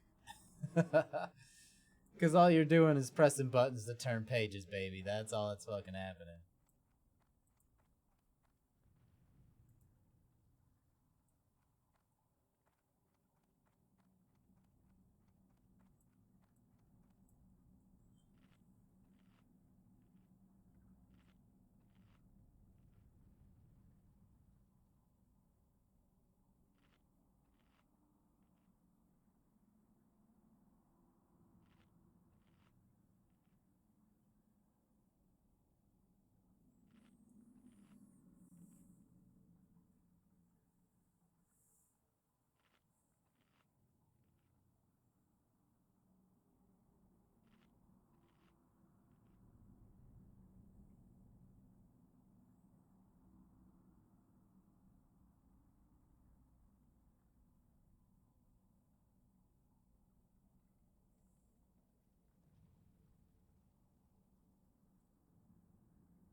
Yeah. I think that would sum it up as well.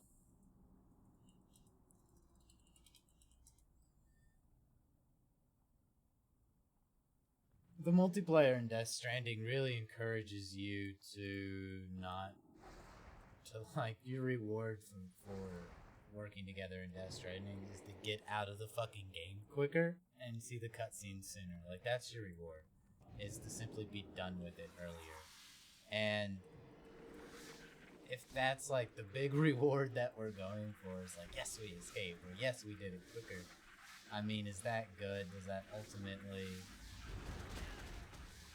I mean, in the end, our cooperation is just to get the fuck out of there.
The big thing is though, is that there are people who like putting like puzzles together, and this seems like the kind of game to play well.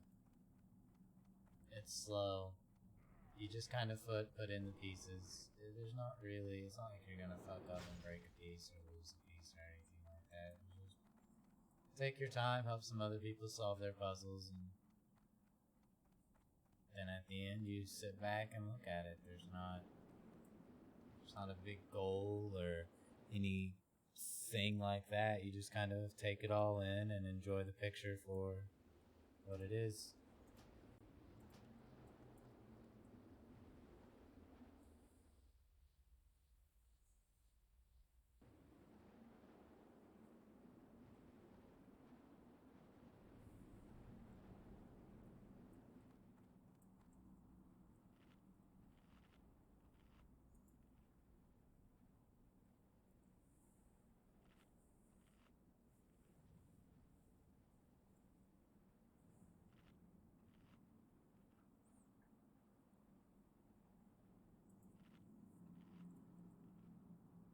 I would say anything better than Death Stranding is objectively a good game.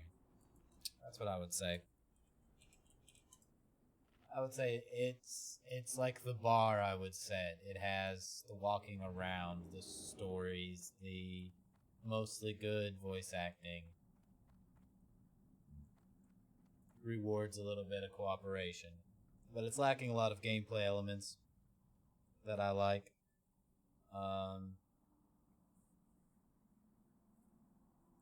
573 out of 1,000.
Oh wow, I thought I had more damage on him than that.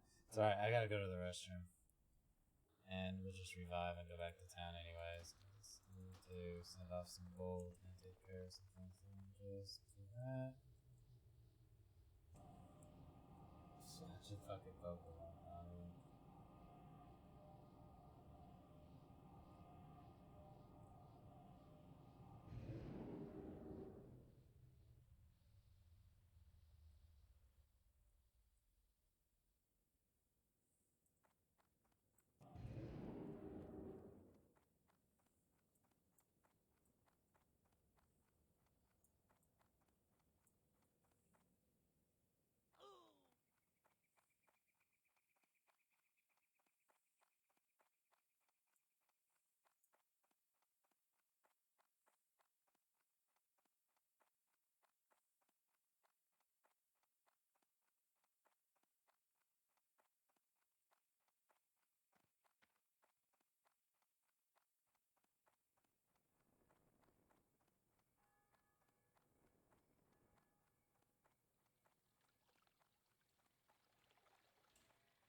I'm gonna grab my phone and see what Arby's doing today.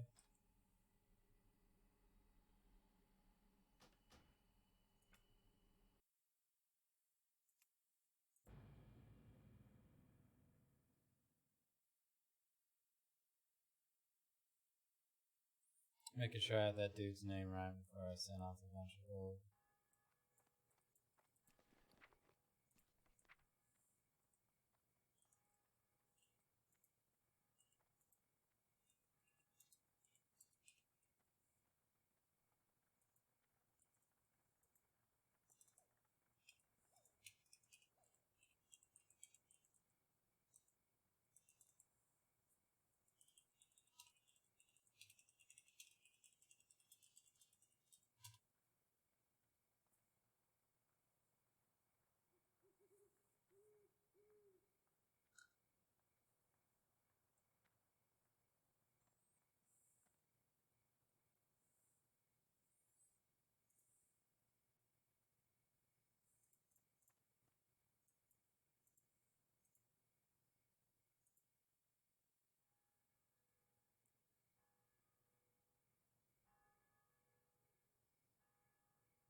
No, I don't actually need anything on him yet.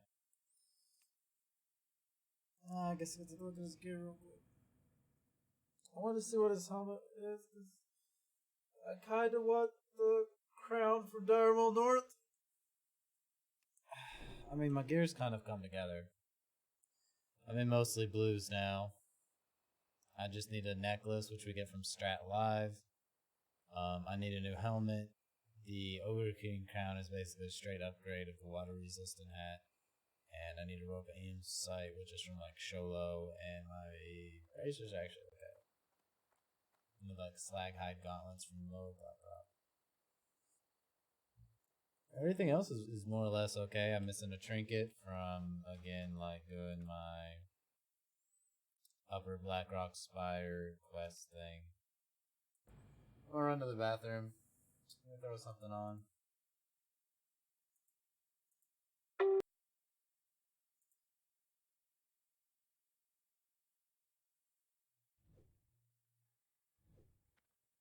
Special thanks to Sony PlayStation.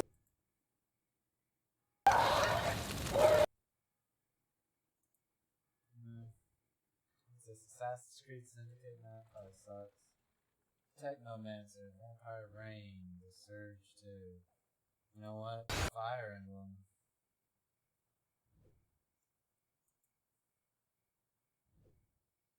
First real taste of battle for those brats.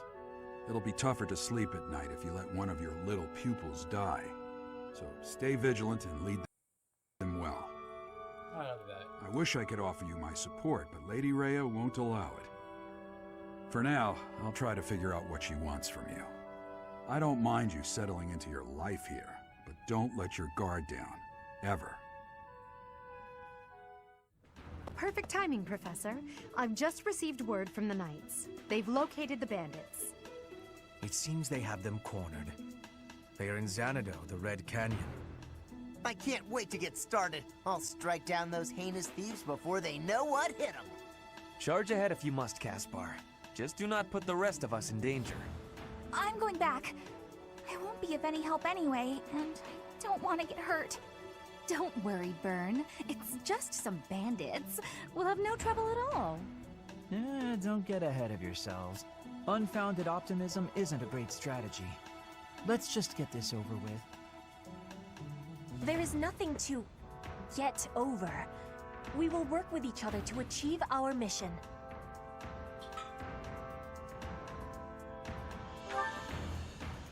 It's time, Professor. Give us our orders and let's move out. So this is the Red Canyon. A ruin of sorts by the look of it. Let's end this quickly.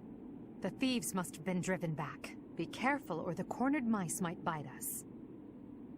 The Knights chased us all the way here? Chief, let's get out of here. There's no way we can win against them.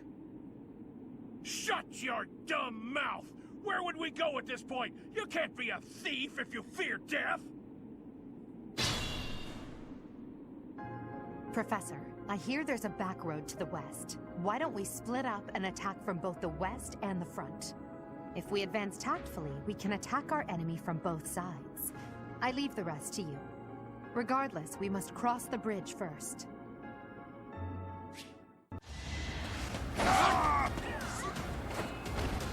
As expected.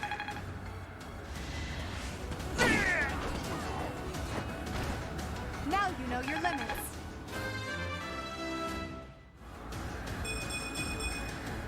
It's a long road yet. Regrettable, but there was no other way. Oh! For Lady Edelgard. Allow me to clean this up for you, Lady Edelgard.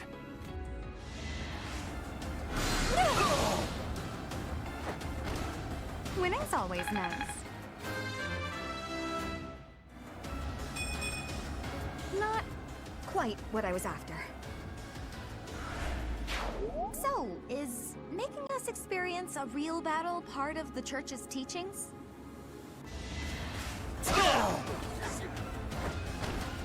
You should be honored.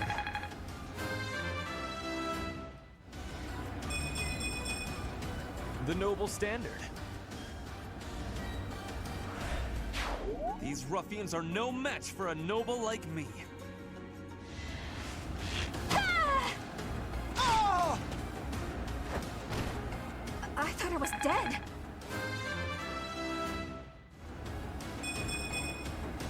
I guess hard work does pay off. I don't care if they're stealing. Can I go home?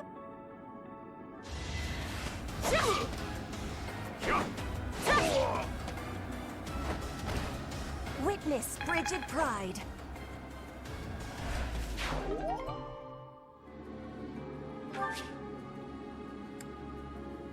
People and beasts are as one. Calm your heart, and do not be worried about this killing.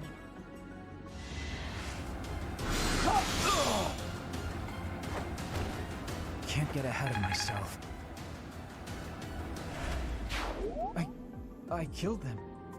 What have I done? The blood.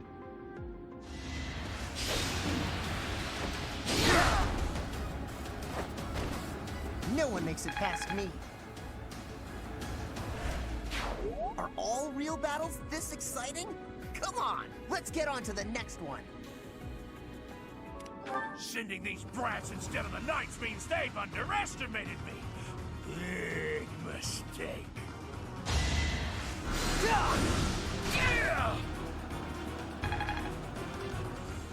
Spoiled little noble! Just die like a good little rich kid! Do you really think being born a commoner gives you the right to kill? Despicable.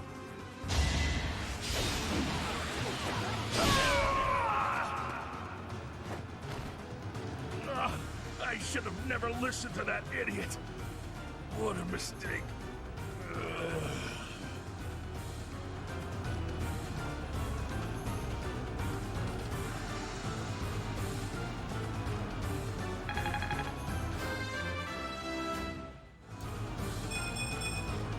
I must get stronger.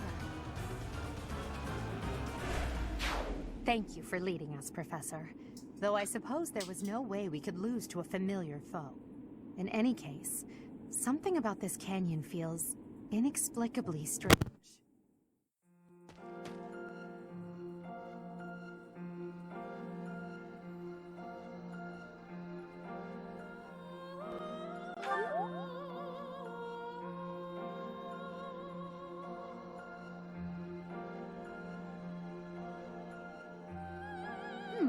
I wonder why it is that you recall this place. You must be weak of heart. Each time I speak, it scares you so.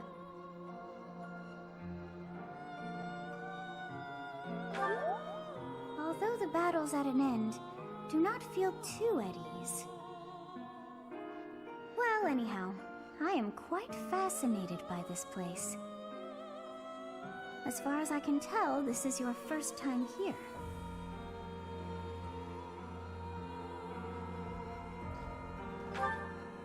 Here? I dare say it would be impossible to have forgotten such a place as this. I must admit I am unsure. Beyond the name and this strange feeling of familiarity, I can't seem to remember anything about this place. And yet, a great depth of emotions tied to that sense of familiarity. Like joy and sorrow, pain and love, and all things in between. If I was somehow here before, I wonder what took place. Professor, I was wondering where you were. It's about time we headed back to the monastery. It is time to depart. But know that time reveals all things. One day I will remember that which I have lost. Oh, by the way, it seems you've earned my gratitude. The thieves who came here are no more.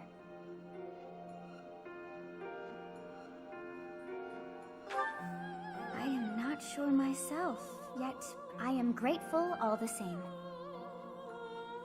In any case, you must become accustomed to my voice. If you fall down with shock each time I speak, that just won't do. Oh, you think you're standing strong? Of course you are. It was a jest. On our way out, I had the chance to observe the Red Canyon. Did you notice anything, Professor? Of course. I expected as much. The area was covered in ruins, each more curious than the last. They did not match the architectural style of any era or culture within the Empire, or across all of Fodlan for that matter. That can only mean one thing. The Valley civilization must have flourished and fallen in the distant past, long before the Empire was established. Who do you think lived there?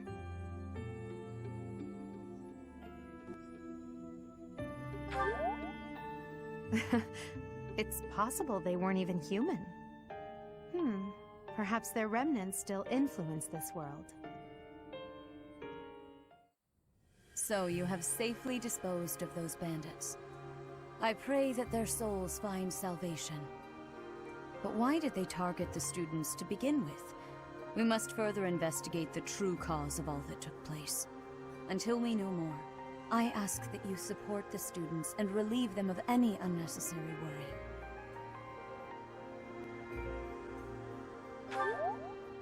Good. I have high expectations for you.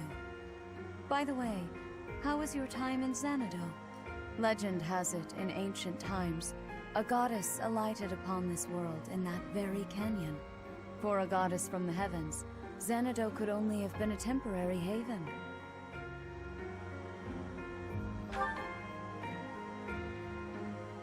Long ago, the divine Seros received a revelation from the goddess. A gift to help guide the lost. The goddess is always watching over Fodlan from her kingdom above.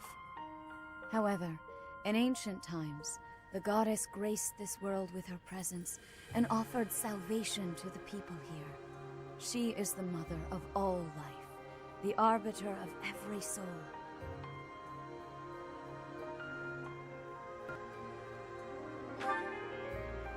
I see. During your time here, I pray that you come to devote yourself to the teachings of Seros. Lady Rhea, I am sorry to interrupt. There is something I must ask about in regard to those bandits. As you wish. We shall continue our discussion when next we meet. A goddess? I have no memory of her. But then, I have no memory at all. Oh, how bothersome. It is as though I know, and yet I don't. Perhaps Xanadu was my home back when the goddess walked the land. If so, what does that make me now? A ghost?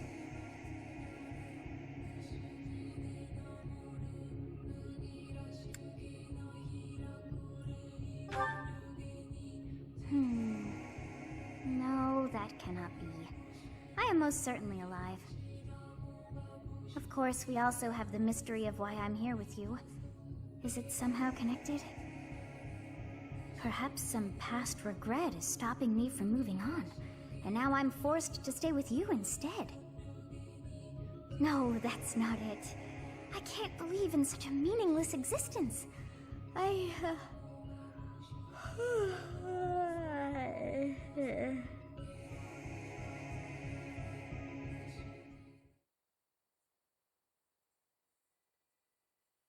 Part 1. White Clouds. Garland Moon. Mutiny in the Mist.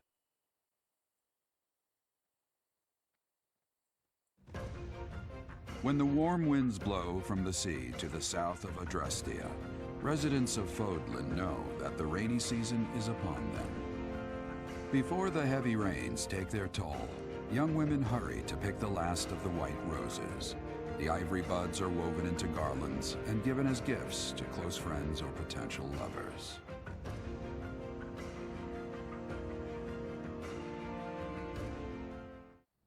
Professor, I have a new mission for your students. We have received reports that Lord Lonato has rallied troops against the Holy Church of Seros.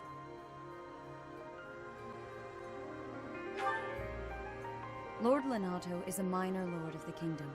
He's been showing hostility toward the church for some time now. A vanguard unit from the Knights of Seiros is already on its way to his stronghold, Castle Gaspar. Lord Lenato's army is nothing compared to the Knights. It is quite possible the rebellion has already been suppressed. Even so, I would like for your class to travel with the Knights' rear guard to deal with the aftermath. War zones are unpredictable. We do not expect you will have cause to battle, but be prepared for the worst. Excuse me. You sent for me, Lady Rhea? This is Catherine. She will be leading the Knights whom you will be accompanying. Nice to meet you. We've heard a lot about you. If you need anything, just ask. She is one of our bravest Knights, and that is no small feat. Only an exceptional few have what it takes to join the Knights of Seiros. This mission should prove useful in demonstrating to the students how foolish it would be to ever turn their blades on the Church. Welcome, Professor. This is the first time I have welcomed you here, is it not? There is no need to be nervous. Please, come closer. When you speak with me here in this room, you are not speaking with the Archbishop, but with Rhea. It's just me.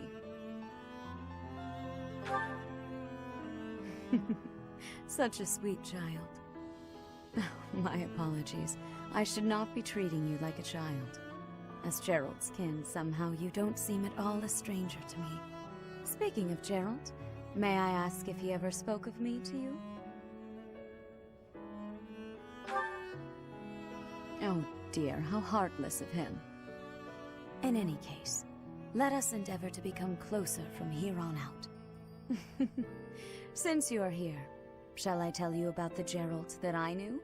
By the look of it, you haven't heard much about his time at the monastery, have you? When I first met Gerald, he was quite young. Why, he could not even grow a full beard at that point.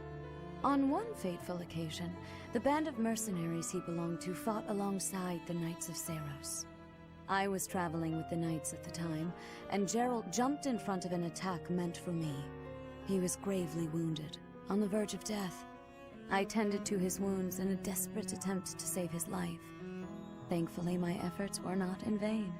Gerald managed to escape a seemingly certain death. I made arrangements for him to receive further care at Garrick Mach. The moment he was deemed fully recovered, I invited him to join the Knights.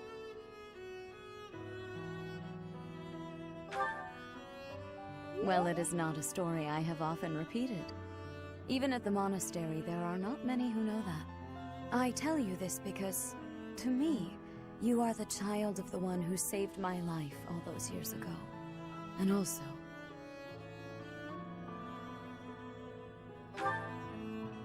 Never mind. It is nothing. I simply wanted to say that I trust you. By coming to visit with me today, you have... well... suffice it to say that my day is brighter than it otherwise would have been. I thank you for that.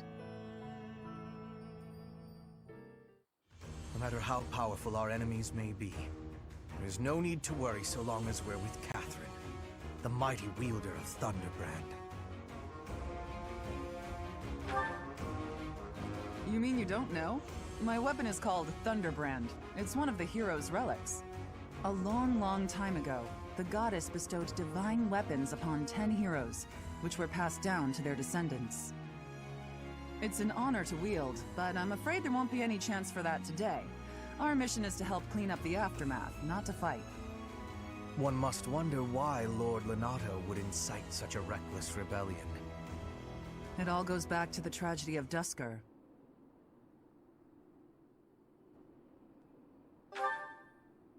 Roughly 4 years ago, the King of Fargus was murdered by the people of Duscur. I believe that about sums it up, correct? To put it simply, yes. But there's more to that story. They had accomplices within the kingdom as well. Lord Lenato's son, Kristoff, was one of them, and so he was handed over to the church for execution.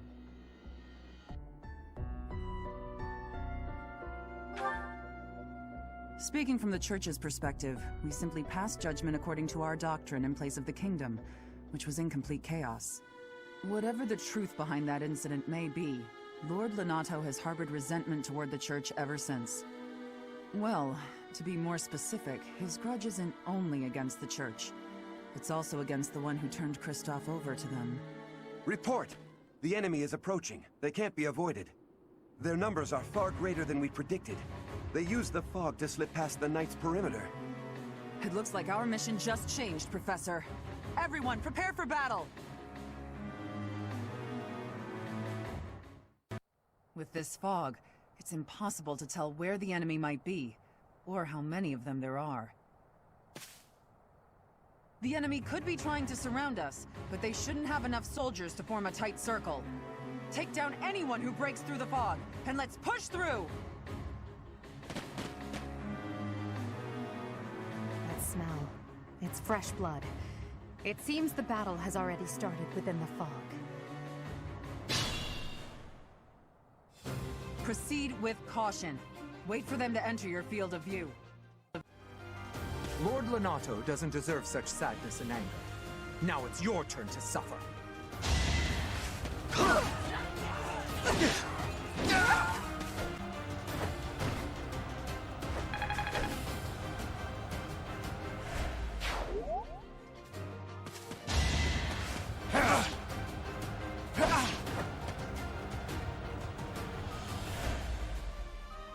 You think we're just gonna do nothing while you try to kill our lord?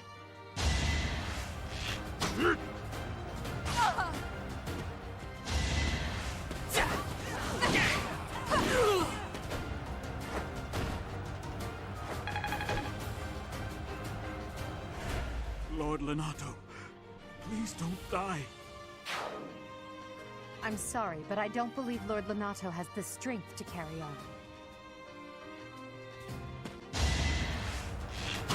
Predictable.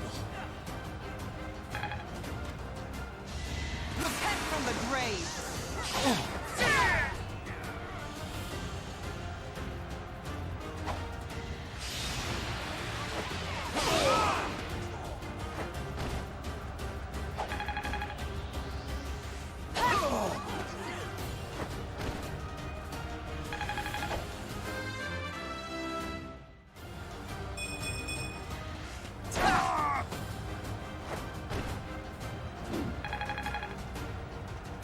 I won't let you anywhere near Lord Lonato.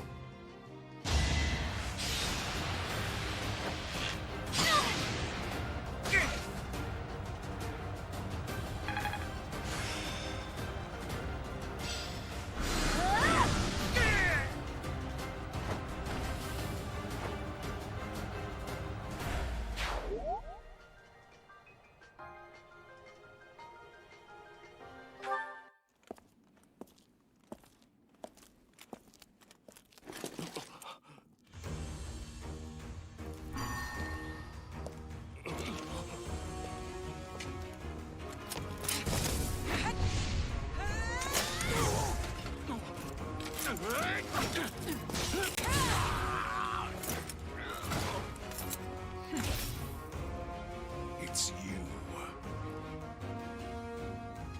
Thunderstrike Cassandra. It was your wretched zealotry that killed my son! The only name I answer to is Catherine. Prepare to taste the blade of one who serves the goddess. Now you face a Knight of Theros!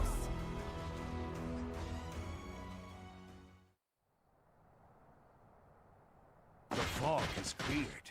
There's nothing left to hide you or the filthy Central Church from the judgment of the goddess.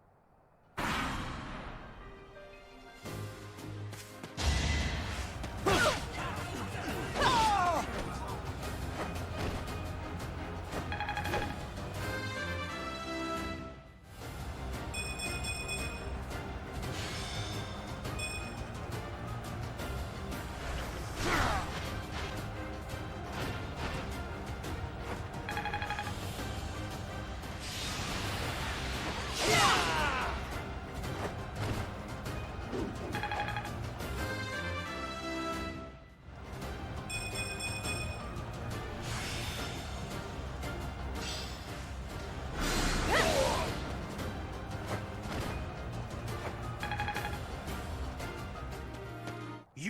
deceived by that witch. I will show you the truth.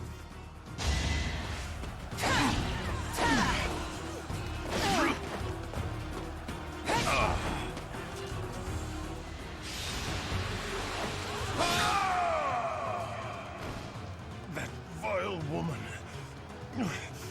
Christoph, forgive me.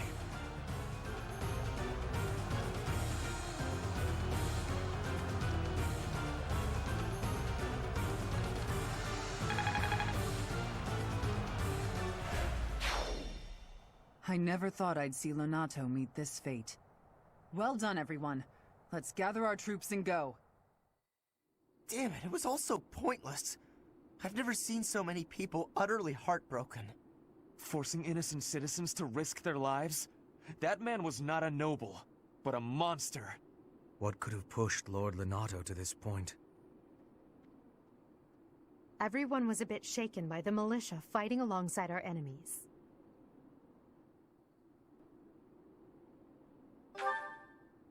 If only everyone could face reality so unflinchingly. The commoners who allied themselves with Lord Lonato believed they were fighting for a just cause. It would be disrespectful to consider them simply victims when they died for what they believed in. Still, we have no choice but to eliminate those who cling to unreasonable ideas of justice. Even if our enemies are the gods themselves, we must never lose sight of our goal. I'm surprised to hear you say that. Really, I'm just like Lonato. I, too, will be the sort of ruler who's willing to risk the lives of my citizens in service of a higher cause. It's not possible to change the world without sacrifice. Dying for the greater good is not a death in vain. Professor, I'm afraid this incident is far more serious than anticipated. I found this on Lord Lonato. It's a note that mentions a plan to assassinate Lady Rhea. We can't tell who sent it, so the source is suspect, but the content is too disturbing to ignore. We must report this to Lady Rhea right away. I hope that it's nothing. I am glad to see that you have returned safely. The goddess is gracious with her divine protection. But it was not only her divine protection that shielded you, was it? You are just as skilled as I had hoped.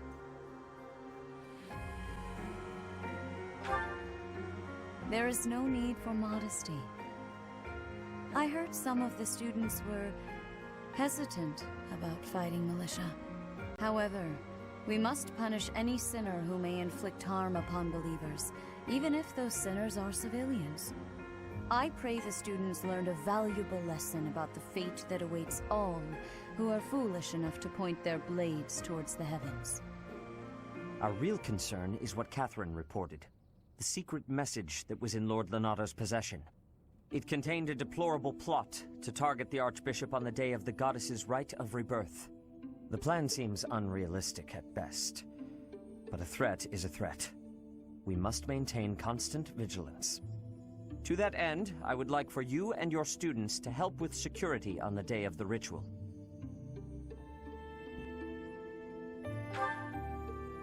That is most reassuring. You have my gratitude. The rite of rebirth is of paramount importance. It is when the Church of Seiros and its believers unite to pray for the return of the goddess. The Archbishop and I will be confined to the Goddess Tower once the ritual begins. Of course, the Knights will be on high alert as well.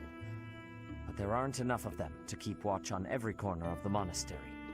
It is far from ideal to be forced to mobilize students, but the gravity of this situation requires that we all bend to avoid breaking.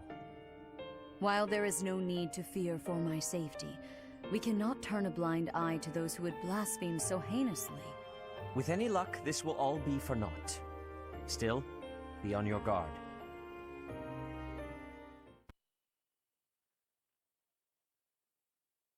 Part 1. White Clouds. Blue Sea Moon. The Goddess's Rite of Rebirth.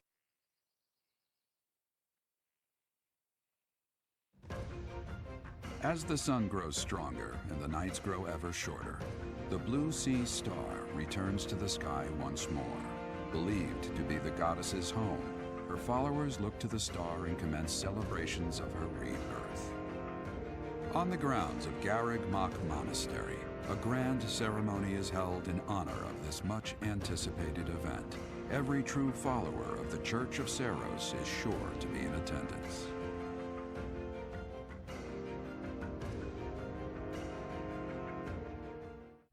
Our mission this month is to patrol and set up defenses to stop the assassination plot. I wonder if an assassination attempt is truly the goal of our enemy. You must sense that something's off about all of this. A barely concealed secret message trying to distract us from whatever's really going on. Sloppy, to say the least. And while everyone is out searching for a phantom assassin, they'll be free to accomplish their true goal with ease. The monastery houses many valuable weapons. Perhaps that is their aim? I hear the monastery has a treasure vault, too. Seems like the sort of place a foe would like some alone time in.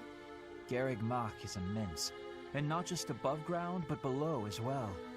Perhaps their aim lies beneath the monastery. It seems to me that we should search the monastery for a clue as to what the enemy might be after. Of course, we must never underestimate the need for preparedness, in case a battle should ensue. A secret meeting, Professor? Oh, we haven't been introduced. I am Shamir. Shamir is one of the Knights of Seiros, and this young man is... I work for Lady Rhea, and I'm Shamir's apprentice. Oh, the name's Cyril.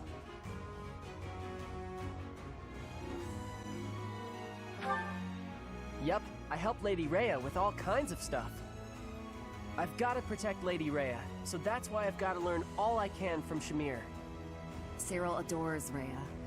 That aside, if you need anything, ask. Our enemy's true target. What could it be? The monastery has been around for nearly a millennium. It's only logical that there are secrets here. We'd better investigate. Would you mind asking around and seeing what you can dig up? Once you've uncovered some leads, we'll regroup. Unbelievable. What a terrifying story. However, an assassination attempt on Lady Rhea is doomed to fail. Pardon? You think the goal may be different than simple assassination? Intriguing. I suppose the priceless objects in this room could perhaps draw thieves. However, there's no one but me who could make use of them. Have you visited the Goddess Tower?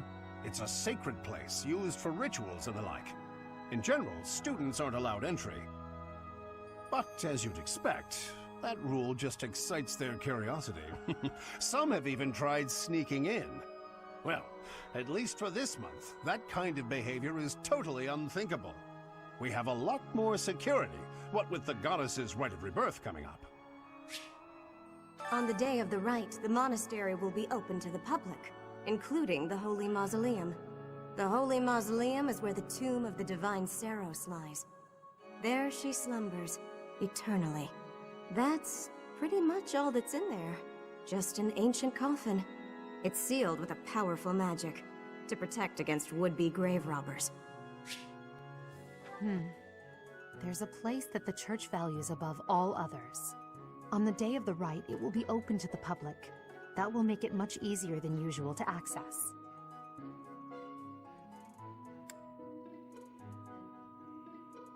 Precisely. We can't know for certain, but it's a distinct possibility that the Holy Mausoleum is our enemy's target. The goddess's rite of rebirth is about to begin. Are we going to move forward with our plan?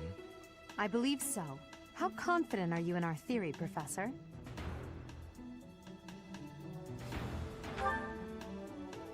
Oh, I don't like those odds at all! All that matters is how our enemy makes their move, not how our teacher feels about the plan. You seem a mite too relaxed for my liking. The goddess's rite of rebirth is about to begin. While we are in the Goddess Tower, we are relying on you to secure the locations that are lacking in defense. May I let you in on something, Professor? My brother can be a bit callous. He told me that he was concerned about you, and hinted that perhaps you would be better off patrolling a coffin. That was said in jest, Flame, and in confidence. Please just remain by my side and do not cause any more trouble. As a professor, you would do well to remember that it is your duty to guide your students down the path of righteousness. Please excuse us, everyone. We shall see you again after the ceremony has concluded. A coffin. How fascinating. Hurry, Professor. We must find a place to hide where we can guard the stairs to the Holy Mausoleum. If the enemy moves as predicted, we should be able to cut off their escape path and capture every last one of them. We were right. Unwanted guests have come to visit. Those Central Church dastards have spotted us. Buy me some time while I open the seal on the casket. I'm on it.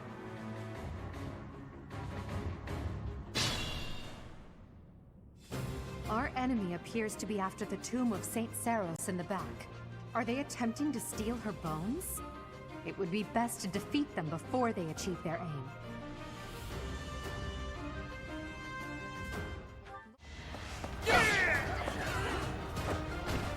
Each battle, a chance to grow. I will win! Flame Spirit, protect me. Disappointing, but I will not misplace my heart.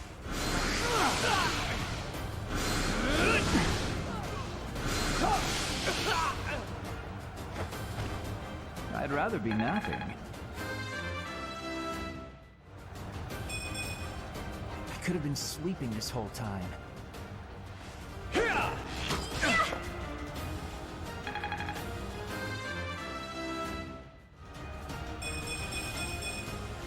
Whoa, did I get stronger? Next time, bring your friends. Death Knight, prove your strength and scatter these fools. I don't take commands, or waste my time on weaklings.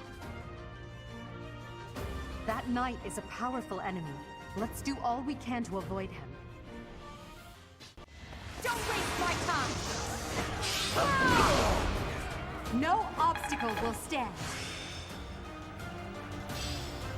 I won't forget all I've learned.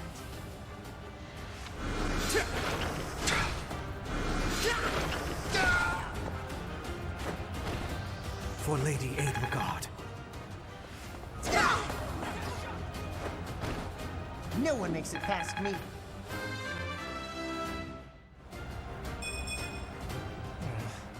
Stronger than this?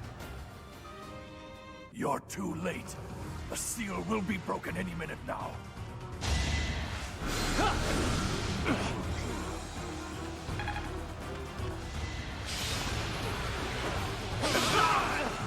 As expected.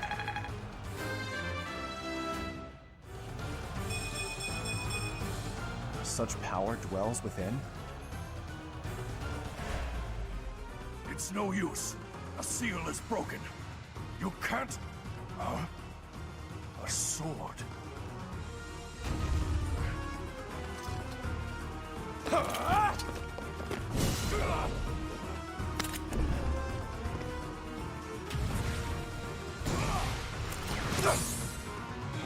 What?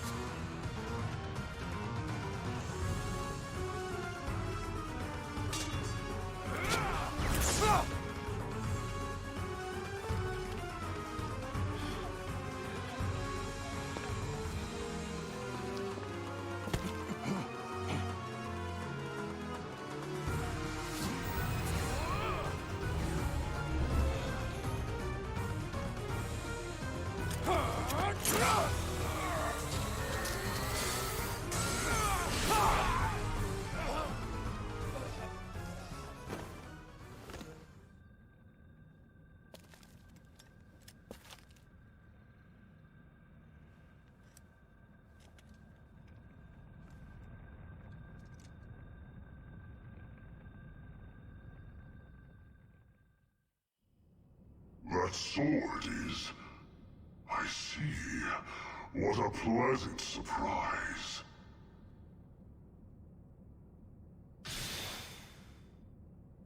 He got away.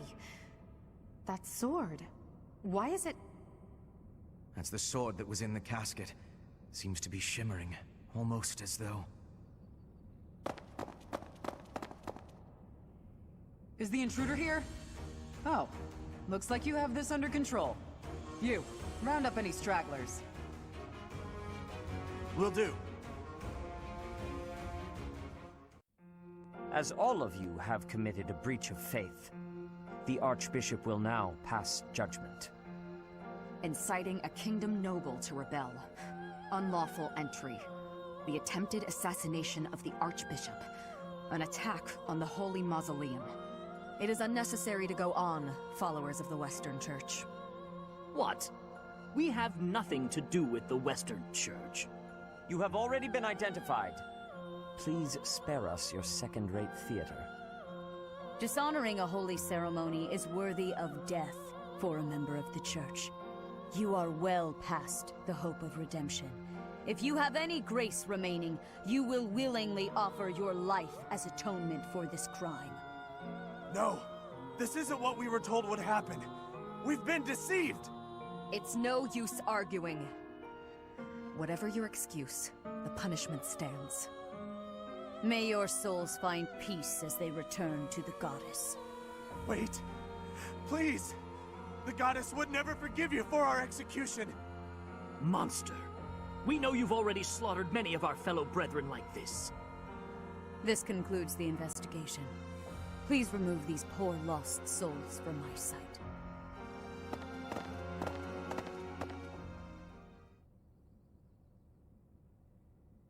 That's that, I suppose. The assassination attempt, the attack on the Holy Mausoleum. It was all the Western Church's doing. That masked knight who led the attack somehow managed to disappear without a trace. The Church of Seros clearly isn't as unified as it would hope to appear. It seems the Bishop of the Western Church was always opposed to the Church being ruled centrally from Garreg Mach. Perhaps they hope to remove the Archbishop in order to completely strip the Central Church of its authority.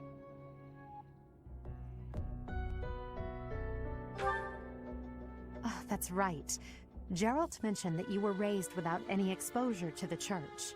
In order to function more efficiently, the Church of Seros is split into several smaller entities. The Central Church is the largest, and leads the organization from Garreg Mach. The Western Church extends from Castle Gaspar, where Lord Lonato rebelled, into the far west. They can be found just beyond the most renowned stronghold of the kingdom, the fortress city of Arian Road. It seems the Knights have been tasked with subduing the leaders of the Western Church. We may be given the opportunity to help them with their mission. To think, our own professor was born in Fodlan, and yet knew nothing of the Church. I never imagined explaining something so basic to an instructor of mine. You're something of a special case, are you not? How strange that the Archbishop would ask someone like that to lead her students. There's clearly more to that decision than we know. Lady Rhea is pretty scary sometimes. But to execute that whole group, just like that? It seems harsh, even for her. If one of us does something bad, I wonder what she would do to us! Professor, do you agree with the Archbishop's actions? There you are, Professor. It seems Lady Rhea would like a word with you. Come with me. The Archbishop lives.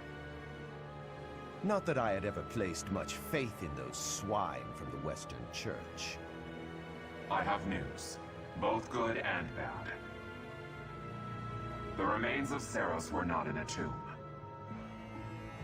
However, something else was. The Sword of the Creator. Ah, the weapon wielded by that thief, the King of Liberation. Thief? Huh. At any rate, it is now in the hands of the Academy's new professor. I doubt you will be surprised to hear that the crest stone had already been removed from the sword when it was found. As expected, it would be foolish to keep both in the same location. There's more. The Professor was able to awaken the sword's true power. Even without the Creststone, the sword glowed red. The Professor's crest is compatible. There is no mistaking it. Absurd. Using a relic without its Creststone should be impossible. The King of Liberation's bloodline should not even... They must be allowed to keep it, for now. I do not have enough information about the Professor to act. As for your request, I assent. The Death Knight is at your command. Use him well. Good. I believe I will enjoy this a great deal. I cannot thank you enough for defeating those invaders in the Holy Mausoleum, and especially for protecting the Sword of the Creator. That sword is one of the hero's relics, and the most precious artifact in the Church's possession. It is also a weapon of terrifying power. For now, I will entrust the sword to you. Please, use it wisely. Lady Rhea, wait! Do you truly mean to give the Sword of the Creator to this stranger? Surely it is not the sort of thing one hands over so readily, even to someone who has the ability to wield it. If someone like Nemesis were to appear again, all of Fodlan would be consumed by war. Nemesis, the King of Liberation. He is an ancient king of mankind who was defeated by Seiros over 1,000 years ago. When Fodlan was attacked by wicked gods, it is said that the goddess gifted Nemesis with the Sword of the Creator. Nemesis used that sword to defeat the wicked gods, saving all of Fodlan. Henceforth, he was dubbed the King of Liberation. However, his power began to corrupt him until he himself turned to the darkness. Saint Seiros was forced to destroy him. Lady Rhea, I beg you to reconsider. Given a little more time, we could more accurately assess this stranger's abilities. No. I have faith, Seteth. Faith that our friend here will not be corrupted by wickedness. Since the death of Nemesis, none have been able to wield the Sword of the Creator. Now, after all those long years of being sealed away, it has returned and found a new master. I understand.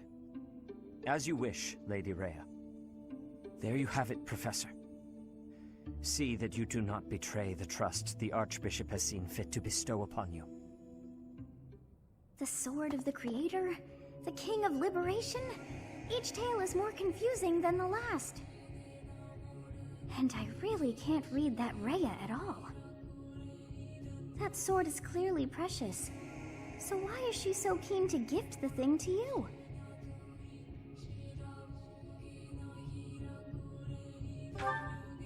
Is that a fact? I feel as though we have become entangled in a mystery. And there is one more thing that has been plaguing me. The Sword of the Creator. It somehow feels distinct from other relics we have seen. Such as the one that... Oh goodness, what was her name?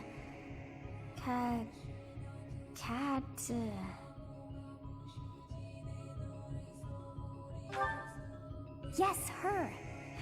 The Sword of the Creator is different from her Thunderbrand in one key way.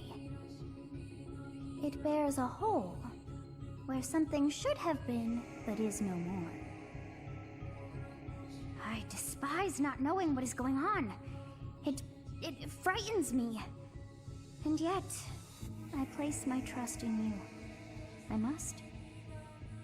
Whatever comes to pass, please swear to cut a path that is your own.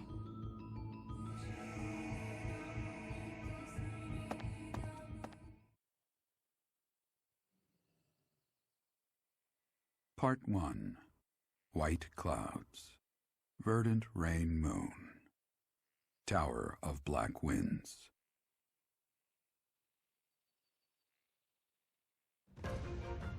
The ceaseless rains that satiate the verdant landscape of Fodlan are accompanied by fierce winds and mighty roars of thunder.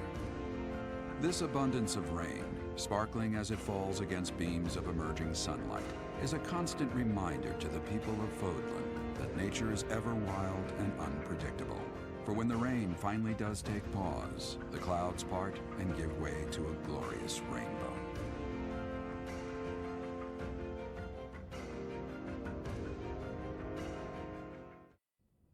I have a new mission for you, Professor. I would like for you to take your students into Kingdom territory to eliminate some thieves. They stole a hero's relic from House Gautier of the Holy Kingdom of Fargus, the Lance of Ruin. Their leader's name is Miklan. He is apparently a disowned son of House Gautier.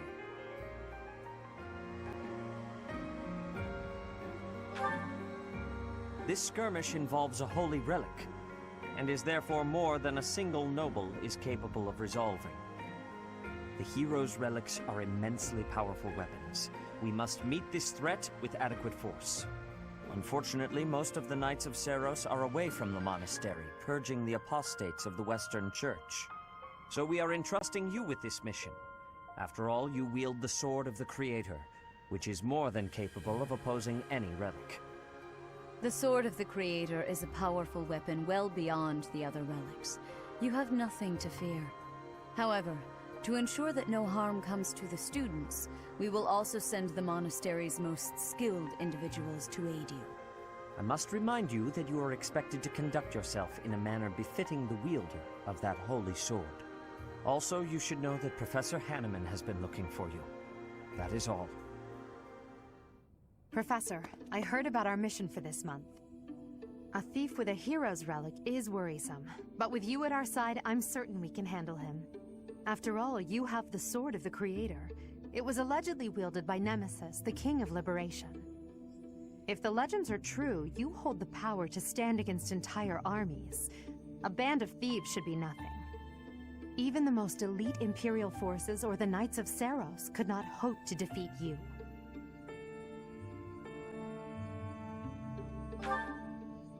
I'm just marveling at the potential. Besides, your power does not lie solely in the Sword of the Creator. You are stronger and more terrifying than you realize. Professor, when we leave the monastery, will you still think of yourself as my teacher?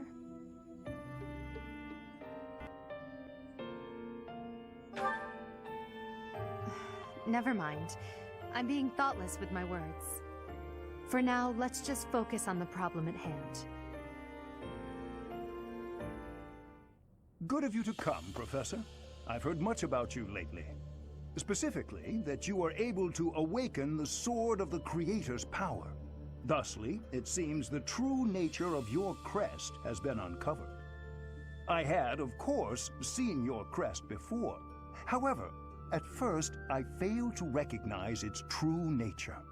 Eventually, it dawned on me that what is visible is perhaps merely a small part of a greater whole. In other words, your crest is too significant to be detected when using normal instruments. After this discovery, I began researching crests that might fit that description, which allowed for a temporary hypothesis. However, I could not be certain. The crest my conclusions led me to was far too unusual. A crest thought to have disappeared from this world in the millennium since the fall of Nemesis, the King of Liberation. The crest of flames. That is what you possess. Your ability to wield the Sword of the Creator has unequivocally proven my hypothesis. A legendary power, dormant since time immemorial, and now resurrected. There can be no doubt that this ancient power resides within you. Hey, I wanted to ask you to join me, but I couldn't find you. So, here I am. I was thinking we should visit your mother. She's resting beneath this humble grave. Oh, of course you would ask that. I wouldn't know where to begin. I suppose I haven't talked much about her. She was gentle and smart. Oh, so smart. A wonderful cook. Always kind to everyone. And she loved flowers. Whenever I brought her back an unusual flower, her face would light up. I cherish those memories. I can't count how many times she made me happy just by smiling. And she smiled the most when she was pregnant with you. She died right after you were born. She wasn't able to spend much time with you. But she loved you with all her heart. That's the truest thing I know. Never forget it. This ring is the only keepsake I have of her. In time, it will be yours. One day, I hope you'll give this ring to someone you love as well as I love her. This weather is unfortunate. Those villagers were right when they said a storm was brewing. But they were more afraid of an attack than they were of the storm. Let's end this quickly. The thieves have taken Conan Tower as their base. There it is in the distance. Niklon must be more skilled than your average thief to have overtaken a place like that. This area was the site of a massive battle several hundred years ago, when invasions from the north were at their peak. This tower was built for both surveillance and defense. It will be difficult to seize it. You know your history, Gilbert. If I recall correctly, you're from the kingdom, aren't you? I left my home long ago. If you have any questions about the mission, I'd be happy to answer them.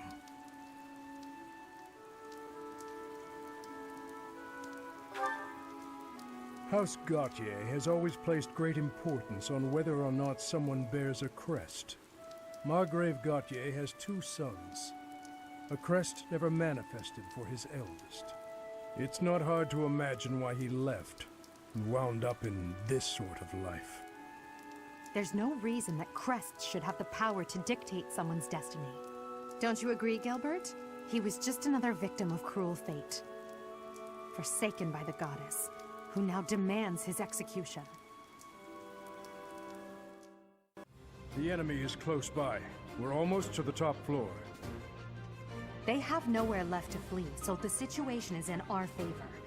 All we have to do is chase them down.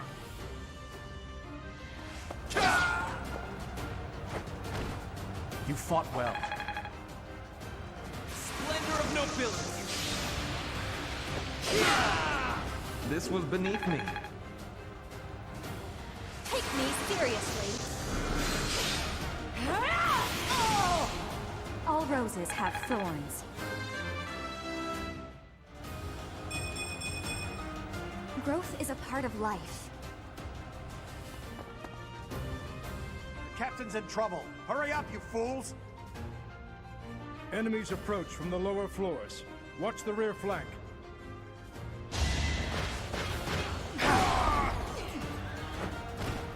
Thought you could win. Here we go! Attack them from both sides! It's an ambush!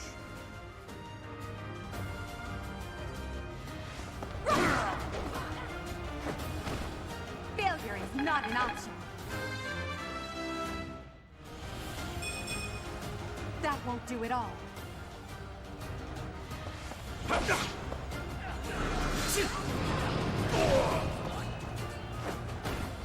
For Lady Edelgard.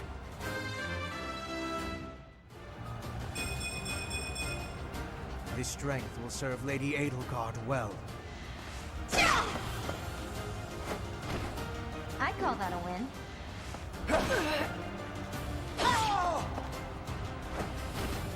Flame spirit protects me.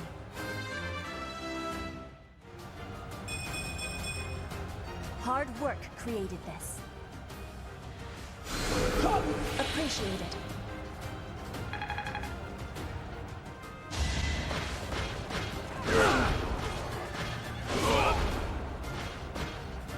I have yet to be forgiven. For now, I must retreat.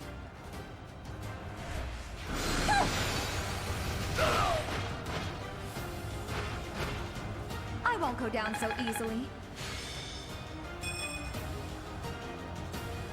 So, you think you can take the lance from me, huh? I'll kill you. I'll kill every last one of you!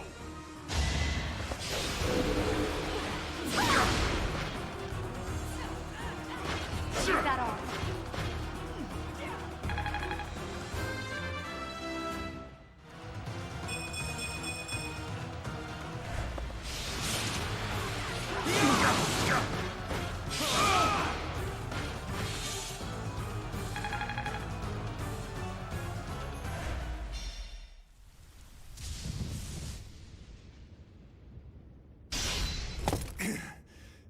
Not bad for your kind. A bunch of spoiled, rotten children.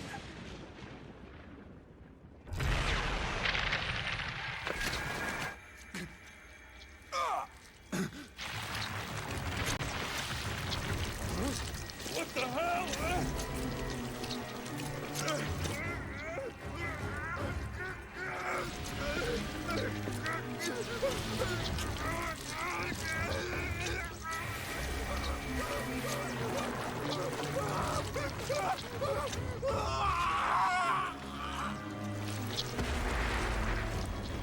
Dad, look at that! I'm out of here!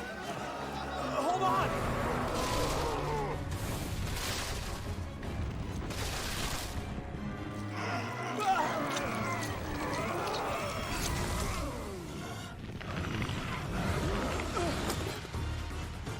No! Ah!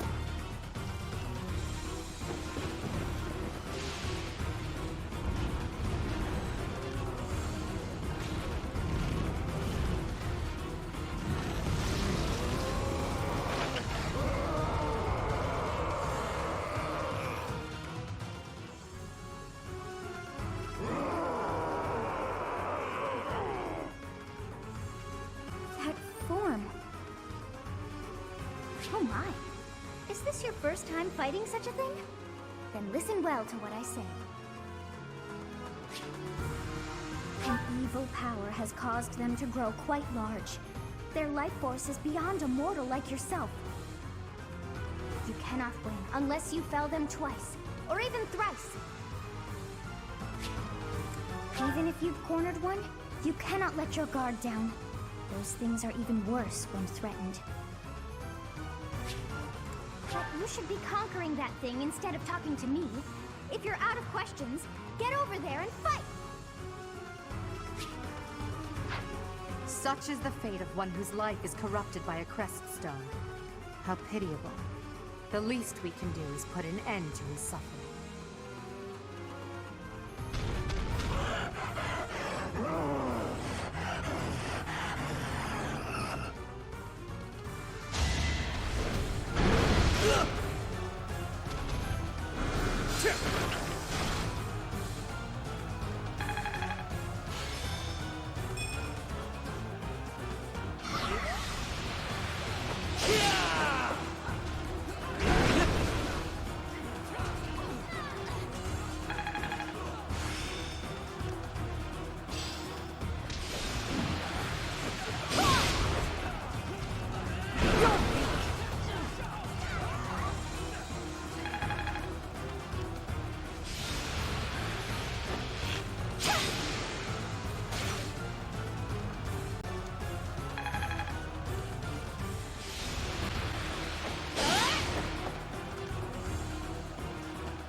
Rendered useless.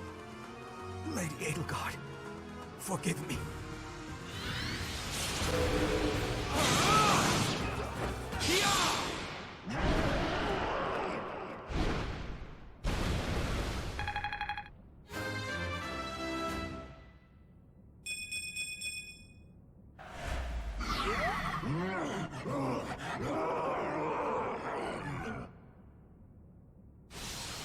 Goddess, the beast is gone, yet Miquelon and the lance remain.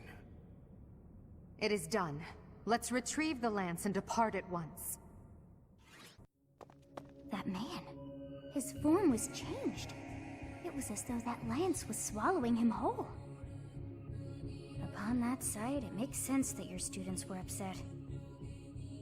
I wonder if those relics truly hide such power. Yet even still, that power seems familiar. That form as well. As one who wields the sword of the Creator, does that mean you possess that power too? Professor, you have returned. The goddess is indeed generous with her divine protection. I have already heard Gilbert's report about what happened. See to it that you keep what transpired at the tower to yourself. People would lose faith in the nobles should rumors spread of one using a relic and transforming into a monster. All regions of Fodlan would fall into chaos. We must avoid that at all costs. Please ensure the students who accompanied you understand that as well. Have I made myself clear? His transformation into a black beast was nothing short of divine punishment from the goddess. Punishment for someone arrogant and foolish enough to use a hero's relic even though they were unworthy and unqualified.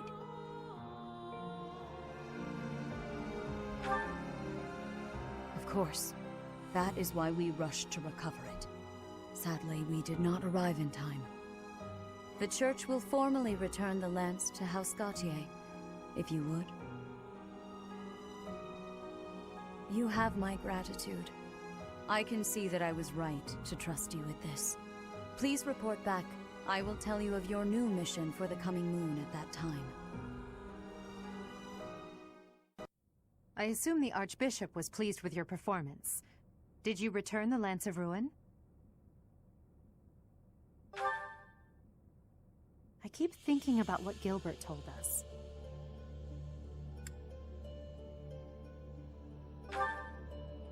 Yes, Miklon was discarded by his family because he was born without a crest. Eventually, he became a masterful thief and gathered enough ruffians to capture a fortress. Right or wrong, he was a gifted leader. He could have been a great asset to Fodlan. What a waste! It's true that a crest can increase your magical abilities and allow you to wield the full might of a hero's relic. But one cannot measure a leader's worth based solely on whether or not they bear a crest. There are plenty of talented people in this world without one. People believe crests are blessings from the goddess, that they're necessary to maintain order in Fodlan. But the people are wrong.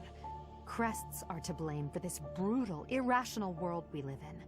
Their power is granted only to a select few, whom we elevate and allow to rule the world. Have you ever wondered if the only way to create a truly free world is to dispense with the goddess and the crests? Do that, and people will have no choice but to rise and fall by their own merits.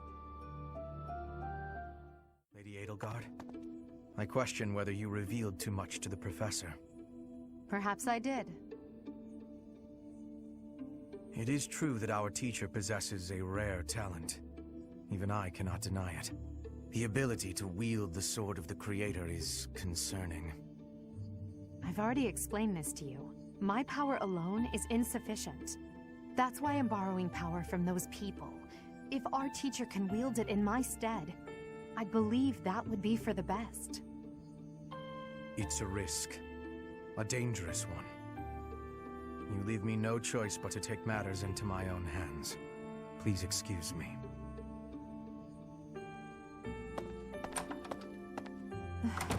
I can't hide from the truth. I can't do all that I must on my own. If all I can rely on is my own ambition, my path won't be easy. Is it so risky to reach out my hand? Father, I swear I will not stop until I succeed. My regret, my grief, my whole life, I've thrown it all away into the darkness. Professor, you have done well to complete such a difficult task. You have shown exceptional skill in leading your students. I am forever grateful for the safe return of the hero's relic. Just as I expected, you have mastered the sword of the Creator. Now then, I shall tell you about your mission for the coming month. Archbishop! Seteth, what troubles you? Flayn is missing. I cannot find her anywhere. Professor, have you seen Flayn recently?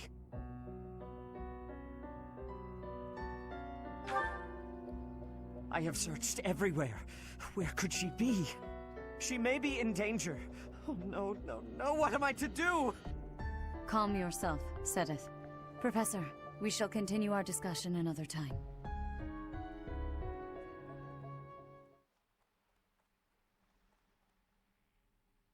Part 1. White Clouds. Horsebow Moon. Rumors of a Reaper.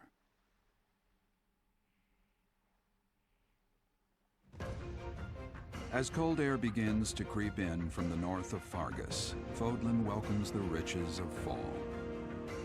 The women spend their days reaping the golden fields, gratefully embracing the bounty the goddess has once again provided.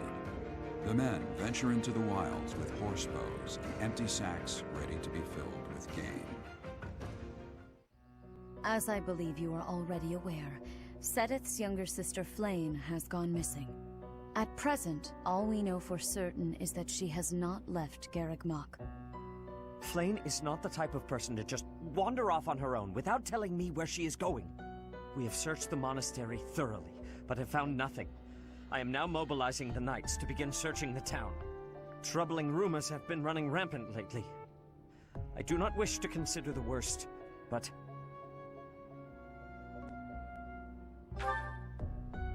There are rumors of someone prowling the streets and attacking innocents night after night. The knights have investigated the matter. They have not discovered any remains, nor have they found any concrete evidence. The people are panicked.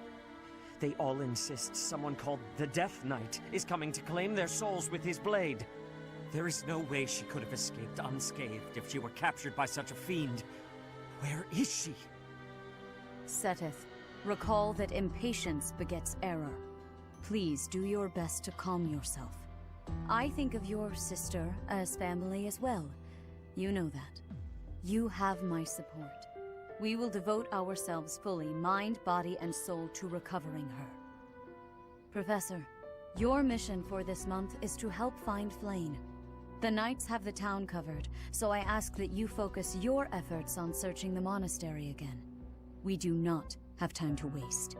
You have your orders. Flayn has gone missing? Most unsettling.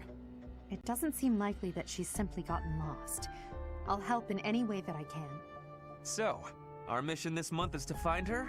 Well then, let us hurry and locate her before anyone else. I hope Flayn is okay. What would happen if... Just what would we do if... You can't think like that, Byrne. Seteth would have a heart attack if he heard you. I've heard that she has a crest, but I suppose for this moment that is irrelevant. We'll start by gathering information. Someone must have seen Flayn recently. Right. If we work together, I'm certain we'll find her.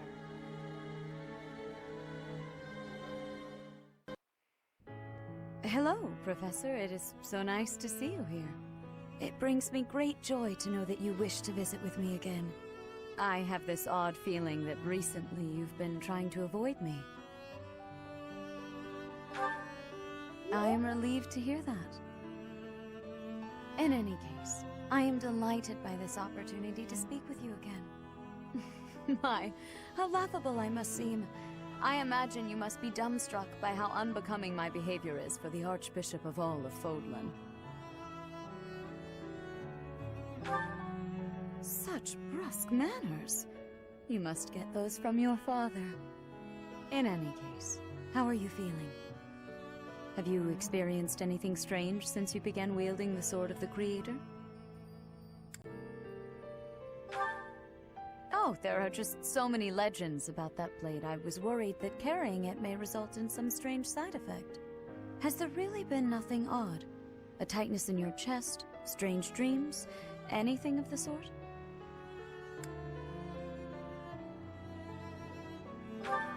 Strange dreams, you say?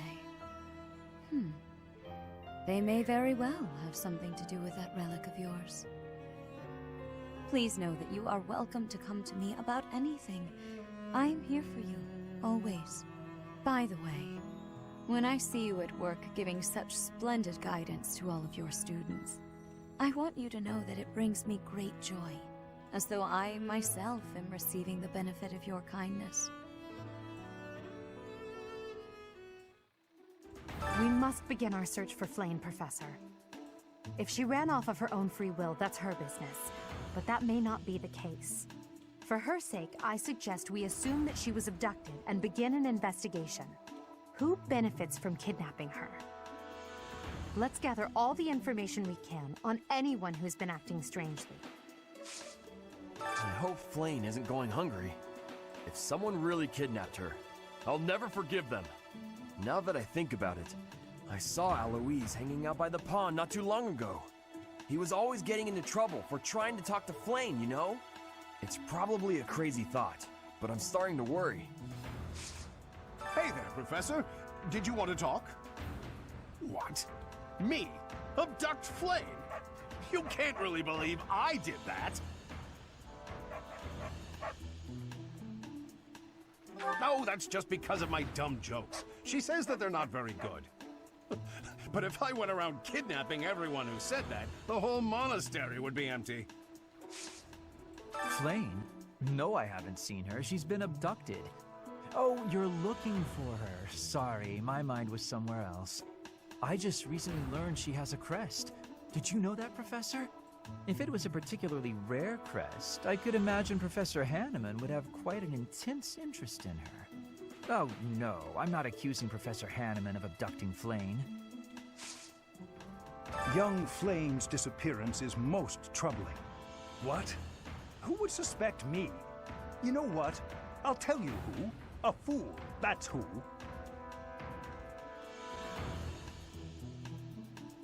Alas, Seteth would never allow that. However, while Flame's major crest of Sethlene is rare, there are others who possess it. Flame was child-napped. That is what you are thinking? And the villain is inside our monastery? I must have admittance. One person has been catching my eye. Shamir is a knight not like other knights.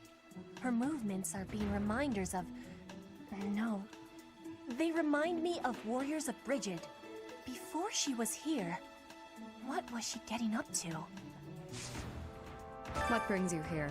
I'm taking a break. Is this about Flame? You find me suspicious.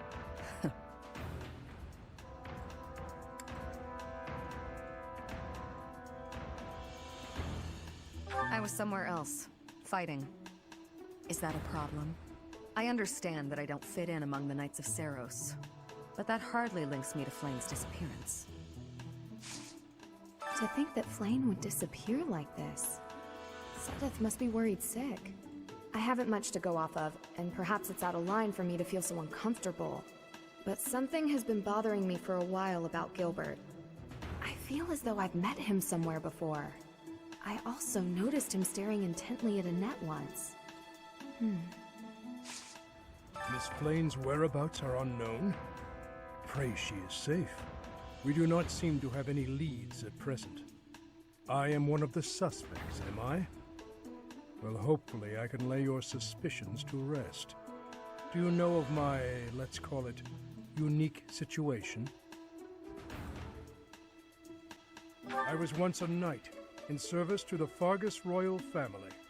If Ingrid believes she saw me before, it was likely in Ferdiad, the kingdom capital. Annette is... she is my... But no. I would appreciate it, Professor, if you would ask no more. Where could Flame have gone? Do you think she's really been kidnapped? I hear Tomas has been going around asking about her. But he's probably just worried like the rest of us. Though it wasn't just Flame. He was asking about you and Captain Gerald, too. Is something the matter? I see. So, Flame has gone missing. I will do what I can to support the search. It seems that you are a bit suspicious of me. Might I ask your reasons? I was away from the monastery for a few years, but do not forget, I have spent more than 4 decades in total working here at Garreg-Mach Monastery. Yet it was not until recently that I learned that Seteth has a sister. It is only natural to be curious, don't you think? I assure you, there is nothing more to it than that. Ah, you're looking for Flayn's kidnapper. I can't say anything for sure, but I do have suspicions about Yuritsa. There's something about how he's handling his blade lately. It seems more impulsive than usual. It couldn't hurt to try speaking with him at least. At this hour, I think you'll find him sparring with Catherine at the training grounds. Did you hear about Flayn? It's just one thing after another this year, I swear. Some of the lower-ranked knights are searching for her in the town. If they find anything, I'll know. What? Yuritsa? Come to think of it, I haven't seen him today. What would make you suspect him?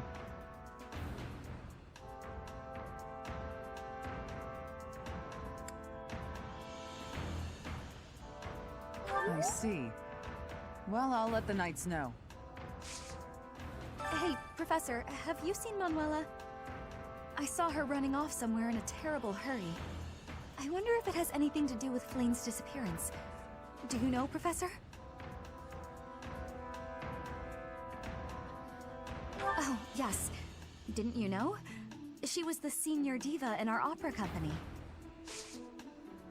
Because of Flayn's disappearance, all of the knights are searching non-stop.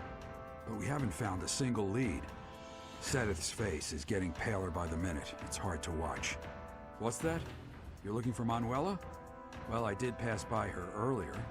She was carrying something. A mask of some sort. I'm not close to the guy, so I can't say for sure. But come to think of it, you could be right. Manuela ran off with Yuritsa's mask? We'll have to speak with both of them. But where could Manuela be? Yuritsa is likely at the training grounds, or in his quarters on the eastern side of the Knight's Hall. It seems Flayn is still missing. What could have happened to her? Everyone, hurry! I heard a scream coming from Professor Yuritsa's room! Yuritsa. Ah, the combat professor with the mask. He has always been rather suspicious. We must hurry. Professor Yuritsa? Are you there? He does not seem to be here. On the ground! Professor Manuela!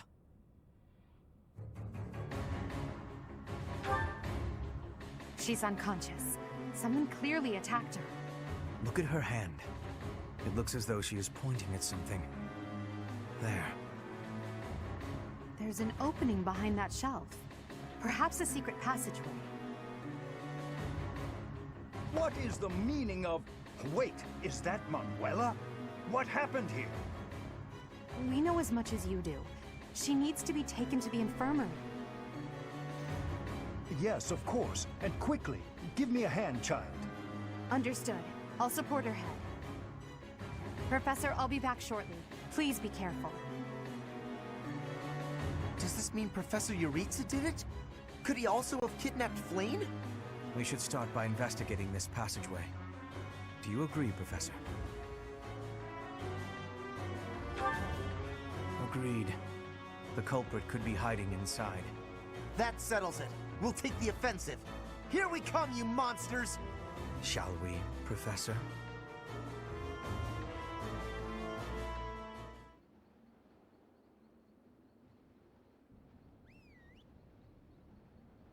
I never would have imagined. I see someone. They're unconscious.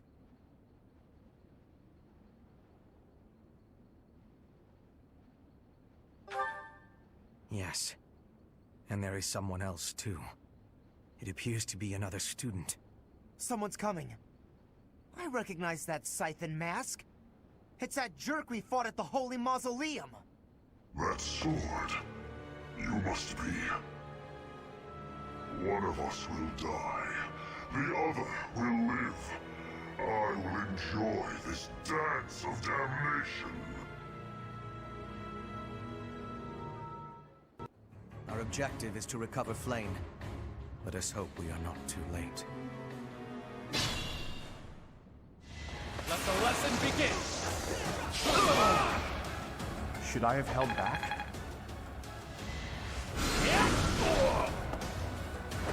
Hardly worth my time. This strength will serve Lady Edelgard well.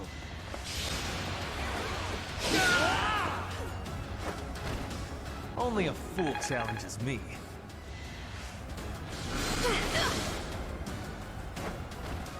All roses have thorns. I will win!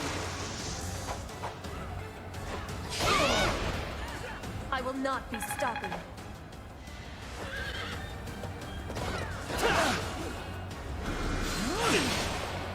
Let's get this over with.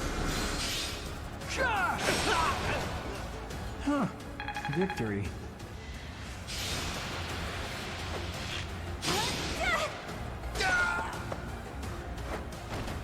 Anywhere I can hide.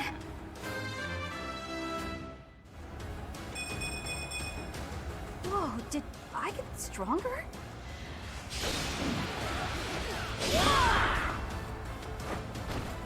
What a jump.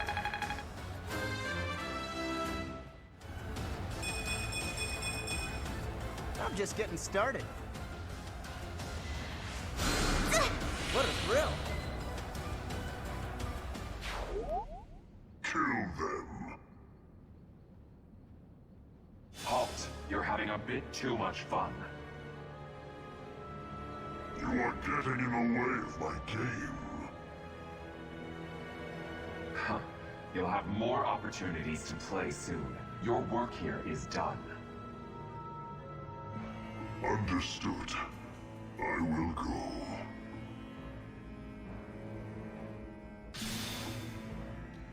We will cross paths again. I am the Flame Emperor. It is I who will reforge the world. Flame Emperor? Rather worrisome that he sounds intent on showing up again. Are they both okay? We should get them out of here. The enemy is withdrawn. Let's carry them up.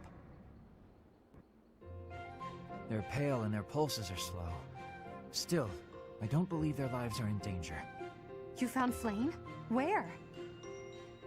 You missed the most important part of the mission. We found her within that secret passage. The culprits were the Death Knight and... what was his name? Ah, the Flame Emperor. Sadly, they got away. All that matters is Flame's safety. Right, Professor? We will take these two to the infirmary. Professor, please inform Seteth. Whatever the circumstance, I'm glad Flame is safe. Though I'm curious to find out who that other girl is. Huh? Professor? Is that a smile? You look happy. I don't think I've ever seen you like this before. Anyhow, we should hurry to Seteth. He must be beside himself by now. Professor, please allow me to express my eternal gratitude once more. Flame is safe and sound, and I have you to thank for that. Mere words could never express how thankful I am. I am indebted to you.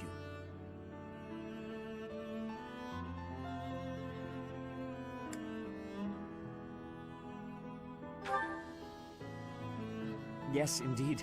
I too am overjoyed.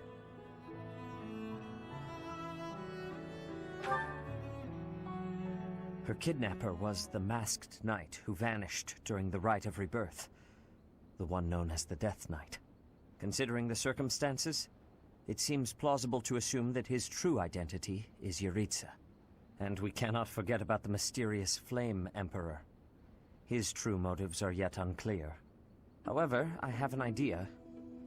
I believe the enemy may have been after Flame's blood. The blood that flows through her veins is special. It is extremely rare, and extremely dangerous. If enemies who know the secrets of Flame's blood have appeared, our only option is to leave the monastery and go into hiding. Brother, Wait. Flayn, what are you doing here? You should be resting. I do not like the path of your thoughts. I do not wish to live in some lonely, remote location where I never get to see anyone. Not ever again. If we stay here, you may be targeted again. Wouldn't it be better for the two of us to live in peace? Even if we ran off to some new, secret location, there is no guarantee that they would not find us. That is why I believe it would be safest to stay in the monastery, where we are surrounded by capable knights and professors. I see your point. I do. However... You know it is the only reasonable option. What if I were to join the professor's class? Because, with a professor like you nearby, I shall be safe no matter what foe should appear. I see. I am afraid you have a good point. Professor, due to my position, I have closely scrutinized everything about you. After all that has happened, I must admit that you are indeed a trusted ally. So what say you? Can I entrust you with Flayn's safety?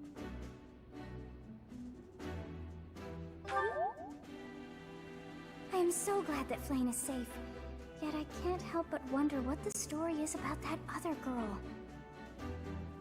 She wore the uniform of the academy, but who is she? Well done, Alright, I'm gonna take a break for a bit. I'll be back later. Play some more WoW, do some things.